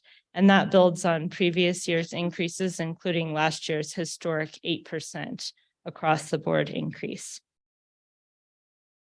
With that, Mr. Mayor and members of the governing body, I'm pleased to turn the floor over to public comment. Thank you. I think we'll let Mr. Blair, if he wants to take a few minutes to give us his perspective of on this budget, and then we'll go to the public hearing part of the evening. Thank you, Mr. Mayor. I'm going to ask every senior staffer to introduce themselves. I'm just kidding. I'm not going to do that to y'all. Don't worry. I know y'all want to get out here. Sorry about that. No, I want to echo, I think, your comments, Mayor, that of the finance chair, who I thought did a stellar job and was a great partner in seeing this through. Can't say enough good things about Director Oster and Alexis and Anita and Andy and everybody on the team who's put their heart and soul into making this happen. Part of what I really want to talk about briefly is that I'm so grateful at the collaborative. I think this gets perceived as your budget, and rightly or wrongly, and I think it really came from the ground up, from our department, our division directors, from their teams, about what are the priorities. This budget isn't just about numbers. It tells the story about what the city cares most about. And we put our money into what we deem to be our biggest priorities. And I think I've mentioned during the finance committee meeting, so for those of you who weren't here before, at sort of the recommendation of Director Ochoa, the senior staff meeting I have on Monday mornings with the sort of what we call the mega directors, facilitated a really collaborative, productive conversation around what are the biggest priorities for each department. How do we internally prioritize what gets funded and what doesn't, when we just frankly don't have enough money to go around.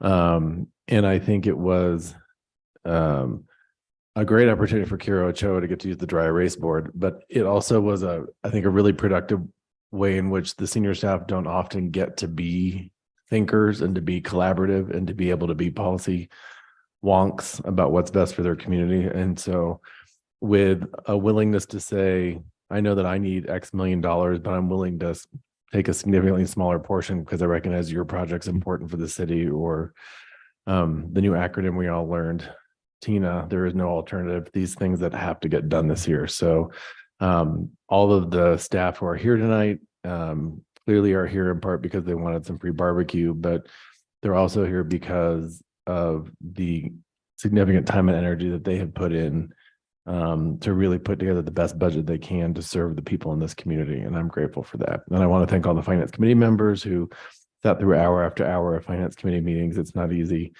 I'm very proud of our leadership team of Director Oster and her team. And I'm grateful for all of you being collaborative partners and helping us determine where to spend these resources. Thank you, Mr. Mayor. Thank you. With that, I think it is time for the public hearing.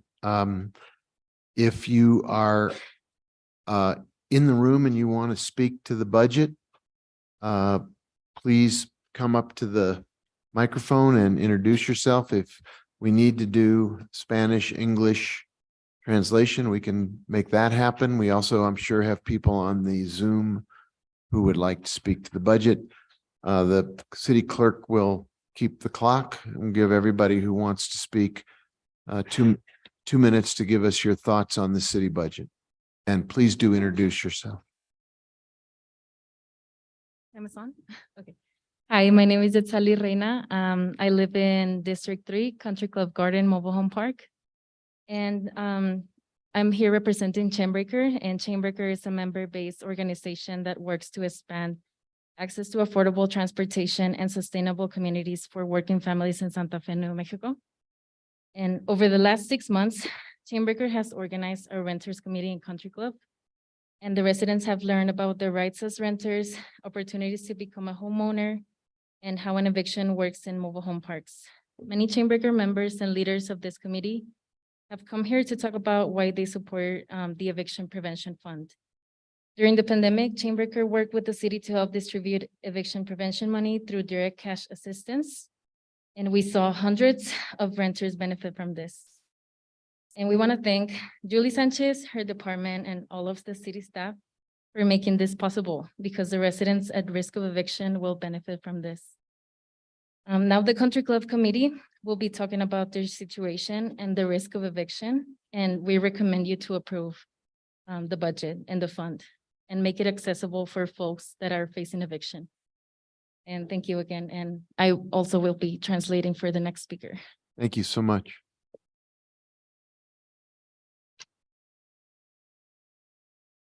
Buenas tardes, alcalde Weber. Buenas noches, alcalde Weber y miembros del Consejo de la Ciudad. Mi nombre es Mayela Bernal y vivo en Santa Fe desde hace 20 años. Soy miembro de Chin Baker, Unión de Vecinos de Country Club Gardens, donde he vivido durante más de 12 años. Hemos trabajado junto a Homeways, donde conectamos a nuestros miembros para iniciar el proceso de convertirse en propietarios.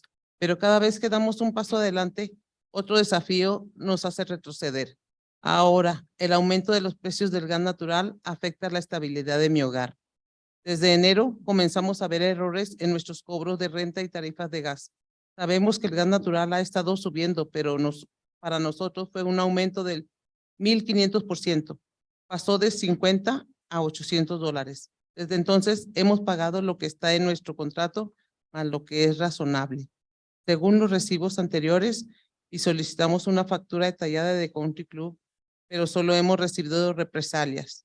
En nuestro caso, nos enviaron una carta de desalojo pidiéndonos que hagamos reparaciones de más de $1,000 en nuestro espacio.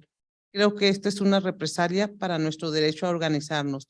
Los desalojos son reales y ocurren por muchas razones. Apreciamos que el grupo rector se tome este problema en serio y agregue estos fondos para la prevención de desalojos. Al presupuesto.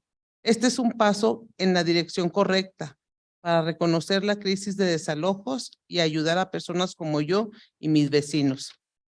Tenemos derecho a organizarnos, estamos buscando una oportunidad para quedarnos aquí y tener una vida estable, ya que muchos de mis vecinos se han tenido que mudar de Santa Fe porque no hay lugar para ellos y se ven obligados a vivir a una hora de donde trabajan.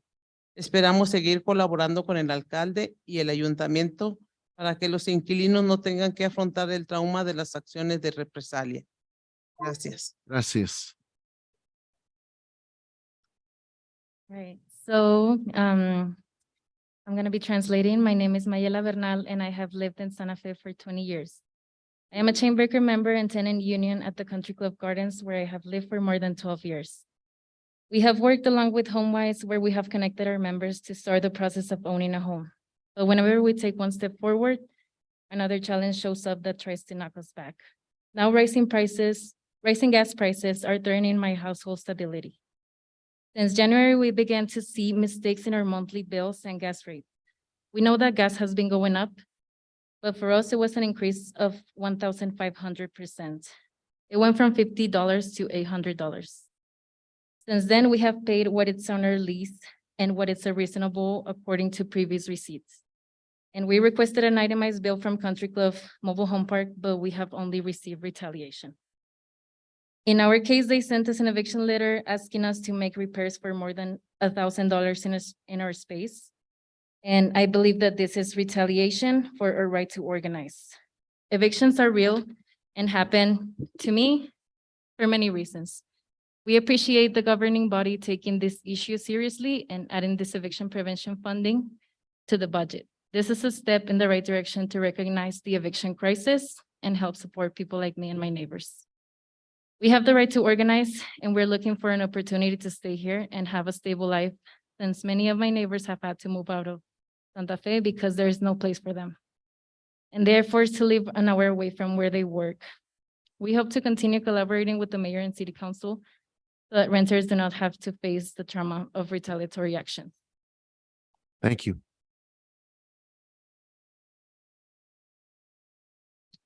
Again, my name is Cristela Vigil, and I have been living at the Country Club Mobile Home Park for the past 25 years. After my mother passed away, I lived on Cerro Gordo. And of course, we had to live there, and I found myself in a mobile home. I've been living there for years, and previously, my gas bill was very reasonable. My payments were very reasonable. However, in December, I received a bill of $800 for gas, which I have not been able to catch up or pay. I went to the church at San Isidro to ask for assistance, and they said they wouldn't help me because people who are administrating the office at the Country Club Mobile Home Park are defrauders and that they were hurting all of us. So they closed the door on me. I was able to get $300 from St. Francis, but that still didn't bring my payment down. My payment is up to $1,555 still. It will remain like that until, because I am only paying what I was paying the previous December and January, because I don't feel like I'm alone. I don't have no one living with me. I do not cook a lot. And so I was stunned when I got this bill. When I went to the office, they told me that first of all, I complained about the way they were billing. Connie and Robert, who were the previous managers, had a very good billing form, which explained exactly how much usage you used for water and gas. And they would read the meters and you had a total of what your usage was. These people took away that billing system and created their own by just giving us numbers. And then they sent us some information from the gas company that we don't even know that they're servicing us with, and giving us figures that we don't understand. Not even I that went to college understand what that is, you know? And so I'm appalled at what's going on with my neighbors. All my neighbors are mostly Mexicans, and they are all afraid to show their faces or to speak out because of being retaliated. And some of them have been retaliated. So therefore, I'm asking for your support or to give us some consideration in helping us with this matter. Thank you. Thank you. Thank you for speaking. Anyone else in the room who wants to speak to any item in the budget? Is there a Zoom presence, Madam Clerk? Mayor, Miss Stephanie Beninato would like to speak on this item, and then I will just note that we also have staff in the Zoom room just participating that couldn't be here tonight. Okay, but they're not waiting to speak. No, just Stephanie. Called upon, they can be a resource. Yes, so I have asked Miss Beninato to please unmute, and she can speak at this time. Good evening, Stephanie Beninato.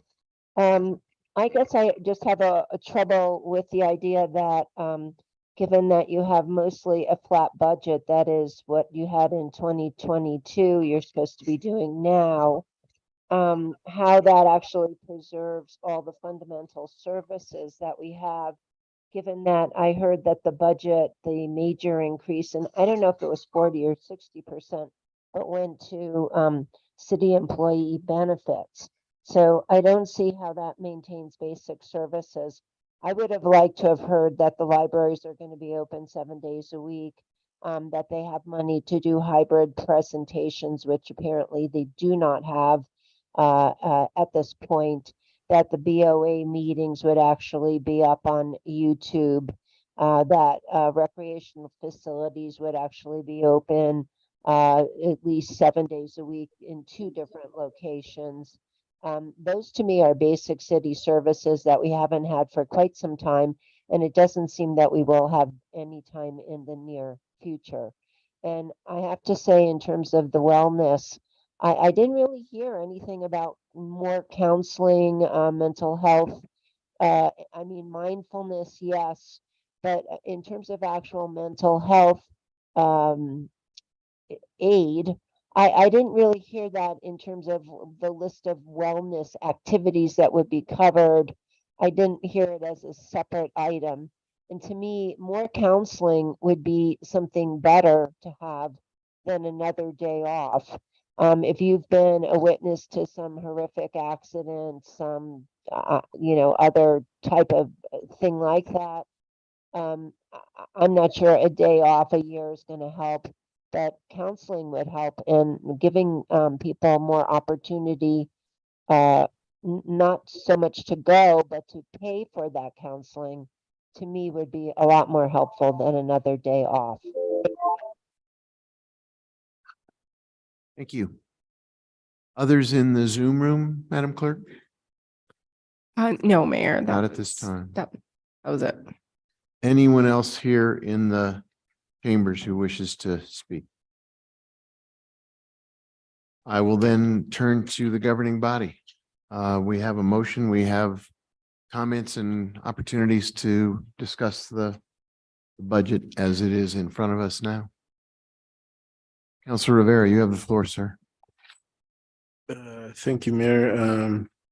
During the budget process, I think the Finance Committee will remember that there was 703,000 for hiring and retention incentives for first responders in fire and police. And I made some efforts to try to get that split out as evenly as possible into both departments.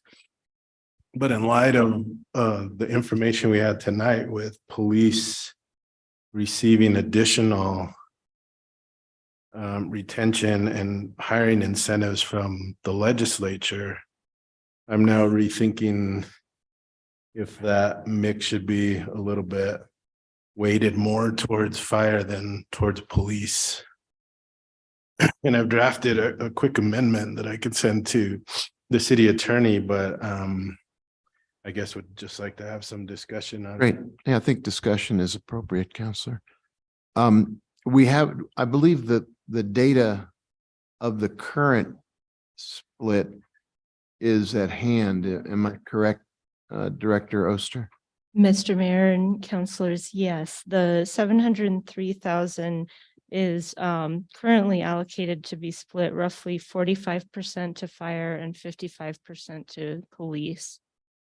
That's currently how we have the 703,000 allocated between the two departments. So back of the envelope, what does that translate into actual dollars?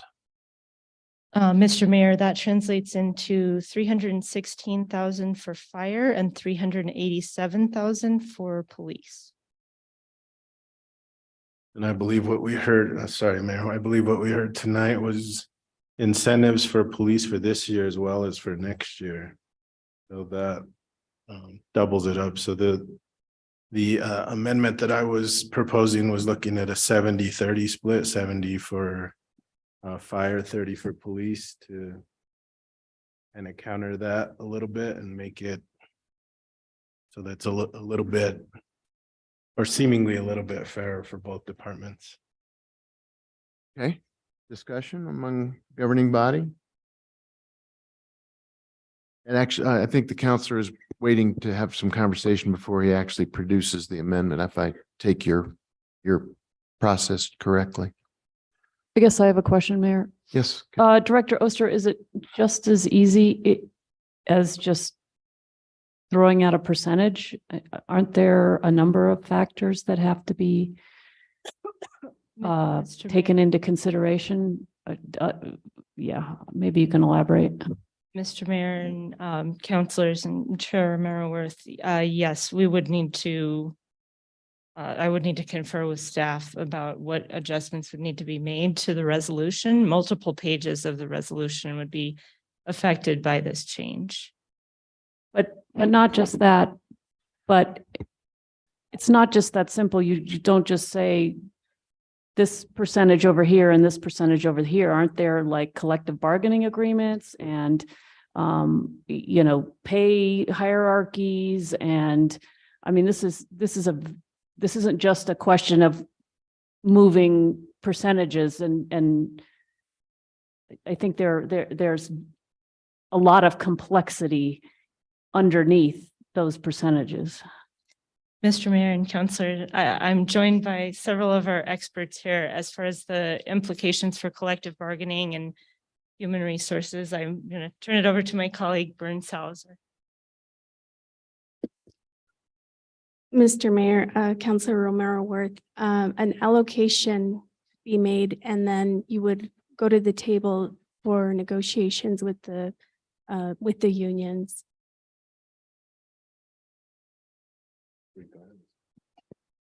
So all of the complexity is worked out in the negotiation, and we can just move the percentages around? Mr. Mayor, Councilor Romero-Worth, an allocation could be made, and then for union covered employees, that allocation would have to be negotiated. But as Director Oster stated, it would require significant adjustments on their end. I think we've got a little bit of a huddle going on back there, which is fine. You guys should discuss it. I wonder from a process point of view, Director Oster, I mean, I understand what Councilor Rivera's instinct is here. It's a little hard for me to, on the fly, suddenly reallocate retention money without discussing it with all the individuals behind you who have a direct role in figuring out what's best for the Community Health and Safety Department. Is there a way to have discussions, assuming we were to approve this budget as it is, do we have an opportunity to have a more thoughtful and behind the scenes, if you will, conversation with the affected parties rather than just picking a number tonight and reallocating retention money? Because I really don't have any idea what the overall, not just fiscal impacts, but organizational impacts, culture, partnership impacts between police and fire. I know we're looking for, Councilor Rivera's goal is equity and fairness so that the teams are given equal status, but it's just hard for me to do it on the fly like that. Councilor Chavez, did you want to speak to this? Just to help me, I think an important thing to consider is how was the original percentage determined in the first place? Because it sounds like there may be complexity behind it, but is that the fact of the matter, or could someone run through that process for us, please? Certainly, Mr. Mayor and Councilor Chavez. So there is complexity behind this. The 387,000 that I mentioned for police is broken out into an allocation for lateral hires, which is funding that we don't expect to be utilized in FY23, that we would propose to roll forward into FY24 as part of the police effort to recruit lateral hires. And then there's a smaller incentive for recruitment of police cadets based on an estimate of 10 police cadets. And then there is a retention and incentive based on 136 sworn officers for police.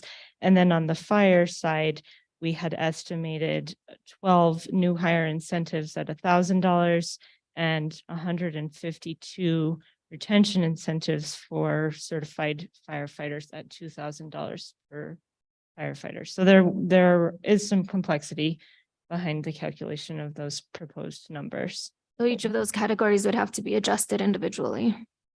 Mr. Mayor and Councilor Chavez, I'm going to look to my colleague in HR. I think we would have to revisit the allocation if the amounts changed.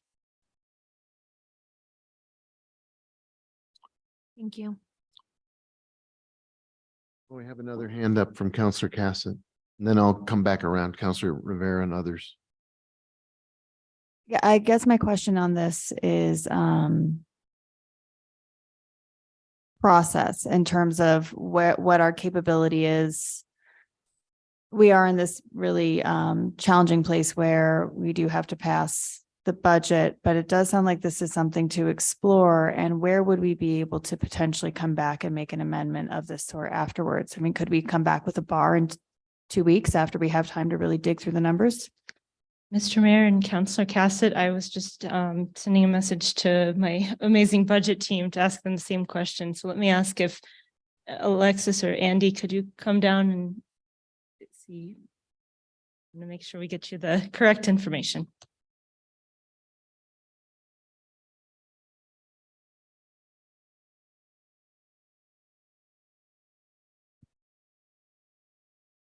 I'm not sure. Can you repeat the question, please? Yes, I'm just curious if we wanted to take a couple weeks to look at this, understanding that I know that we have to pass a budget tonight. When could we come back and maybe make an amendment and bar it? Mr. Mayor, Councilor Cassett, that would be very challenging because we're now at the point where we have to finalize the budget and turn it into DFA in a couple of weeks. So we don't really have a couple of weeks to spend reviewing this and making changes. I would offer as an alternative we could explore doing a budget adjustment and making some changes after July 1 when the budget is implemented? I think that's what her question was. Well, yeah, I mean, I was looking at a couple weeks, but it sounds like. At a certain point in time, it's a week or a month is moot. I think what Counselor Cassett was saying was assume as a hypothesis, we were to adopt the budget without Counselor Rivera's amendment tonight, but we wanted to explore this concept of fairness in the retention picture. We adopted this budget and we did want to have time to converse with the individuals who are standing behind you, whose departments these are. Would we be in a position sometime after the budget had been adopted to make an adjustment to look at the fairness or the impact on the different departments, fire and police, of having a different allocation of the retention dollars? Mr. Mayor, Counselor Cassett, we did a calculation and allocated money in one org and one object within HR. We could pass the budget and then do an analysis. And if we decided to change how we were going to distribute that as far as police and fire, we could do that. And then if additional funding was necessary, we could do a budget adjustment and increase the budget to accommodate those needs. But we would, and so we would have the option to do that after the fiscal year begins. Yes. So after July 1. Mr. Mayor, Counselor Cassett, we could actually do it in the next few weeks. It becomes a little bit more of a challenge. And, you know, we only have 6 weeks left in the fiscal year. Right. So my guess is by the time we do the analysis, come to an agreement and decide what the amount looks like, if we have to change it, that it probably makes more sense to do it in the new fiscal year, when we're actually going to be distributing these funds anyway. Okay. Now that I'm thinking it through, doing a budget adjustment for this year doesn't make much sense. So if we're talking about next fiscal year. Okay, we could do that then. And then I suppose if we wanted to make it official earlier, we could always pass a resolution saying that we will be doing this if that's something that the governing body feels would want to make it. Mr. Mayor, Councilor Cassett, it's already in this year's budget. Those incentives are already, this is all we've done in next fiscal year is we've taken what applied to all city employees and reduced it down to a limited number of city employees, specific city employees, if you will. So there's already incentives built into this year's budget. Correct. Right. But if we wanted to make sure that we were really stating forward, you know, as of this time, we will be making a percentage change. I think it's more for our comfort. And for us. What really needs to happen is you need to, you know, we based it on the way it was structured this year. Okay. We can restructure it based on equity issues. Like I said, you know, that doesn't require a bar. What will require the bar is if we need to change the amount we have budgeted. Okay. And then when the structure was considered and the percentages allocated, were these state dollars considered and taken into consideration as part of what was being decided within the Community Health and Safety Department? Mayor Weber, Councilor Cassett, I was not even aware of these state dollars until about 2 weeks ago. Okay. When I started working with PD. Okay. And getting this language through and all the documents approved. Okay. All right. Thank you so much. No further questions at this time. Thank you. I'll come back to you in a minute, Councilor Rivera. I think Councilor Romero Worth had her hand up and I'll come to you, sir. So I think, Ms. Otero, before you get to the back of the room, or maybe, well, yeah, okay, maybe Director Oster can answer this question. So I think one thing that Assistant Director Otero mentioned that I want to make sure we all understand is passing this budget tonight, there is still work the finance staff has to do in order to get it over to the state, correct? Yes, Councilor Romero Worth, that's correct. We have to get it and we have to finalize the book. And there's a couple of things. The bulk of the work is done. but we still have a hard deadline with DFA that we have to meet, and that we are running up against the middle of May, and that deadline is June 1st. Right. But I don't want to minimize that work, even if I think there's significant work that still has to happen to get the budget to the state. So holding it up while we figure something else out here on the side and then try to pass it real quick and then you still do what you need to do in order to get it to the state, that's a little challenging, shall we say. Correct. We're running up against the time clock. Okay. And I guess, and this question, I'm not sure who it's for, but even if we move around the allocations, what that does to the I guess, smaller pots of money within the allocations, let's say for lateral hires and recruitment of police cadets and in those things, we don't really know tonight just by moving a couple percentages around what the implications to those smaller categories are. Correct. So Mayor Weber, Councilor Romero Worth, it's budgeted in one place, it's budgeted in HR. If the council determines that we want to approach the allocation and do PD different than we're doing fire, those decisions can be made at that time. The budget is approved, the money is sitting there. How we do those or expend those monies is we have a lot of discretion over. It's not like we have a piece of it sitting in fire's budget and we have another piece of it sitting in police. That's not the way it's budgeted. Okay. And so that gets to my other question, which is that, we have been prioritizing lateral hires in the police department as a way to beef up, in essence, our police department, because we know we need more officers, and that's the fastest way to bring them, to onboard them. So that particular pot of money has been a priority, and I think we all have supported that. And so I would be concerned if we were going to jeopardize that, because we have been successful with lateral hires. We know we need more police officers. And I would just, I guess, want to know that we're not hurting that effort. And there may be other ways that the money's allocated.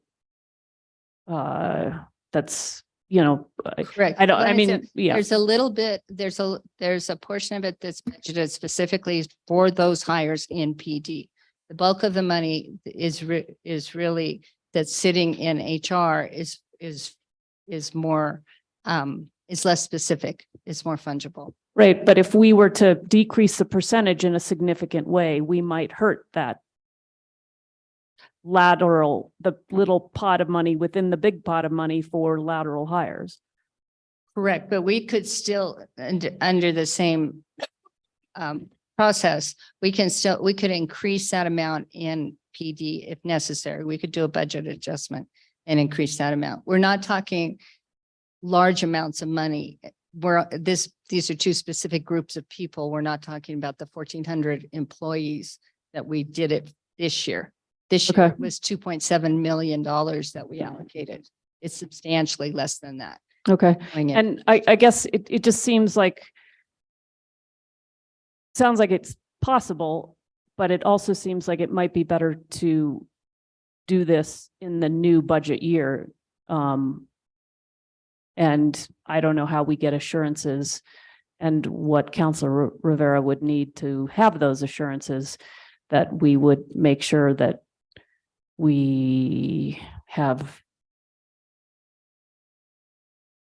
fairly equal pots of money for both departments without doing harm.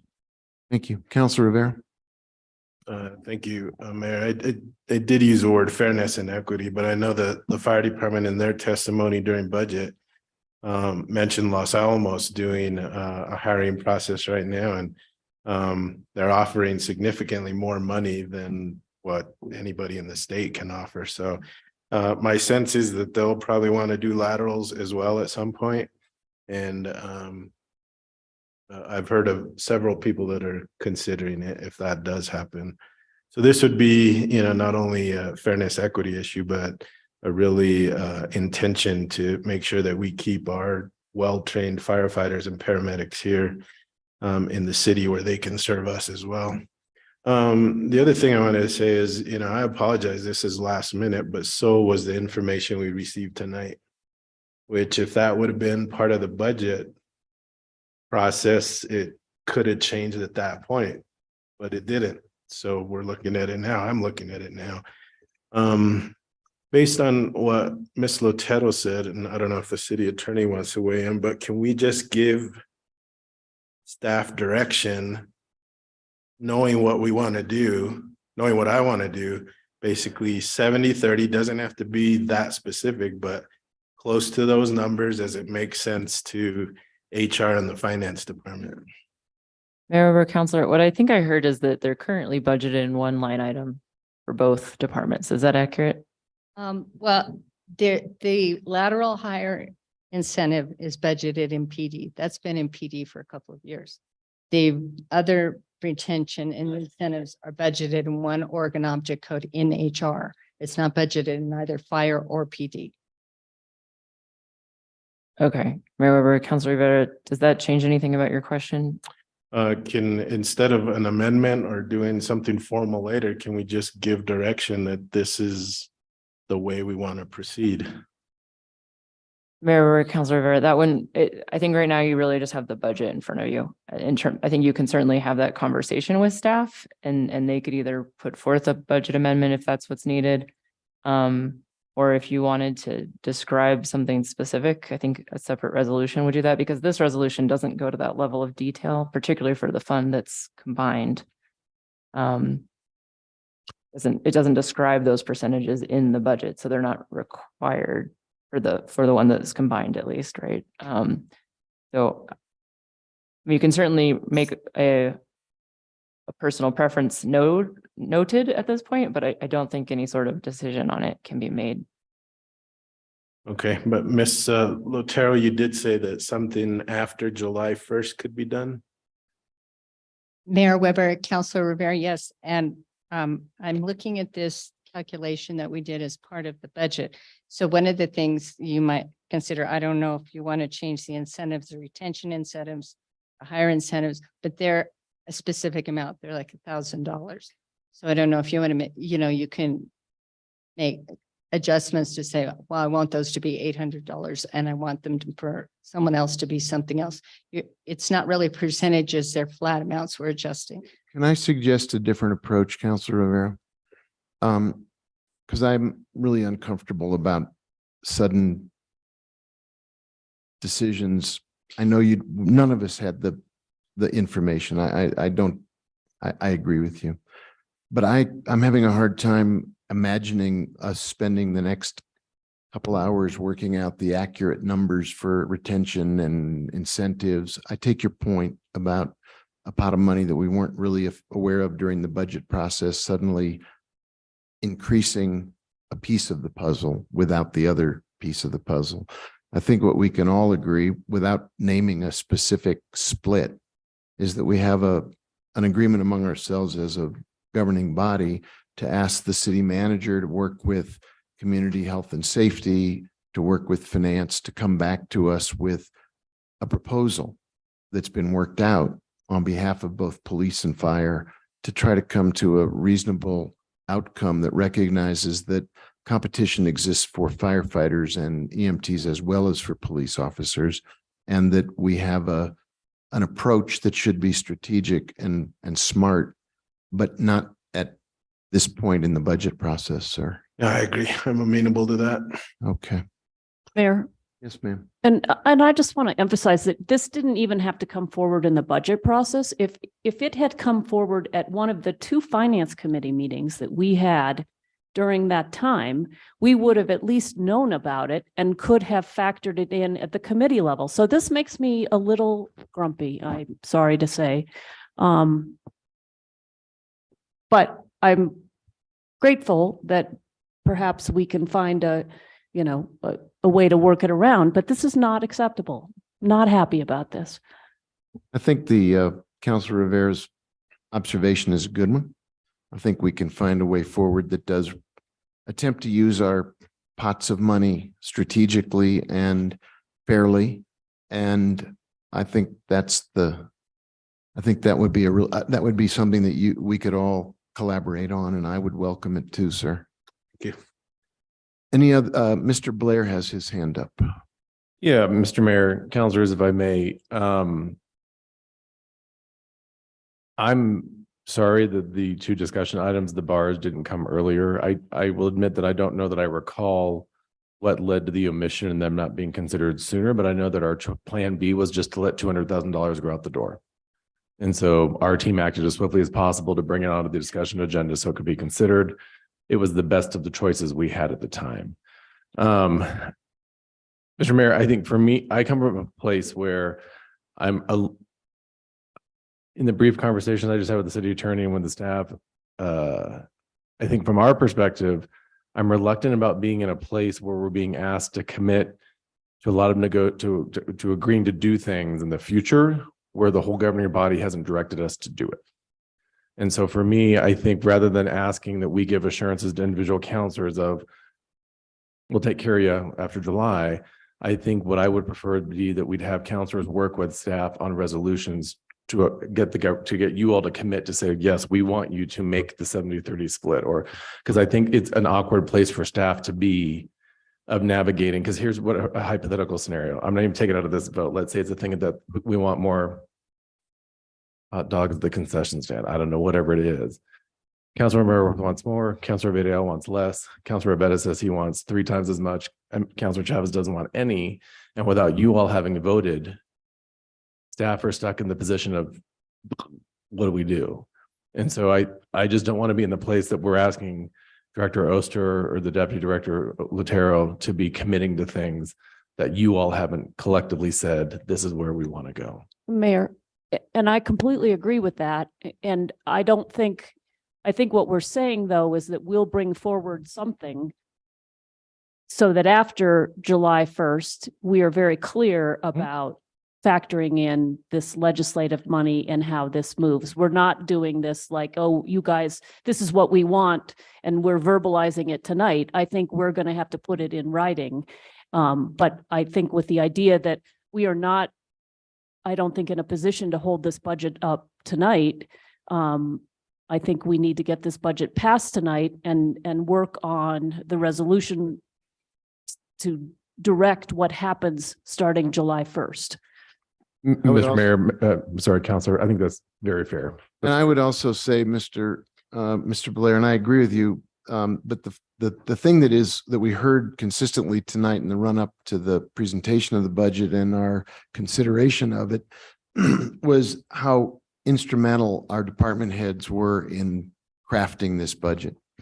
And so I'm a little uncomfortable plucking numbers out of the air right now and picking one. It's a 70-30 is better than 60-40 is better. I have no idea. I think we've got people over there who are of goodwill. We have the most cooperative relationship between police and fire, probably of any jurisdiction in the state, where they really see each other as partners. And I honestly believe if we asked staff, I'm sorry, excuse me, to do some of the thinking about this around a principled strategic approach, I think they would be able to help craft a solution rather than me feeling like I'm suddenly pulling numbers out of thin air in that I have no idea whether they actually reflect the culture, spirit, and collaborative relationship in our public safety team. So I would not ask them to solve all of our problems, but I would ask them to think through how they would best advise us, as they did in crafting the budget in the first place. Well, I look forward to working with staff on a resolution. Good. Thank you, sir. Councilor Chavez. Thank you, Mayor. I just have one last question. A resolution can come quicker or sooner and then just be initiated once the fiscal year starts in July, right? Okay, thank you. Very good. Thank you for raising that. Other comments about the budget as it's been proposed? Councilor Chavez, you have the floor. Thank you. I had one concern about the budget, and we actually heard it from the public, and it was something that I've acknowledged in reviewing it, is the lack of mention of mental health funding. I imagine that that's just embedded in programming, but I didn't know if someone could mention that when I'm thinking about, I see like we have funds for youth programming.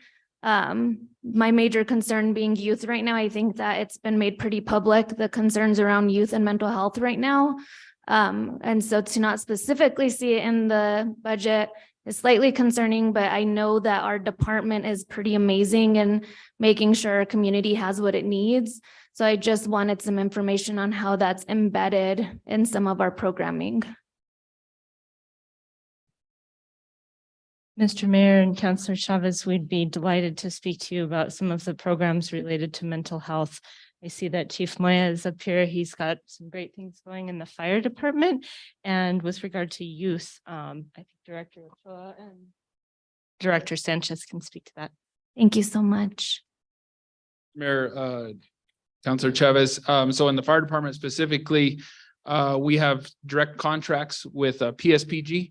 So they're able to do, counseling for every firefighter, no name dropping, no nothing. We just send a blank check to them for about $30,000 a year to have that ability for those employees to really specifically get help, and they don't have to have their, I won't have any mention of that.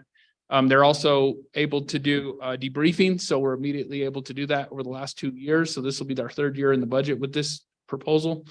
So we're able to, have a bad call. We're immediately within 2 hours to an hour, have them coming down from Albuquerque, meeting with the crews that are on that critical call and start getting, that mental health, letting them talk it out through that kind of conversation.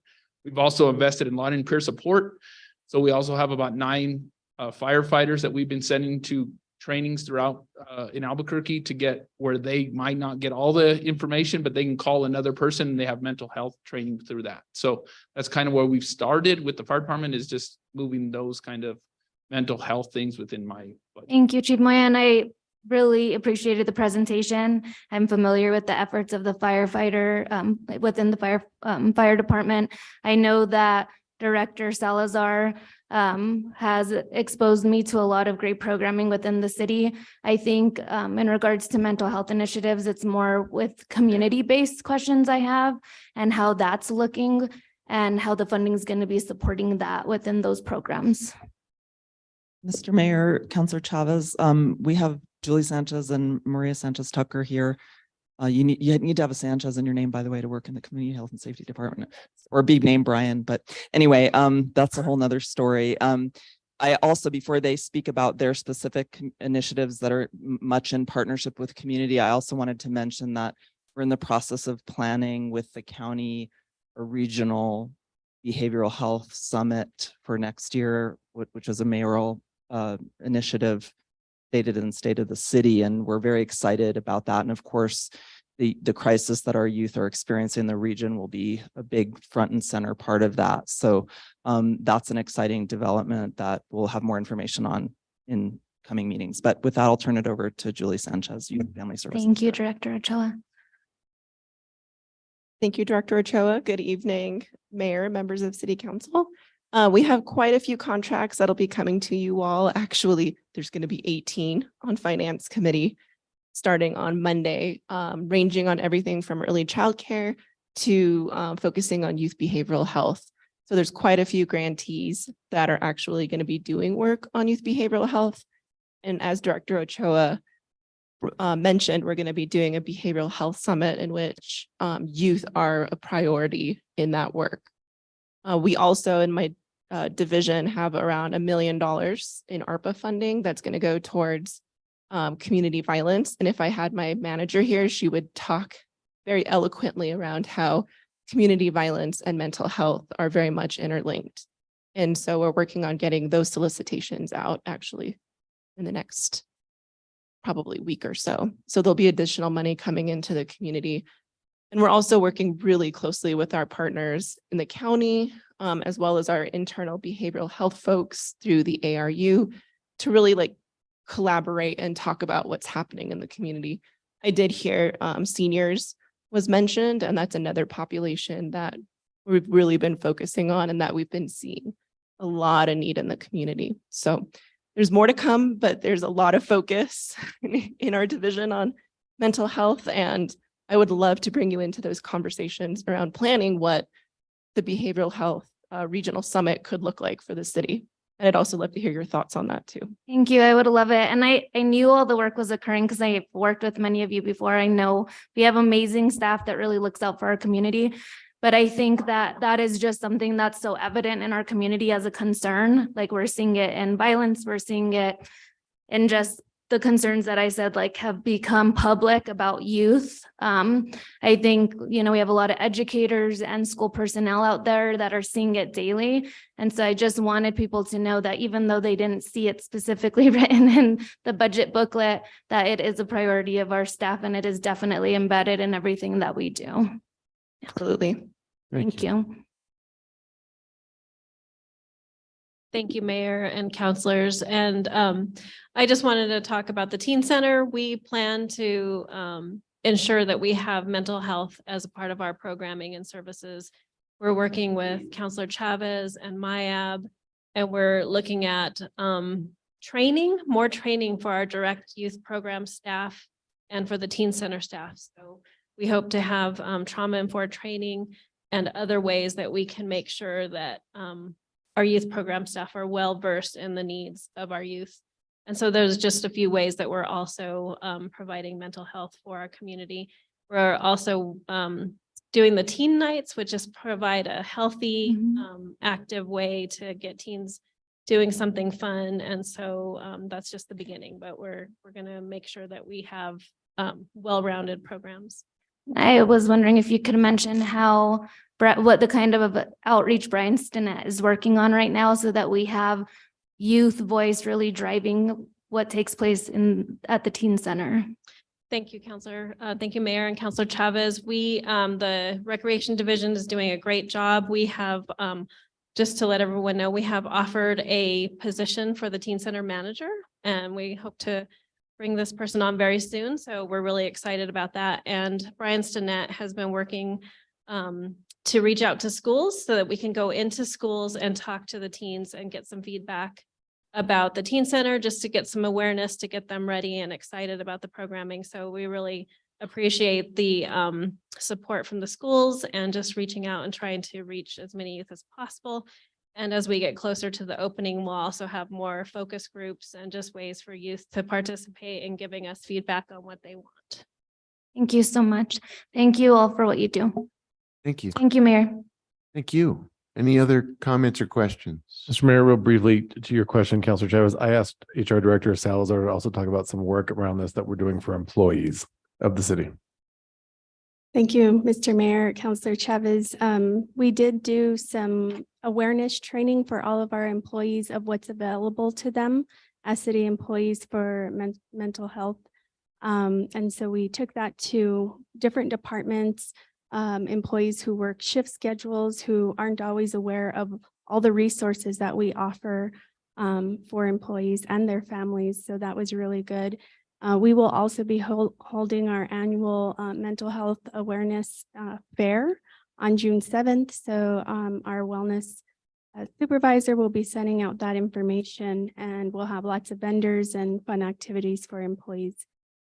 So we continue to let employees know what's available to them, and we have found that to be helpful. Thank you. Thank you. Thanks very much. Other comments or questions? Madam Clerk, we have a motion. Do you want to call the roll? I do.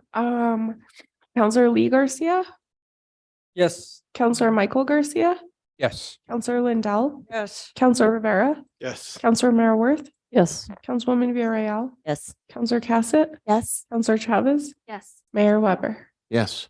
Motion has been approved. Thank you. Thank you all. Congratulations. Thank Mr. you, Mayor.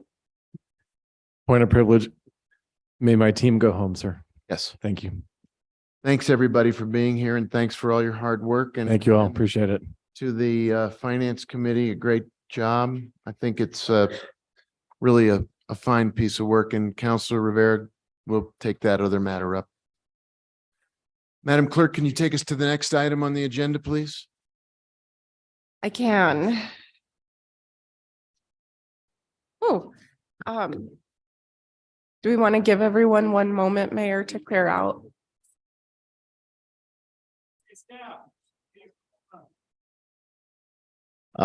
Thank you all. We're still working. Thank you all so much. Thank you as you silently leave the room. Thank you, Mr. Burnett, as you quietly leave the room. All right, Madam Clerk, what's the next item on the agenda? Sorry, Mayor, I was just letting everyone. I know. Okay, perfect. The next item on the agenda is introduction of legislation. Also, I apologize, my allergies like kicked up late in the meeting. Please so- don't apologize. Item A is consideration of a resolution sponsored by Councilor Rivera and Councilor Lee Garcia. It's a resolution requesting approval of amendment number 2 to a municipal arterial program cooperative grant contract with the New Mexico Department of Transportation, identified as control number L500429, granting a time extension for the planning, design, and construction of Agua Fria Street and South Meadows Road intersection improvements. And this is introduction of legislation. I assume that either or both Councilors Rivera and Garcia would like to speak to this item as you introduce it. Councilor Garcia, you want to speak to this? Thank you, Mayor. Once again, I think they just had some issues with some of the right of ways, and it's just been pushing them back. Again, the resolution is basically to make sure we do have the money funded being appropriated for this project. Thank you. Councilor Rivera. Thank you, Mayor. We have done this a couple times to continue to roll the money over, but Ms. Glorioso Mas assured us that the Public Works or Finance that this process of getting this intersection improved would start within the next month or so. Super. Thank you, sir. Next item, Madam Clerk. Yes, the next item is a consideration of a resolution sponsored by Councilor Rivera and Lee Garcia.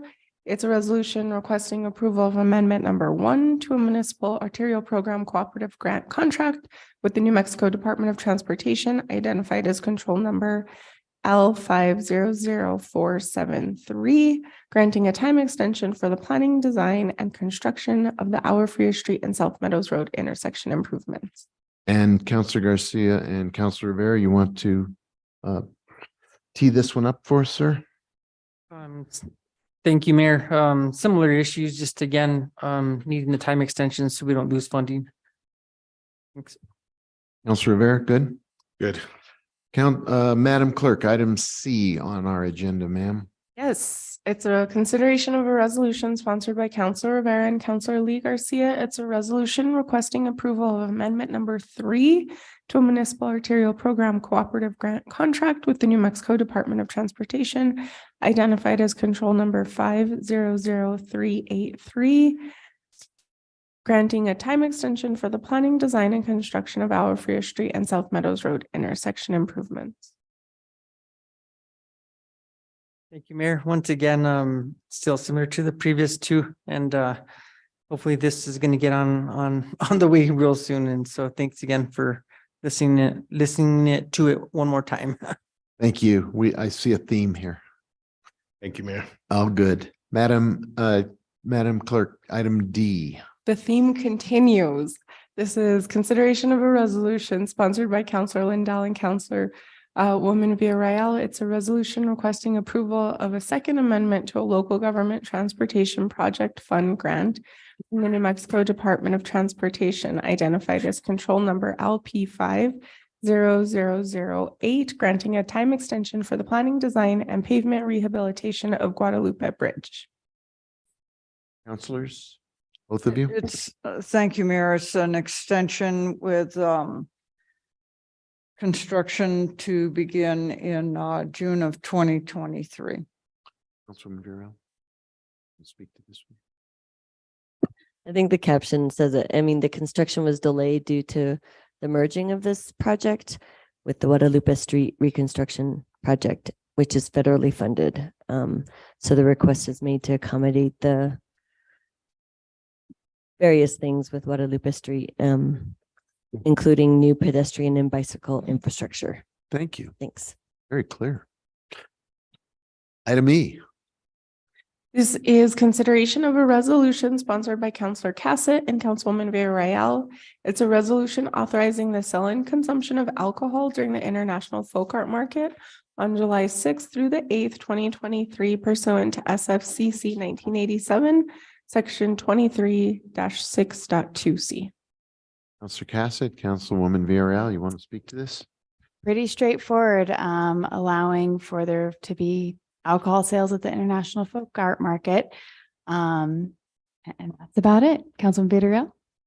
The only thing I'd add is it's for Thursday and Saturday only. Good point. Thank you. Okay, it is in, I consider that well introduced. What else do you have for us, Madam Clerk?